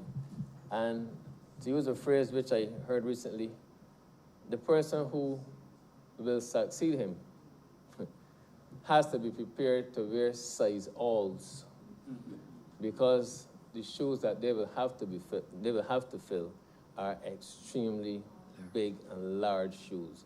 Well done, my brother. Go and serve us well where you're going. Thank you, Mr. Speaker. Honourable Member for Christchurch East. Mr. Speaker, I rise to speak on the adjournment. Mr. Speaker, with the Honourable Member for St. George North, what you see is what you get. If ever there was a man who was true to himself without apology, it was the Honourable Member for St. George North. So when I came into politics, I came in through the Minister of Education. And she called him, if I can use the term, Uncle Glenn. So I was introduced to Uncle Glenn. And Uncle Glenn, I guess, started to see me, not as a son, sir, he had enough of those, but he started to see me as a nephew, somebody else that he could try to influence positively. And sir, and before I was fully appraised of all the facts, I got some sterling advice from the Honourable Member for St. George North. He told me, you have to know when to speak up, and you have to know when to shut up. He told me, do not be afraid to leave your mark. He told me, make sure to build your legacy. I wasn't actually getting where he was going with all of this, sir. It became clear a lot later about leaving my mark and building my legacy. When he told me in the same conversation, you have good genes, you need to have lots of children. Sir, we had multiple conversations about this, and I realized, sir, that one of my political heroes was a polar opposite to me. I spent all my life, sir, trying not to leave my mark. And he spent his whole life trying to leave his. He did say to me, sir, that he has one regret in his adult life. He showed me all his children. The Honourable Member, sir, is so proud of his children. You cannot find another father in Barbados as proud of his children as the Honourable Member. Sir, I admire him for a lot. I admire him for being just a truly great guy. He said to me, sir, confidentially, as recently as a week ago, sir, that in his adult life, he has but one regret. He always wanted to have more children than his dad, and his dad had 10. I couldn't make it. I could not make it these numbers, sir. These numbers had to come from the man himself. He wanted to have more children than his father, and his father had 10. He conceded that right now he is lagging slightly behind, but you never know. At which point, I, sir, tried to give him some good nebulae advice. And in the same way that you said to me, you need to know when to stand up, when to speak up, and when to shut up, I say to you, you need to know when to stop. Sir, the Honourable Member, sir, is a good man and a great representative. To his children, through you, sir, you can hold your head up wherever you go in Barbados or the rest of the world because you have a father that you can be proud of. To the people of St. George North, I say you have a great representative, and you have a representative that you can be proud of. To the Barbados Labour Party, the honorable member for St. George North, sir, is a member that we can all be proud of. And to Barbados itself, as a country, as a community, and as a family, Barbados has a son that Barbados can be proud of. And sir, if you would convey those sentiments through your office to the honorable member, I'd be greatly obliged. I thank you. Honorable member for St. James North. Thank you, Mr. Speaker. Speaking on the adjournment, I would be totally remiss of me if I didn't say a few words on behalf of a true friend on his retirement from this Parliament, His Honour, the member for St. George North. Sir, I was doing a quick count of the number of elected members of Parliament who have served in this Parliament for over a quarter century, and there are no more, certainly no more than 20, sir. I believe that there are about 15 odd, sir, since the time of the Right Excellent Sir Grantley Herbert Adams, sir. Certainly no more than 20, and possibly around 15. This House has the honor, sir, to have 3 other members, of course, who fall within that category, besides His Honor and, you know, the Honorable Prime Minister, the Honorable Member for St. Michael North, the Honorable Member for St. Andrew. So His Honor is in a small category, exclusive category of individuals. It takes a tremendous amount of commitment and dedication.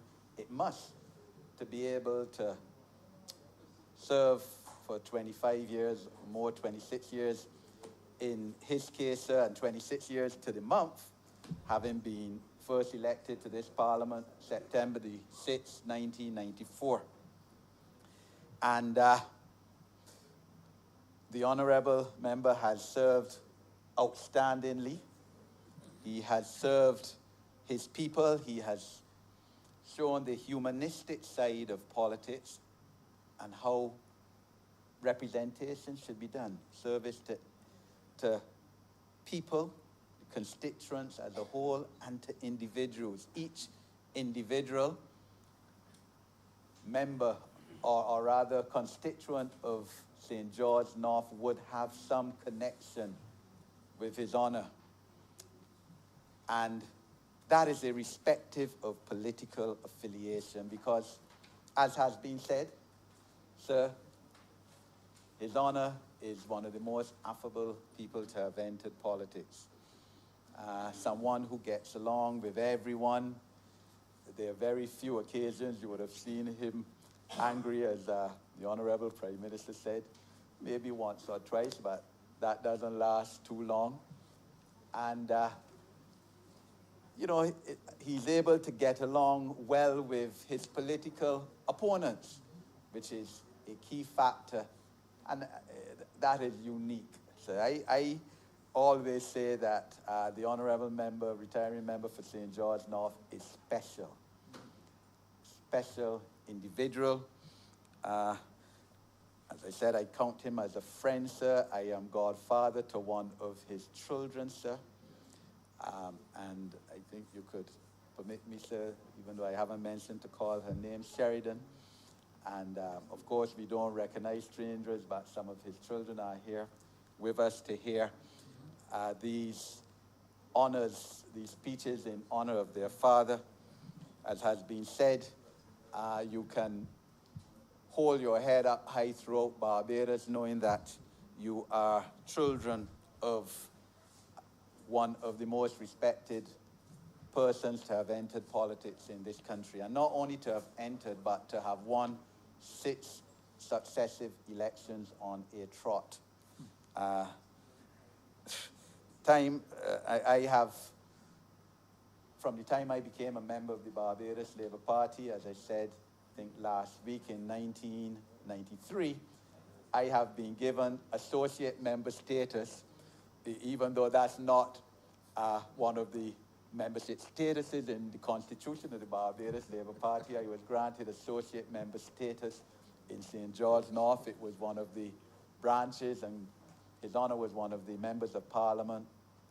I assisted tremendously. I believe he pointed that out in his announcement of his retirement 2 Sundays ago at St. George Secondary School. I supported all his events, his fundraisers.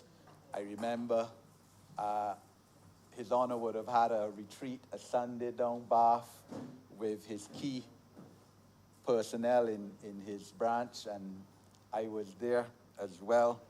And always used to speak, I believe, every year at one time at one of his branch meetings, and felt it was my duty and obligation to support His Honour, the retiring member for St. George North. St. George North, as we know, Mr. Speaker, is one of those key seats in Barbados, and it normally goes with the winning party. His Honour has been able to hold the seat even when the party went into opposition in 2008 and continued in opposition in 2013, and that speaks to the measure of his representation as a parliamentary representative.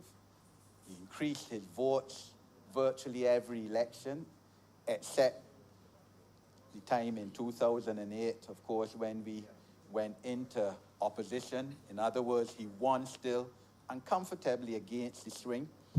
And then again in 2013, still holding the seat. You know, in 1999, with the party doing what the best it has done before last election, he would have won by 2,900 votes. I remember that. And won by 2,900 votes, sir. And of course, we are holding secrets for him in this tribute, sir, because I would not say what he spent. He told me he spent most of the day doing on that election day, but still was able to win by 2,900 votes. And of course, this time, this time peaking in terms of his vote count by winning 81% of the vote. And you don't get better than that, sir.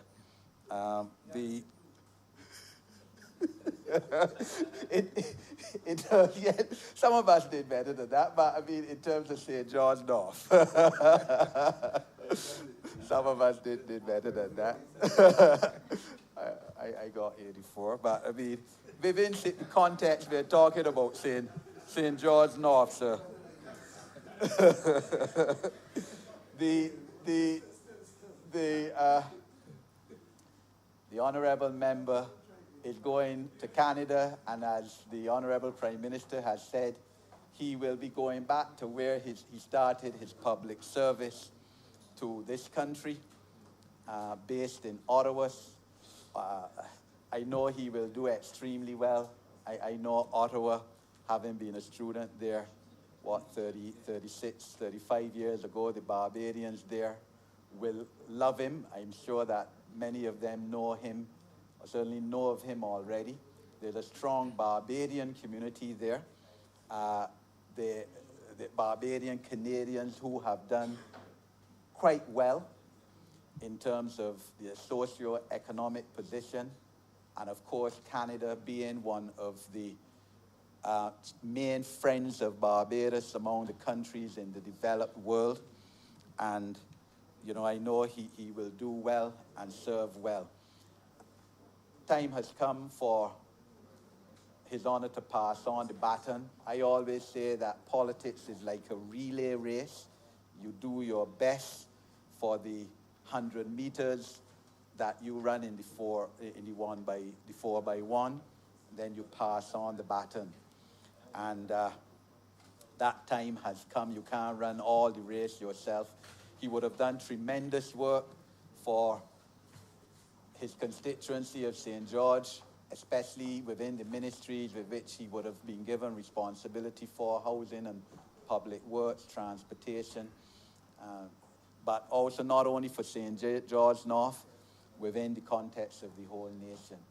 And I thank him as well for giving me the opportunity to continue my public service, which started out in 1994 when the party retook the reins of government. In the second term, 1999, I was his deputy chairman of the National Housing Commission, and part of the period I acted as chairman. I was also, in 2003, his deputy chairman of the Building Authority. And I thank him for giving me those opportunities to serve at those levels, the people of Barbados. I really commend him and wish him Godspeed in his new appointment as High Commissioner to Canada. And I thank his children, his family, for giving Barbados the opportunity to share their father with us, and of course, in particular, to share their father with the constituents of St. George North. I'm obliged to you, sir. Honourable Member for St. Peter. Thank you very much, Mr. Speaker. Speaking very, very briefly on the adjournment, Yes. I don't go back all the years that some of the previous speakers have. And additionally, I don't move around too much at night. So there is a limit to what I can say in this situation. But what I want to speak just briefly to two things. One is that in St. Peter, and I think I need to say this, especially given that my predecessor is both not here in the chamber and not obviously not around. The Honourable Member for St. George North has always been known as a friend of St. Peter. I've heard people talk about all the places he's been. I don't know if he found the time, because during the election campaigns, he was always in St. Peter. And I want to say to him, on behalf of the people of St. Peter, who I now have the real privilege to represent, thank you for being a support to our former Member of Parliament, because often he could not be around. But the Honourable Member for St. George North was always there, so that those of us in St. Peter recognize that even though our MP was all over helping other candidates, there was somebody who was supporting him by their presence, speaking on platforms, not just at the national level, but even at spot meetings sometimes. The Honourable Member for St. George North would be there to support our Member of Parliament who was Prime Minister of the country. So I want Honourable Member to thank you, through you, Mr. Speaker, to thank the Honourable Member for that support to our MP and to our constituency. And secondly,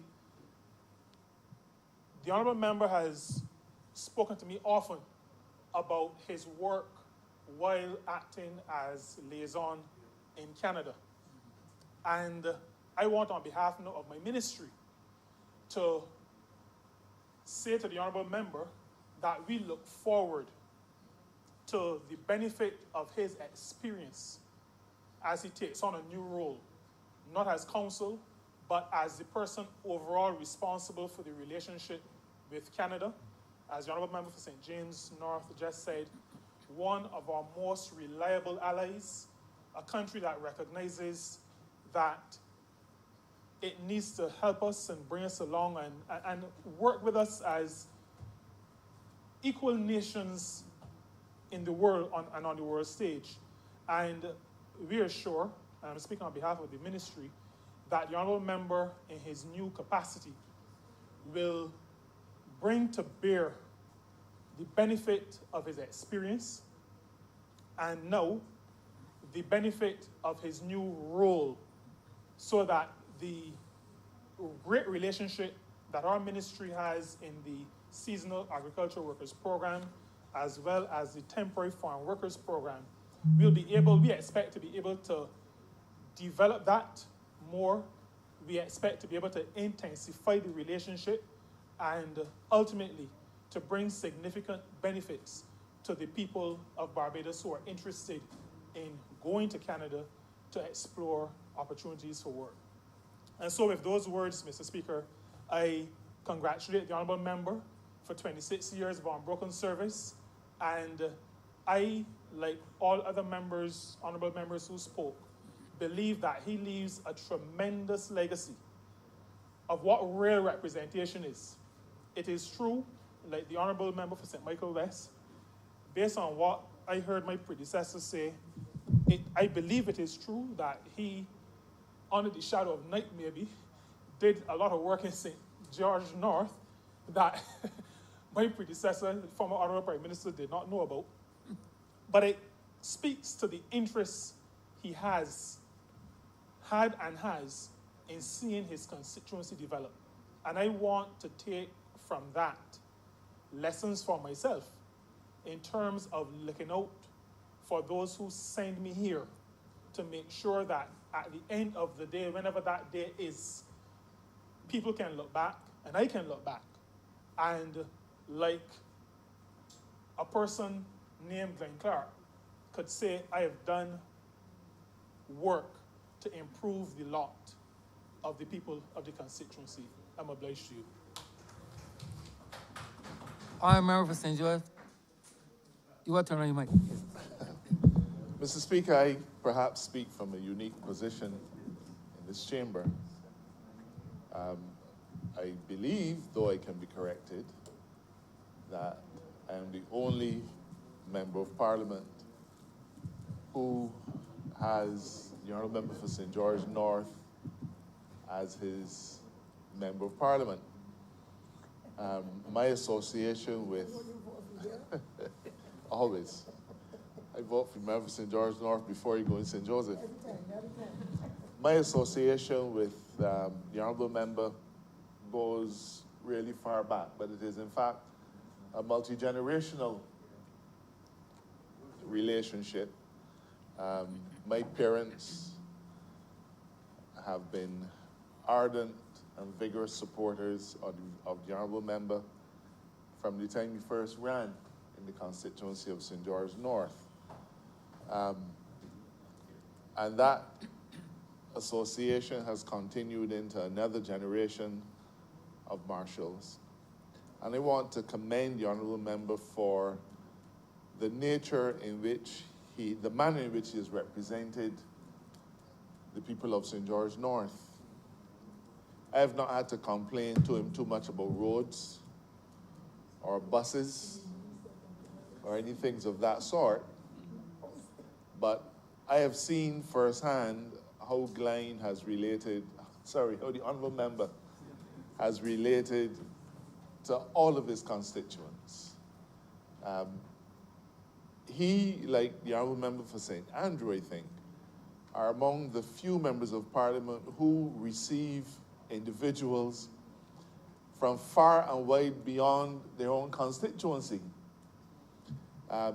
So legendary has his generosity of spirit become that people from as far north as St. Lucie and as far south as Christchurch think nothing of going to see the Honourable Member. Sometimes it could even be a little embarrassing, because I've heard that some people from St. Joseph even go to see the member for St. George North, where somehow they feel that I have not been able to deliver on the goods. I consider myself to have been very fortunate to have had him as a Member of Parliament, but I also consider myself to have been fortunate to have served in cabinet with him. I had that that distinguished opportunity between the years 2003 and 2008.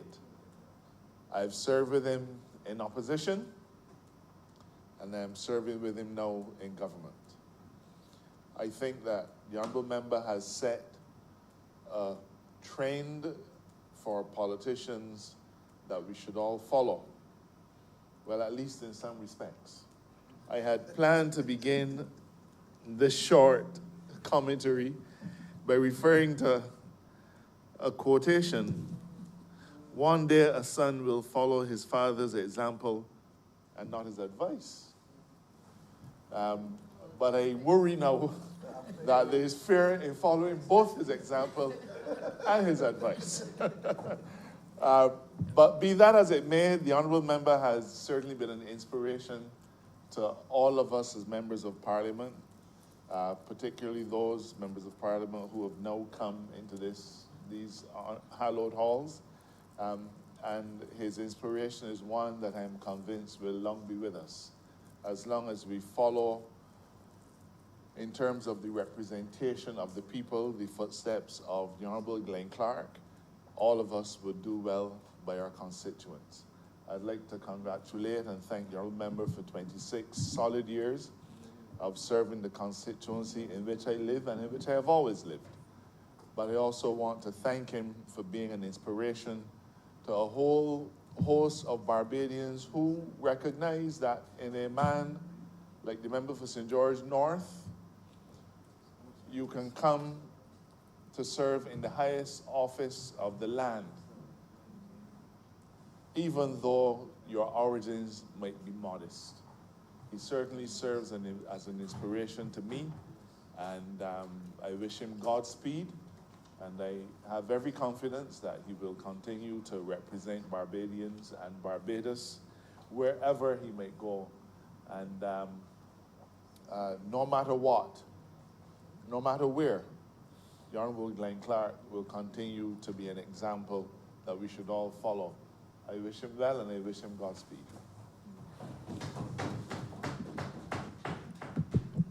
Honorable Leader, Government Business. Thank you, Mr. Speaker.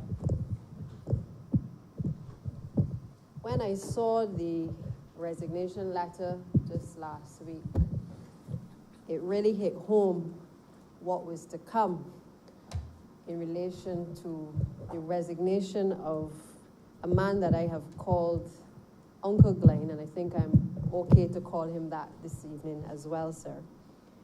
But a man that I have grown up with, who has seen me from I was very young, emerge into the woman that I am today.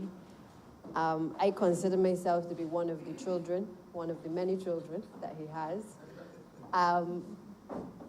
From a very young age, the member for St. George North has been very close to my family. He has been a very good friend to my father. Like others, I share the view that I have never seen him angry. And for those who know my father's tongue, knows that from time to time a few bad words may be highlighted, but notwithstanding, the member would still come back the next day for something to eat and drink and sit down with Dad. And that has been the individual that I have known for the greater part of my life, a man who has remained humble, true to the people of his constituency, true to his roots and where he has come from, a man who is a grassroots man at heart, but a Barbadian and a proud Barbados Labour Party member. There are times in life that I suppose as a politician you don't like to come, and one of those times I suppose is either when you lose an election or you die. I am glad that we are at this point where Uncle Glenn has had the opportunity to hear from many of us how we feel about him while he is living, because too often you don't get to have this opportunity to hear how people feel about you and how they appreciate you as well, whether in terms of being a politician or even being just an individual. And I think that he has demonstrated for me what is meant by sacrifice in public life. Many people may not know the history, and there are some things I may not be able to speak to, but I do know that he has understood well how leaders have emerged in this Barbados Labour Party. He has been at the feet of one such leader who emerged, and I know that even on this journey where he has resigned and he is supporting the current candidate, Senator Moore, that he understands that there is a greater purpose for him as well, and for the sake of the Labour Party, that he will do all within his power to make sure that we are able to achieve our mission no matter what happens. That, to me, is the true character of a man. I recall as well when we won the election and he was asked whether he was going to cross the floor. And he said resoundingly, no. He was not offered a position or a ministry at the time. He was asked, would he leave the Barbados Labour Party? Would he cross the floor? And again, he said no. And I think that has been testimony to the type of person that he is, that no matter what happens, he is a die-hard Labour Party man and will forever be a die-hard Labour Party man.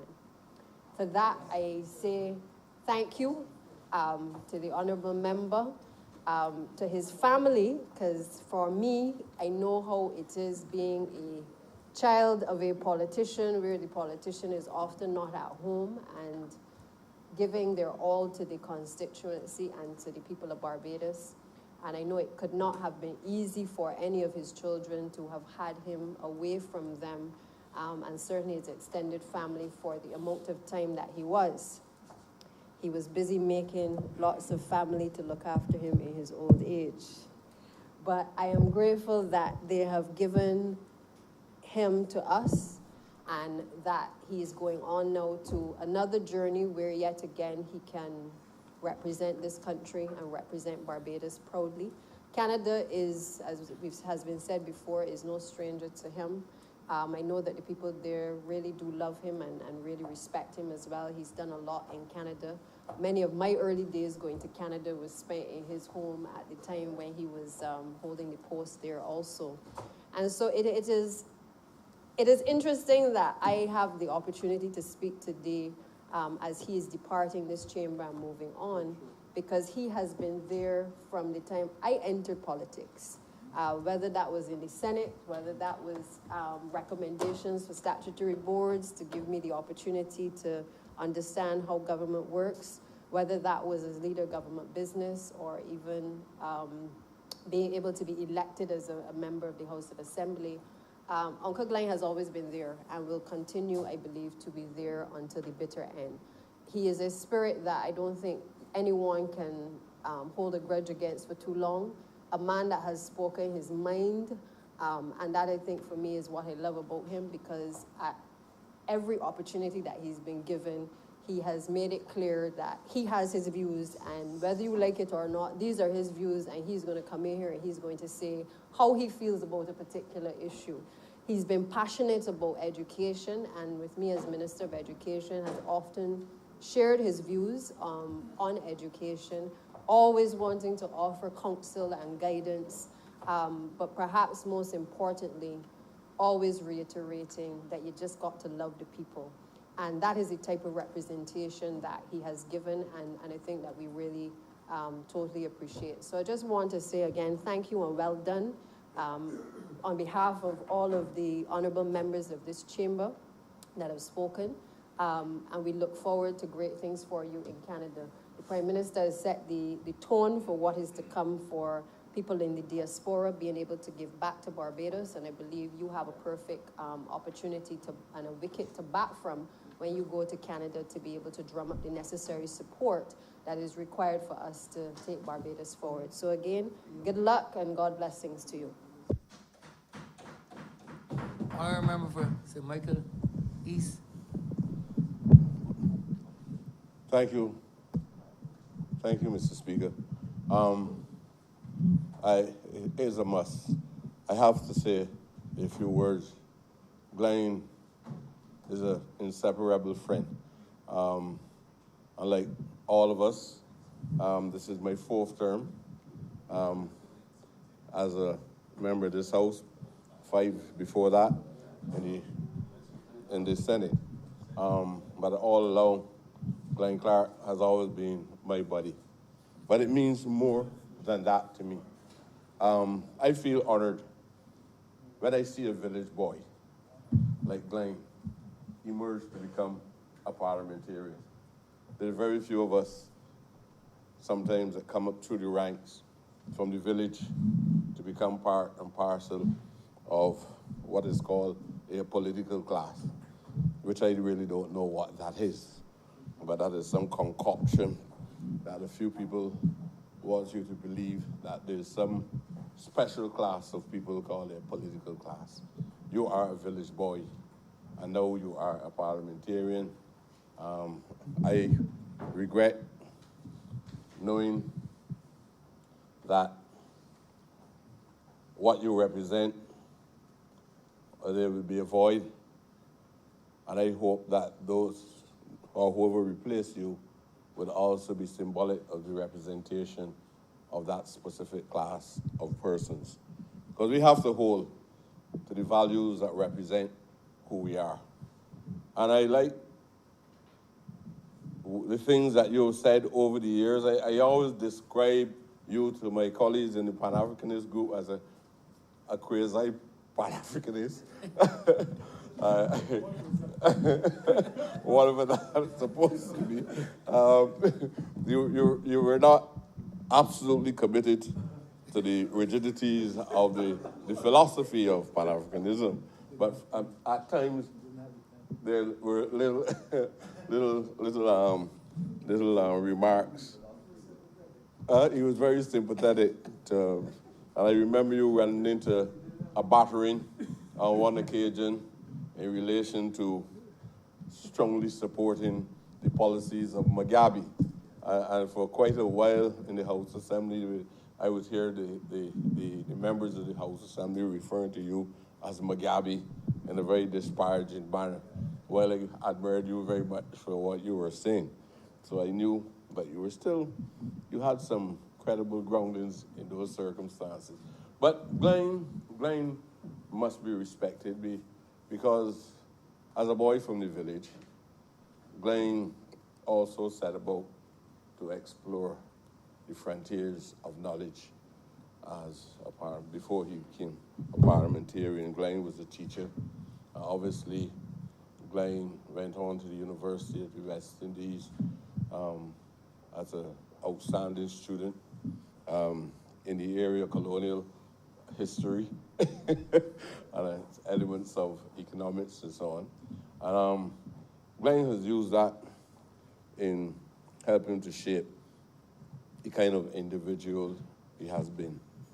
What I admire about him a lot, I know the person say that he had a way of getting things done, and he was more of a conventionalist.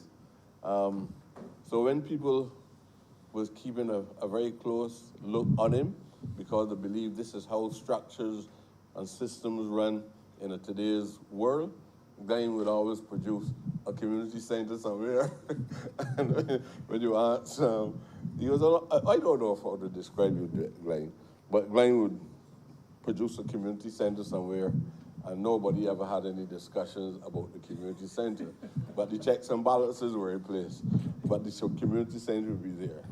I always describe him over those years, while we were in here, as a special magician who was able to transform a rural community into urban. I always say he urbanized a rural community because most persons would tell you the sugar belt of Barbados, which is St. George. Glenn transformed that over the years into almost like a city center. And I remember one of his colleagues who was representative in close proximity to where he represented, asking me, how could I speak in that manner about this Glenn Clark? Because he had done so much work within that constituency that other people felt that he had done the work to the disadvantage of them. And they felt at the time they should not say so, say credible things about Glenn, but the evidence is clear, Glenn. Your work, you've always represent your people in St. George, but if you go to Charrow Bridge and you see the transformation of the physical structures in Charrow Bridge, and as the Honorable Prime Minister said before, if you saw it then and now you see it, you would be able to see the mirror of the work that Glenn Clark did inside that community. Glenn Clark went up the hill, and then Glenn Clark put up the police station, the court. He went up a little further, he ended up with a market.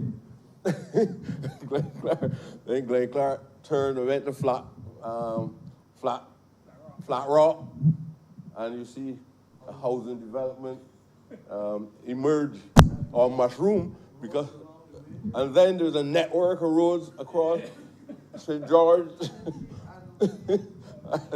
So Glenn sometimes was not in the ministry, but a project that would normally be executed from within a specific ministry would mushroom inside the constituency that Glenn represented. And how Glenn get a sports center and all these things in St. George, and nobody know, but Glenn would get the job done.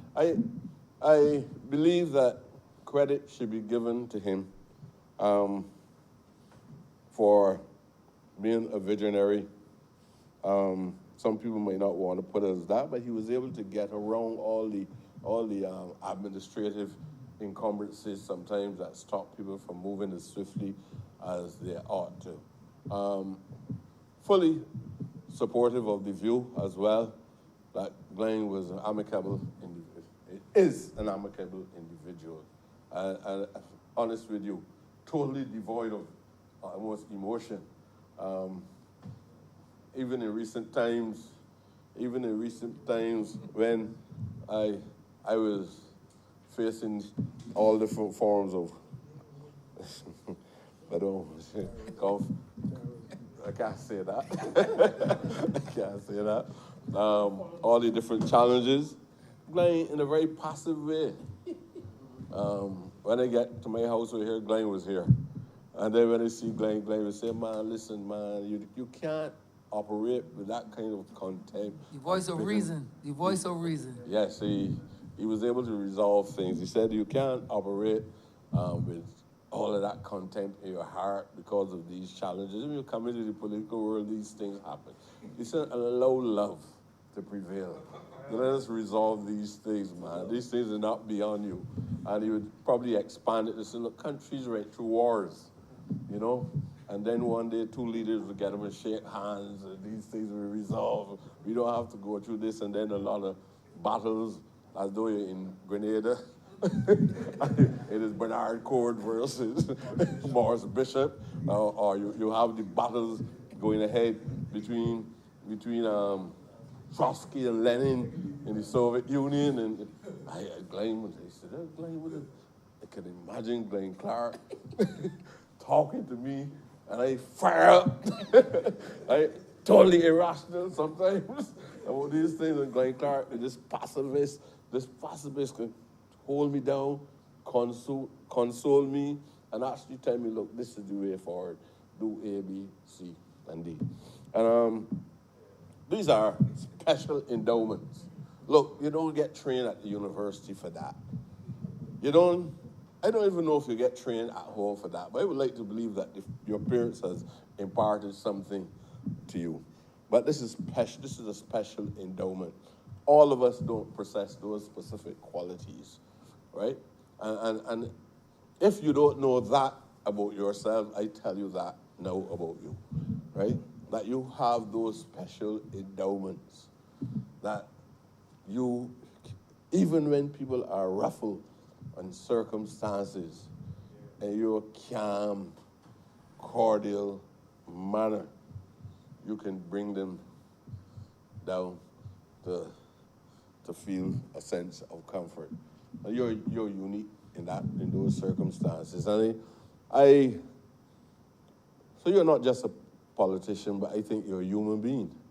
And I think that is fundamental that you have to be a human being, and I don't believe that politicians must try to do something more aggressive, more militant, sometimes almost more anti-human, in order to prove that they know how power must be controlled. I think Glenn, personally, as a friend, I sorry at this point that I wouldn't be able to have a conversation with you.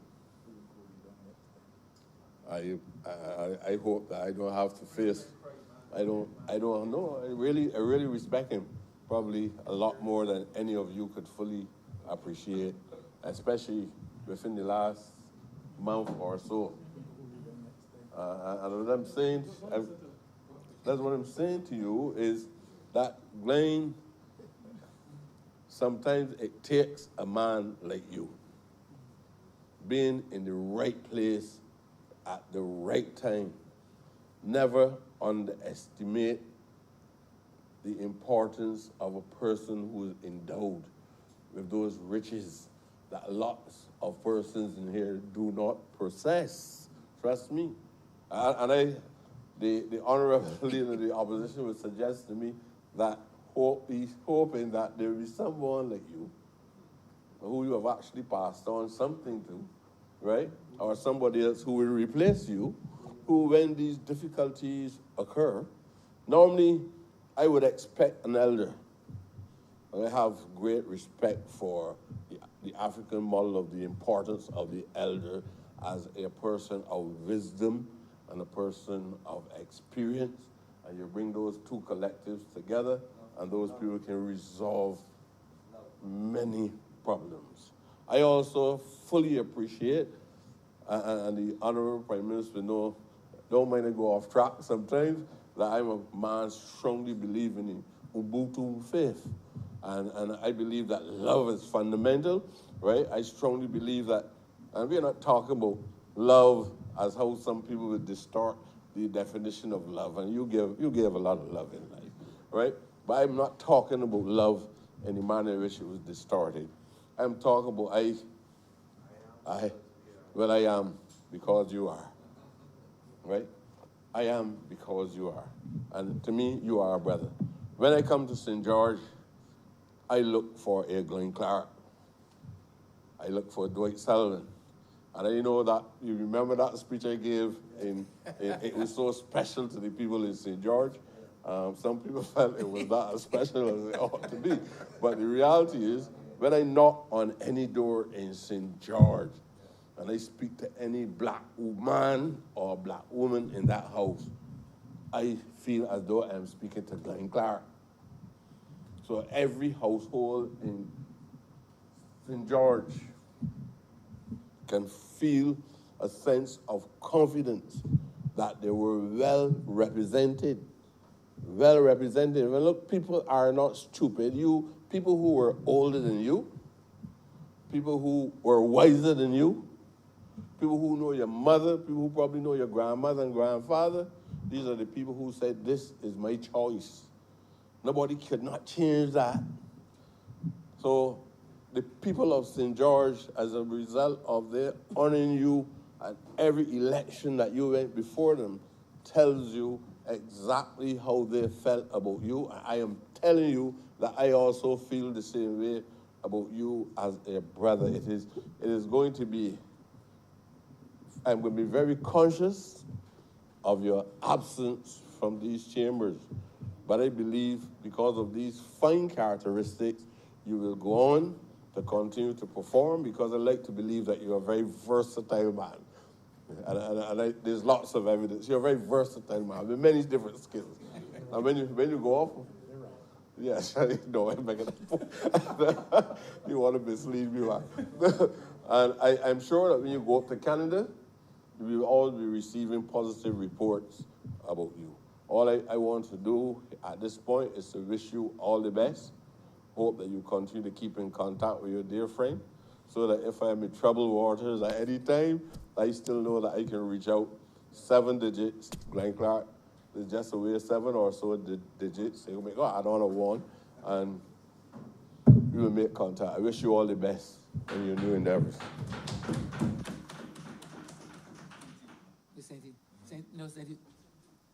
Our member for St. Thomas. Thank you very much, Mr. Speaker.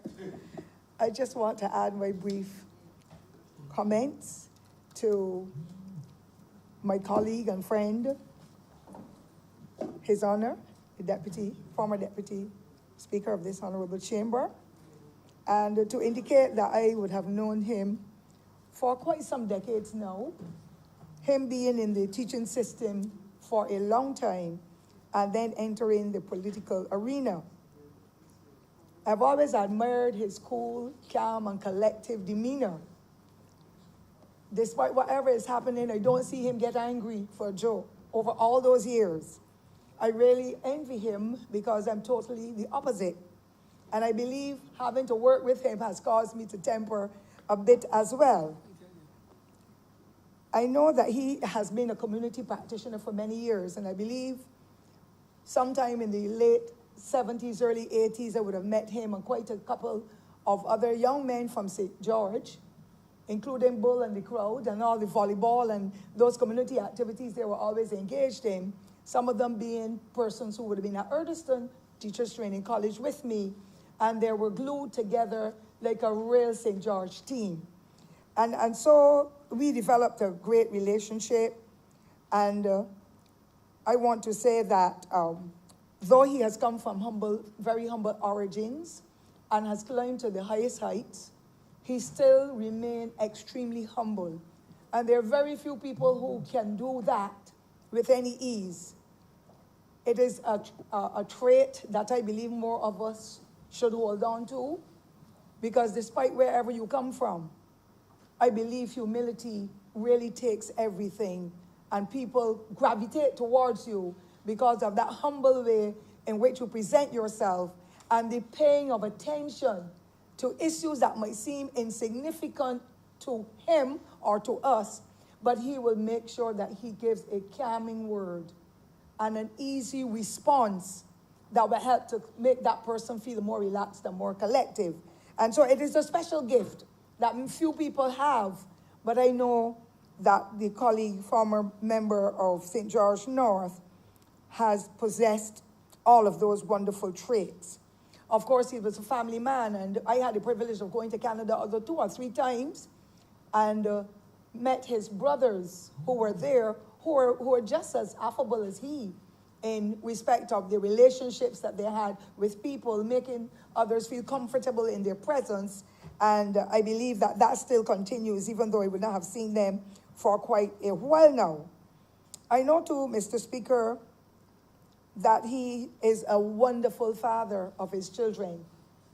And not only his children, I know that he's connected with so many other thousands of children who are attached to him in some way, and perhaps like I am a godmother for so many hundreds of children, I believe he might be a godfather because of the relationships that he would have had, not only with his neighbors, but with his friends and his colleagues. And I think that too is something to be admired.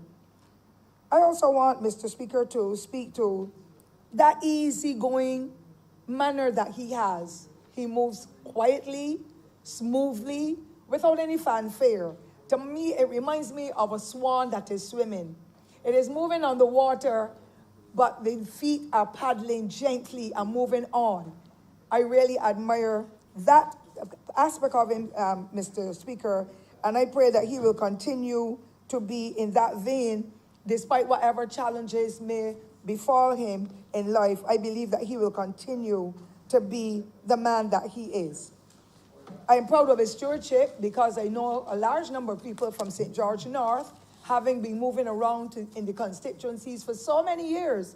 I don't think that as Barbadians we move around the constituencies and lend support to our colleagues in the way that it happened in the past. And of course, I would have met quite a large number of his constituents who have spoken extremely highly of him. You know, sometimes, Mr. Speaker, people say wonderful things to you in your presence, but as soon as you turn your back, gallus baits, we call them. But I've never heard anybody speak in any unkind manner of the honorable member, and I pray that he will continue to be able to follow in that vein. When it comes to contention, When the fires are blazing, he will be there trying to put water on it gently. All right, leave it, ignore it. It doesn't matter. Leave that now, it is not important. That is the kind of personality he is, that I believe the world shall have more like him. That is the only way, sir, that you know people like me will get controlled. People of his demeanor, throwing water gently and massaging. And that is the character of the man. And I think really and truly, that has made him the most preferred person in that constituency that he has represented for so long. I also want, as I come to a close, Mr. Speaker, to indicate that when his constituents go to him, and constituents from across all of Barbados, he tries to treat to their needs discreetly, but make sure that something positive comes out of it. Even if he has to call another colleague to say, do you know so-and-so, the person came here today, these are the issues, help along the individual, and I have been able to try to see how I can maneuver to help them as well. And I think that is laudable, because sometimes people come from all over Barbados because they know that you will listen, and he is a great listener. And because of his listening to others, he's able to give them that element of support and comfort that something positive will happen. And I'm sure that most of the time, that is really what it turns out to be. He has done extremely good work in St. George North. And I'm not going to speak about it because other honorable members have mentioned it before, but I was really very proud of his performance, surely when he was Minister of Housing and Lands, and then with his stint in the Ministry of Public Works. I want, as I close, to say, Mr. Speaker, that this occasion is extremely touching and moving for all of us, and we are all believers. Give people the kudos when they are living. We're going to give our colleague the kudos, meaning the flowers, the roses, that he can smell them now, because it has become a Barbadian thing that people do extremely ordinary things to be able to make others happy. Ordinary people doing extraordinary things, and hardly anybody says anything good. But you know, as soon as something goes wrong, the slightest thing that goes wrong with you, everybody tries to find something to tear down, to pull down, to drag down one's character. I am glad that our colleague is going out with his name and his character intact, because in politics, it is very, very difficult. Every little thing somebody holds on to and adds on and extends it, and then people say, but that is not the man I know, because of the rumors. And Barbadians love the rumor mill, as we know. And the technology is not doing any good for us sometimes anyhow. But I know that my colleague will continue to keep his calm demeanor and to do the best he can again in Canada to be able to bring the name of Barbados to the good level that it has been, and even to help it to go higher. And so I want to extend all God's wishes to him, all God's blessings in his new engagement, and pray that he will continue to go to church when he's there too. There's no vote to be caught there, but at least he'll be resonating with the residents in the various communities across Ottawa, and I'm sure that that will help to cement him in his time when he is remembering the wonderful people of St. George North, with whom he would have spent many, many years going to church, having entertainment sessions, doing sporting sessions, all forms of activity with them. I pray that he will continue to be focusing on Almighty God.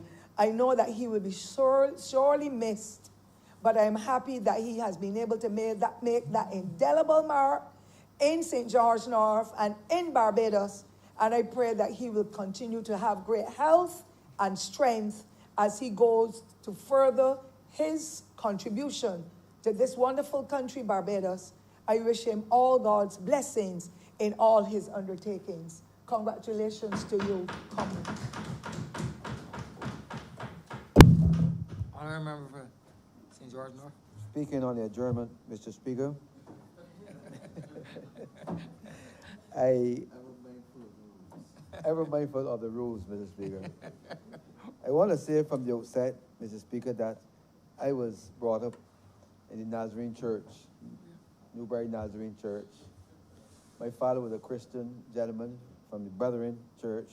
My mother, a Nazarite, also associated with the St. George Parish Church, so I knew the Anglicanism as well.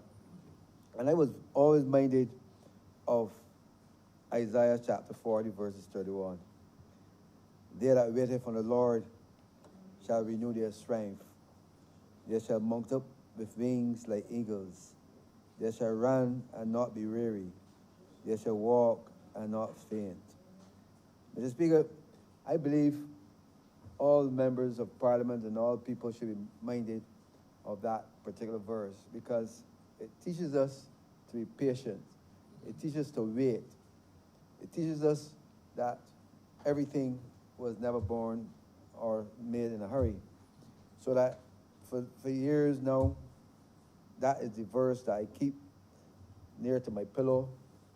And I believe strongly that everything was not made in a day. Because we know that God could have made the world in one day. He took 7 days. 7 days.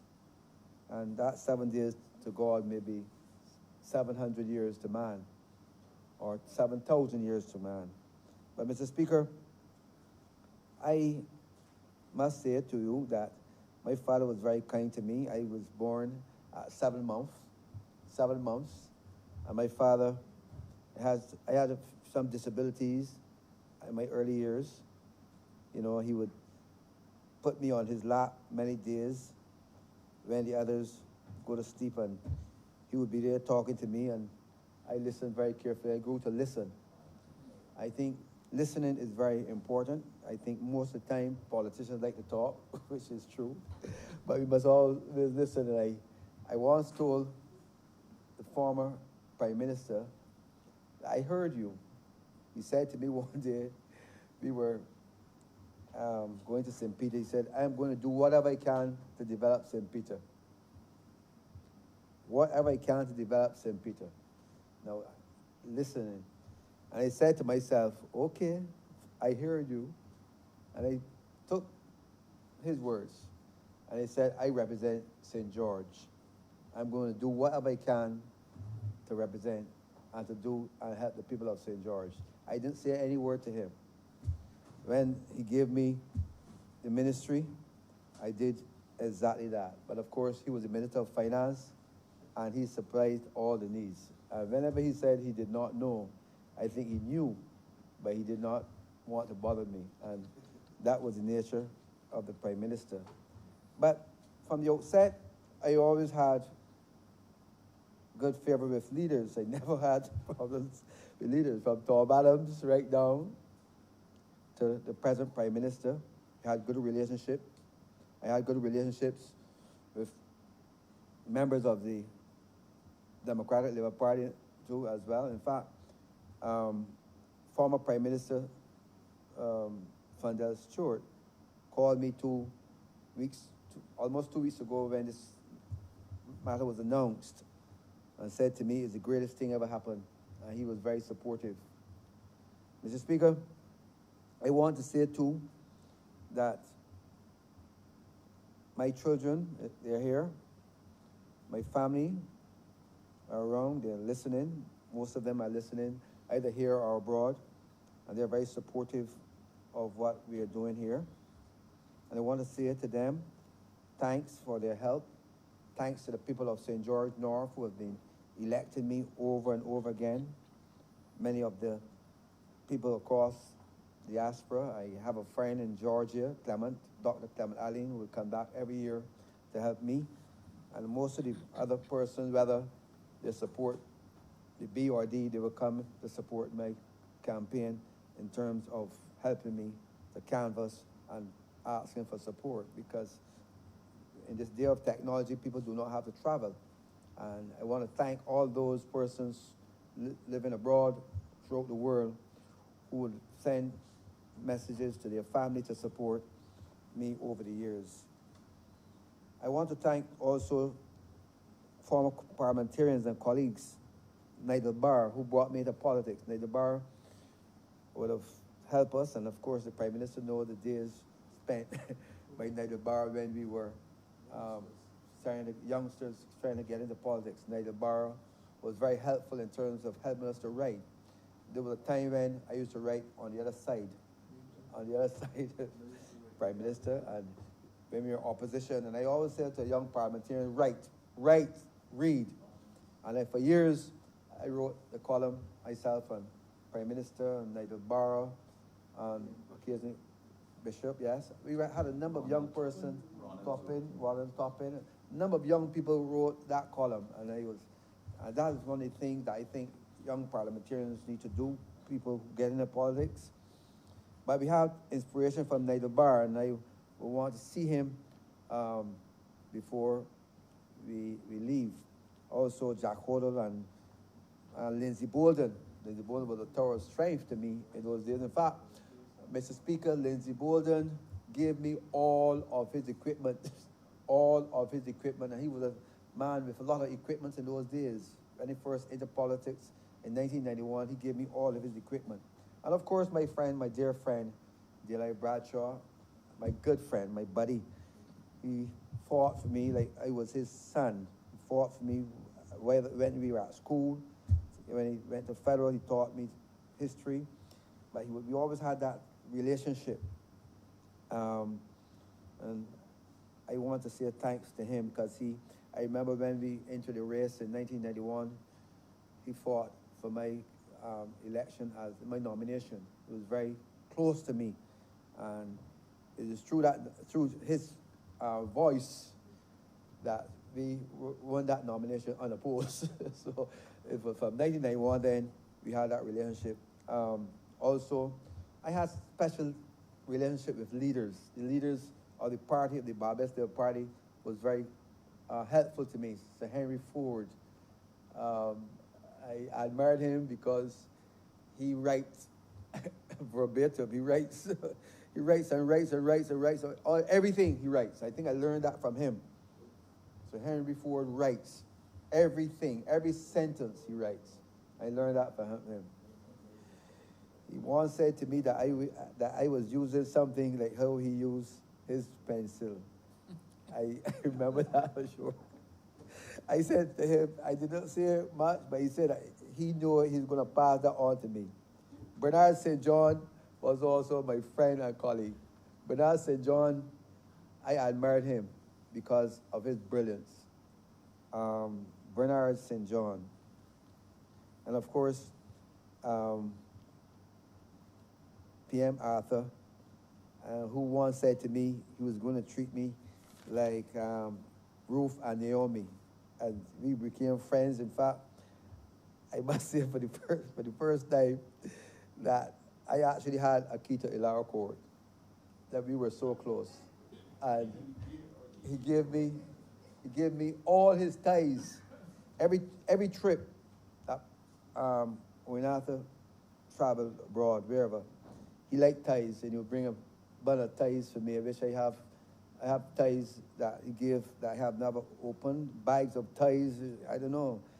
He liked ties, and that's what he used to bring. So he shared that love with me. And of course, I had the same privilege with Prime Minister Tom Adams as well.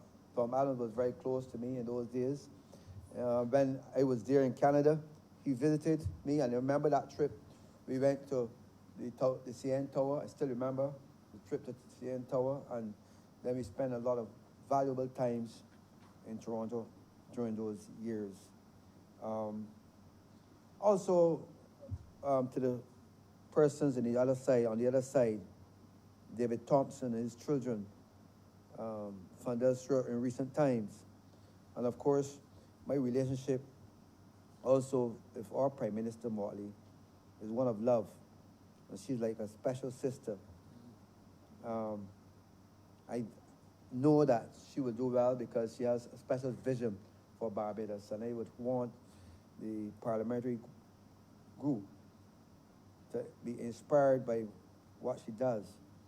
I have always said that we have good leaders in the Barbados Labour Party, and I'm sure that she is following the path set and blazed by Sir Grantley.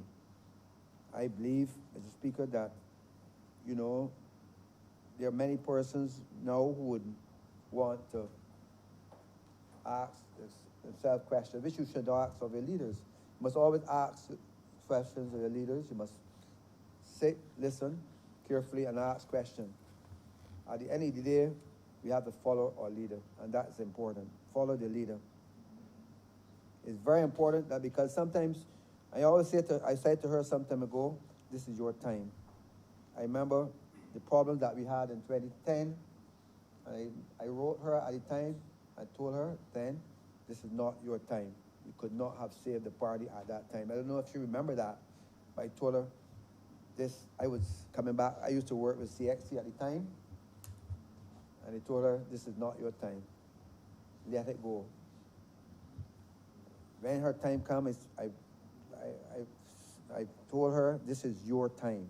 You have to now set the agenda. And this is what she has been doing. And, you know, when she told me, and the Prime Minister did say to me on the last occasion, 2018, she met with me and she told me exactly, I think you are better in the diplomatic circle. So when persons were asking me, saying that I should be in cabinet, I didn't complain. I didn't say anything because I knew. I told her at the time, and she was true to her word. I told her at the time, I want to see her time come true.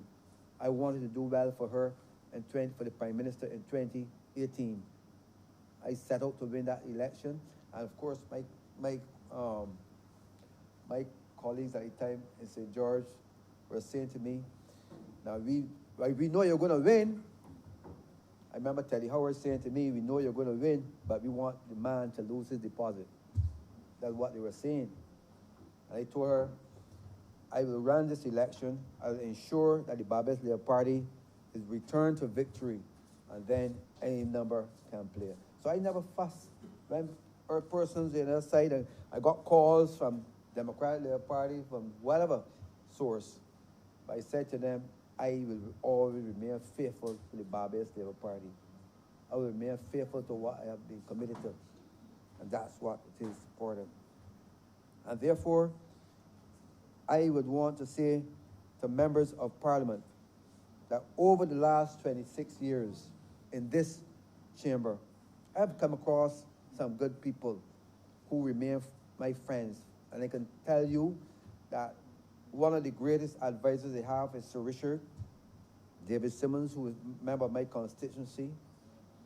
And of course, I've admired also other debaters like Sir Rishi Haynes, which has been a tower of strength to me. Despite he was on the other side, he was a Newbury man, a St. George man, and he gave me good advice. That's Richard Haynes. And of course, in recent times too, over the years, I grew to understand and appreciate the knowledge of Dame Billy. I think Dame Billy made sense to most members, and I listened carefully to some of the advice she said. And of course, believe it or not, that one of my great mentors happens to be Honorable George Payne. George Payne said to me once, and I told him this, because I served as his parliamentary secretary in the Ministry of Housing for a period. And he always said to us, you must either spend money or time in your constituency. Money or time. I didn't have money, so I had to spend time. And that's important. You don't have money, you have to spend time. And I believe that George is a great administrator. He's a person that sometimes will get hot, but it means nothing. He will come back because he's still and will always be a strong member of the Barbès Labour Party. Mr. Speaker, I also came in contact with several speakers as well over the years. Speaker Roy, my friend, I used to teach at his college at one time, and Michael Carrington was my friend, believe it or not. My good friend, Michael, we had tours together. we lime together, he's a limer. But of course, Mr. Speaker, over the last 2 years, I've come to know you. And I appreciate you, Mr. Speaker, because I think that you're a genuine person, a person that can seek advice. And I would want to say to you, and to say to the members of Cabinet, I think I told you this, that you have as Speaker to, you know, in our system, the Speaker has to beg, and he shouldn't have to beg. He shouldn't have to beg. I told you so. Because I think we had agreed years ago that the Speaker should be given some help in his constituency because he's not a minister. But we have always agreed that persons would help the Speaker. You know, in some jurisdiction, I think in England, the Speaker runs uncontested. That is not in our system. But it's good reason for that, you know. But yeah, others are appointed. But I think the Speaker means well, and he's a great advisor to me. In fact, when the Prime Minister called me, Mr. Speaker was the first person I spoke to, and my friend Ronald. The only two persons, Ronald Stoppett is my friend. His whole family, Roland. I could call Roland anytime, and Ronald. They're my good friends. I really appreciate Ronald over the years. Ronald is genuine, Labour Party man, a good friend, his family. So, Mr. Speaker, I want to thank you for your great advice and counseling over the years. In fact, you're my special advisor on this matter. I will hold you to it.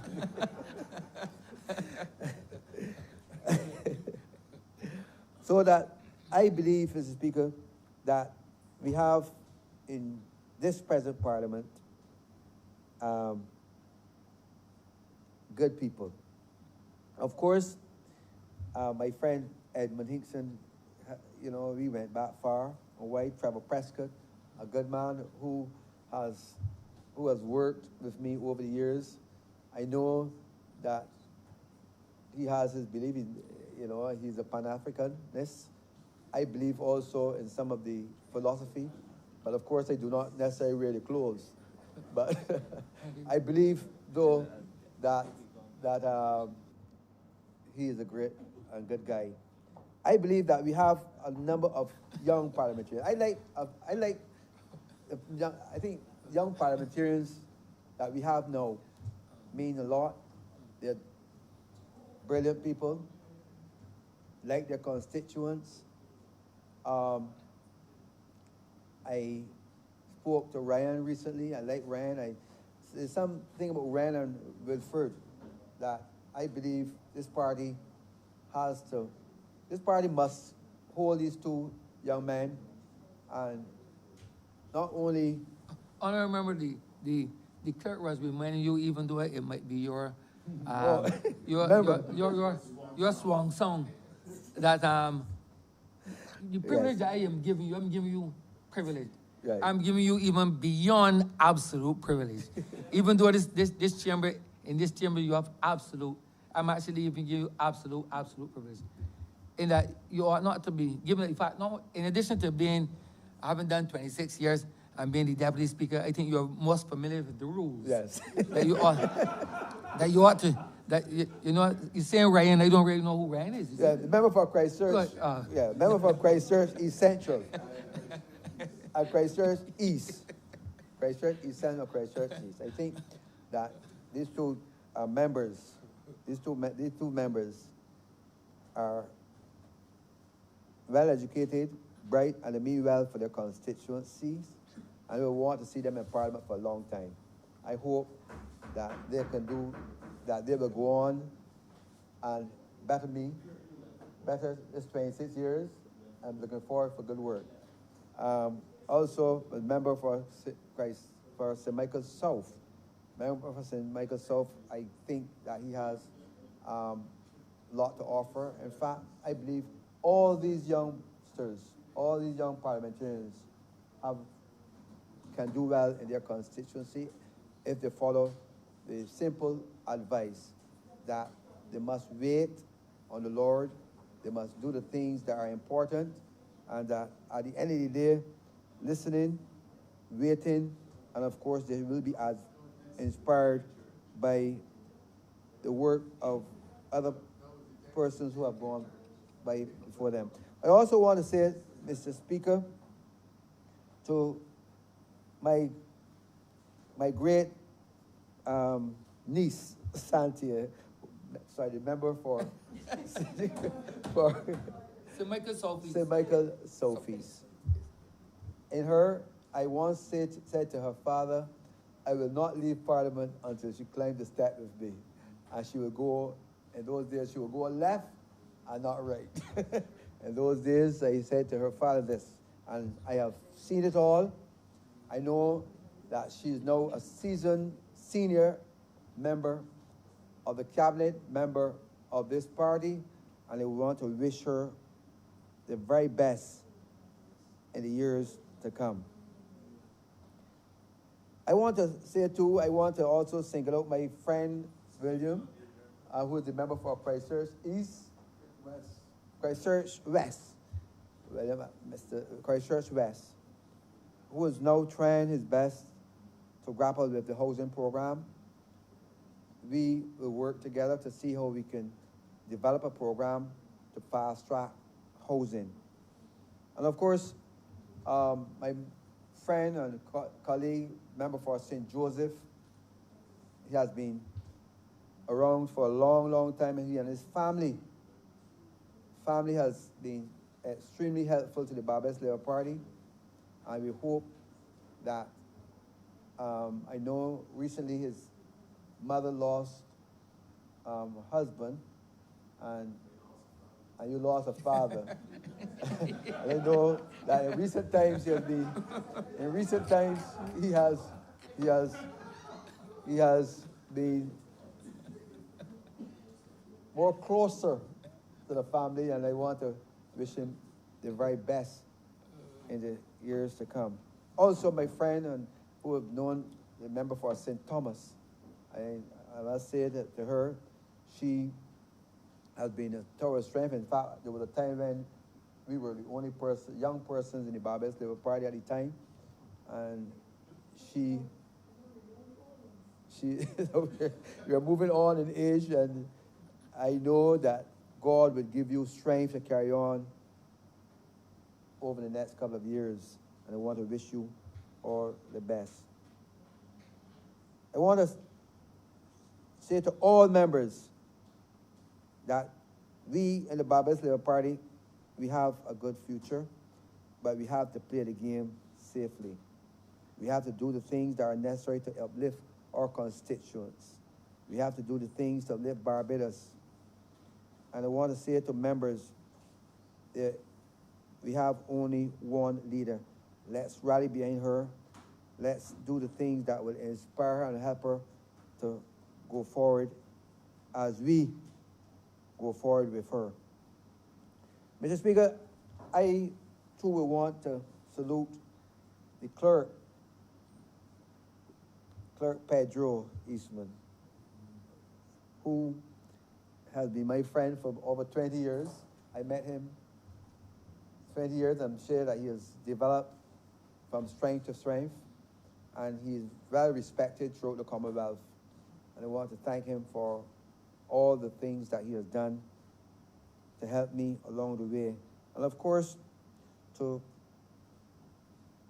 the staff, ancillary staff, and the marshals and reporters, the clerical officers working within the Parliament, my special friend Carol and Ruth, and of course my darling girl Rose. I will miss these people who have been very helpful to me, and all the other staff members who are too numerous to mention at this time. I want to say to them, keep doing the work. I must say that, as a speaker, that I know things are tight with the government at this time, but I believe that the clerical staff, and we need to look at how we can better their condition of service. I learned only a couple of weeks ago that the condition of service is not what the Barbers Labour Party would want at this point in time for clerical, for junior staff and maids and so on. I hope that over time, the Prime Minister in her wisdom could look at how we can better the conditions for work at Parliament. I also want to say finally, Mr. Speaker, that, you know, I have to say this. I must say this before I leave, that, you know, there's many persons who feel that parliamentarians feel that our mission and what we do here, that we have great reward, that things are so good, that parliamentarians have all types of benefits. Parliamentarians do not have benefits. And I want to tell the public that, you know, parliamentarians don't have medical insurance. Parliamentarians don't have the benefits that other people have. Parliamentarians, there's only one parliamentarian I know. There's only one parliamentarian I know, and he left after one term. We get a constituency allowance. I have never spent my constituency allowance on me. The money that we get as constituency allowance, I spend all in the constituency. Plus more. But the average man out there feels that we are so better off. We are not. We spend, during this COVID time, parliamentarians in their respective constituencies have been spending over and over again. I believe the time has come for a better deal for parliamentarians. Parliamentarians do not have security, and, you know, I think all parliamentarians should have some form of security, whether a camera or something. We do not have this. I know the cost, but I believe that parliamentarians, that we need to look after our parliamentarians much better. In other jurisdictions, Jamaica, Trinidad, even Grenada, the Prime Minister, they have a better deal than we.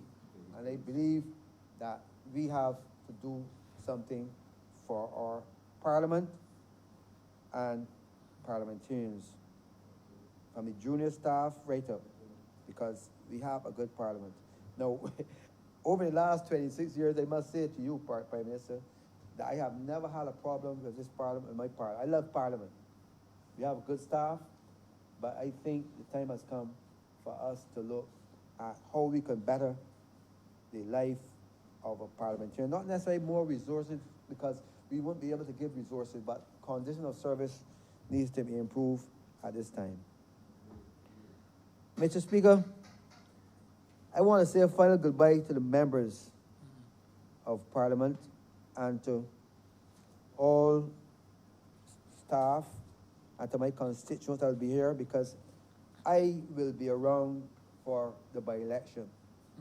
I will want to ensure that Tony Moore is well received among my friends. I know that some of them are concerned. Only this morning, at half past 7, my son told me a car is outside, somebody want you. Person was blowing, I went outside, a big damn. And I recognized him. He said to me, I voted for you over the years. I said, well, I want you to vote for Tony. I want you to vote for Tony. I'm going to encourage all those persons who have voted for me, especially in some areas, that we will, in the next few days, and whenever the Prime Minister calls the bell, we will be moving along with her. And I vow that I will help her, because I not only knew of her, I knew her father before, and I know that she is a talented person. I know that she is a committed person to whatever she seeks to do.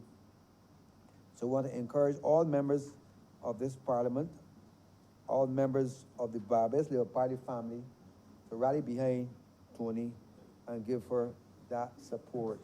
We have to work hard. We have to defend our territory, and we will defend our territory as much as we can. I want to encourage all my family and friends, all my friends across St. George and around, to pass that support that you would have given me over the last 26 years to this woman. I want to encourage all of you. So, Mr. Speaker, I just want to say, like St. Paul to the Ephesians, finally, my brethren, be strong in the Lord and in the power of his might. Put on the whole armor of God, that you may be able to stand against the wiles of the devil. Thank you, Mr. Speaker.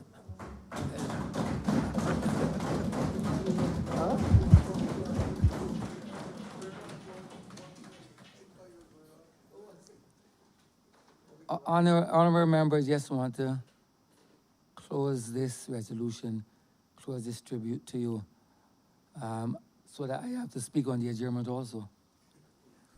It has been a privilege to work with you for the past 2 years and 4 months.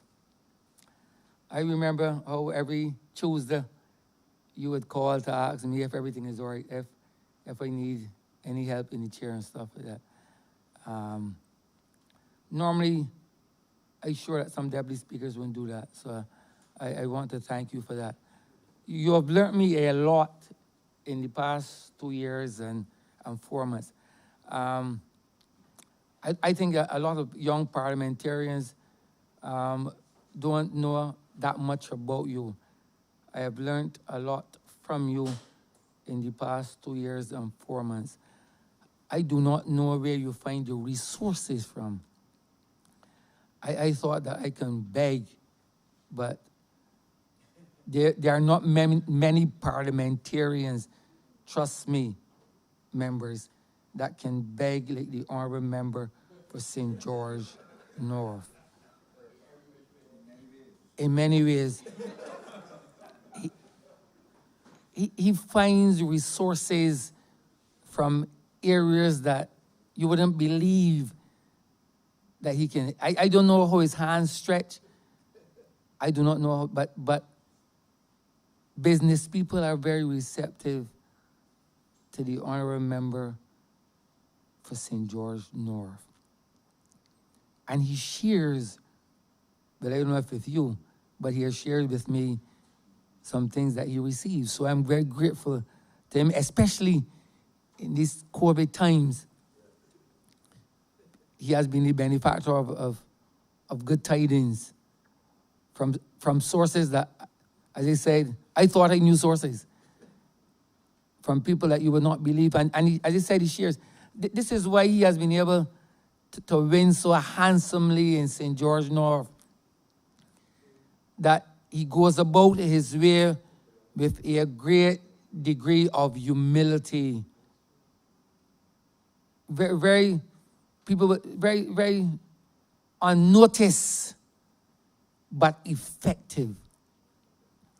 And he has, for the last 2 years and 4 months, the honorable member has always told me and repeatedly told me, all politics are local politics. So that he spends all of his time in his constituency. And that is why he has won so handsomely and continues to win so handsomely. And I've learned that from him. That's why he has been a successful household name. And I want to thank you for sharing that with me. So it's not about the glitz and the glamour. That is not this one I remember. It is about service.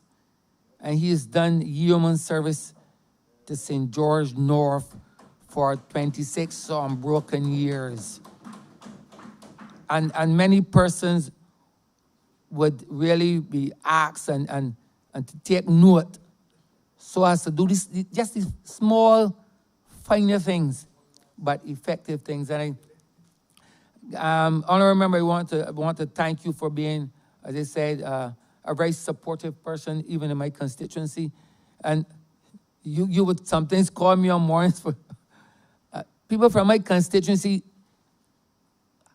have the honorable member phone number. All kind of people from my constituency would call this honorable member, and he would call me and say, but you know, John Bong asked me for something. I do not know how he knows these people. No wonder he got it wrong on a nocturnal basis. I think that is reflective of how he has graced the length and breadth, not only of St. George North, but of all constituencies, rural as well as urban, so that his name is a household name as a politician in more ways than one. I will not tell people to practice everything that he has done, but if it means doing things to enable you to be a successful parliamentarian, then you should hitch your wagon to the honorable member's star. Honorable member, I thank you kindly.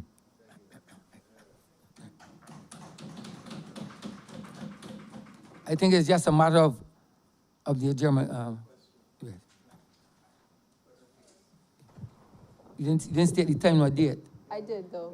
Mr. Speaker, with that, we've come to the end of today's sitting. I beg to move the adjournment of the House until the 13th, 1/3 of October at 10 a.m. The question is that this honorable chamber stands adjourned until the 13th day of October at 10 a.m. in the forenoon.